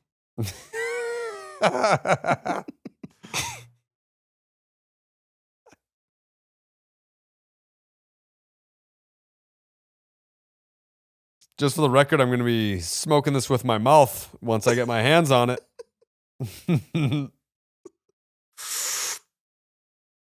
Just one pot. Just one pot if you have it. Yep. Sucking that right into my mouth and smoking it out. Oh, yes. Pot. How about T to lead us off for the predictions? Yeah, the Red Sox are going to sweep this series, and I think they're going to get swept by the Yankees right after. But I do think we're going to get the Red Sox at full force here. I have no faith in anything the Rockies organization does. These pitching matchups are way leaning towards the Red Sox side, even with Jake Bennett in this first game. So yeah, give me a sweep. The Red Sox. What do you mean by that? I thought he was. No, I like. Good. I thought we should do a 10-minute. Jake no, Bennett he's a young starter, but even Jake Bennett, I feel really good about in this series. He's a That's starter. What I'm saying. Yes. He'd be starting. You guys hate Jake Bennett, man. He's just not young. I hope he doesn't hear this. No, I like He's not Jake older Bennett. than me. That's not. I like Jake Bennett, but when the team is in the situation that it's in, it's hard to dedicate a whole segment to Jake Bennett. I'm not looking for a segment. I'm looking for the Julio Franco of starting pitchers. It's 25. It's his age 25 season, please. Nearly 30. In some eyes. But yes, give me a sweep here. Oh, and Durbin's going deep again. Did not ask. Coley? Yeah, 1 and 2. The most classic no-hitter, probably like 7 walks you've ever seen thrown by Sean Sullivan. Dude, I'm kind of rooting for Sean Sullivan, if I'm being honest. Oh, you're going to shove it right in our ass. A lot of guys on second. You get second. A lot of guys on second. Steven? That would be great, just to get a lot of doubles. That they actually count. We still wouldn't score. We wouldn't score. Oh no, of course. And you know what's going to happen with 1 out, and that guy's going to be stranded there. So big outfield is good for this team. Yeah, true. Yeah, Sox. Obviously, they don't hit home runs. Second fewest homers in baseball. Let's get those numbers up at Coors. Like the fellas said, really pulling for Sean Sullivan. Any Harwich Mariner got to root for him. So hopefully he deals. Sox win. And I'm just going Sox 2 out of 3. It's so hard to predict a sweep with this team. If you can't have them sweeping the Rockies, I don't think you can really have them sweeping anybody. So that's my logic right now. Sox 2 out of 3. It'd be their first time winning back-to-back series since Milwaukee and St. Louis in April. Yeah, take those odds. I think I'll also do Sox 2 out of 3, and Sean Sullivan, CG shot piece would be. Man, that would be nice. Steven? I'm going to predict a Red Sox cycle in this series. I feel like someone hits for the cycle. It might even be Durbin. Bryce Harper just did it. Yeah. He almost did it twice. People are bitching that shouldn't be a triple, and it's like, nah, he's already. It was close. It was close. It's also like that's part of the good, like the thing you like about being in your own ballpark and having like that home cooking. Yeah. Like that's part of the aspect of baseball. It's existed forever. You're up that much in the 5th inning. He knew triple out of the box. That was. Yeah, so I get it. Like if there was like a hesitation and then he advanced on the throw, but he was like, I am running to third. You can throw me out if you want, but I'm going for 3 here. And he did. There was no I'm glad hesitation. it was the intent. The intent was rewarded. And yes, it's home cooking, but like, is that a triple in every ballpark? Probably not, but whatever. Yeah. It's cool that Bryce has a like cycle. 13-1 at the time. Yeah, it was a blowout. Yeah, that's when you can be a little selfish. And it's like, I got a Hall of Fame career. I've won an MVP. I've won 2 MVPs. I'd like to hit for the cycle. Yeah. We're up by 12. If I get thrown out, who gives a shit? Okay. Wow. Quick one tonight. Clean 40. Any final thoughts, Stephen? Yeah, section10merch.com for the best merch on the planet. We only have 3 parks left on the 2026 merch map. It is Guaranteed Rate Field, still the dumbest name for a park. That's White Sox. Chase Field, where Jared is flying to, right? Nice, that's really cool. Can you check it? No, that's a league. No, I don't think so. I don't think any host can check it off. I think the point is for the fans. And then whatever the hell the A's park is called, that's the last one. So, what is it? I think Dinky Park. Dinky Doo? Yeah. Dinky Doo Park is the last one. If you guys can check that off, that'd be great. I'm going to miss the Scots. That was really a fun week. They loaded it up. The buzz around the city was crazy. Was out last night in the city with Mikey and Rusi, and just a fun time, man. The atmosphere is incredible. They're just happy people. Like, I've never seen the city like that, really, ever, which is kind of crazy. So, going to miss those folks, and I hope they have a great time in Miami or the ones that flew back to Scotland after the weekend. And lastly, I, during the show, actually bought a Darth Maul Sea Dogs jersey that has a number 10 on the back. So I think that's going to begin my trend of just wearing all Sea Dogs jerseys this summer. Where'd you get it? eBay? eBay, yeah. It's like $50. Not that bad. the players, did the players wear it or it was a giveaway? It was a team issued. So I don't know if it was worn, but which is better, honestly. Yeah. Okay. The Yeah, it's McMahon. pretty sick.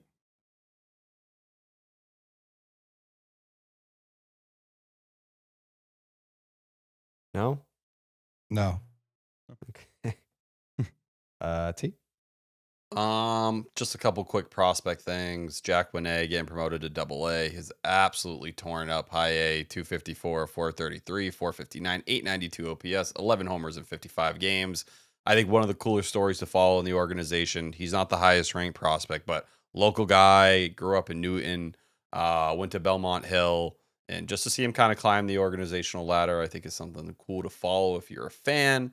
Beyond that, Franklin Arias, 14th homer of the year, just really continuing to swing the bat well. Feels like he needs to be promoted any day now. Anthony Ianson, 146 ERA and 6 starts, got 4 innings of shutout ball from him. Kyson Witherspoon continues to look a lot better. Struck out 8, which was a professional baseball high for him. Just slowly going back to his college mechanics, and it seems to really be paying off. And lastly, shout out Abby and Tammy, who came out to Portland. Always showing a ton of love. Spent some time talking to my family. I know they spent some time talking with you, Jared. Abby brings some of the best gifts that anybody has ever brought. Just truly a great fan and someone I'm really happy to be friends with and get to meet in this community because you're lucky to have support like that. So shout them out. No doubt. Glad you said that. They're the best. Spend time talking to them after the game, before the game, during the game. Yeah, they are truly very supportive and caring people, and I'm glad that they're part of our community. So shout them out. Okay. Wow. Quick show tonight.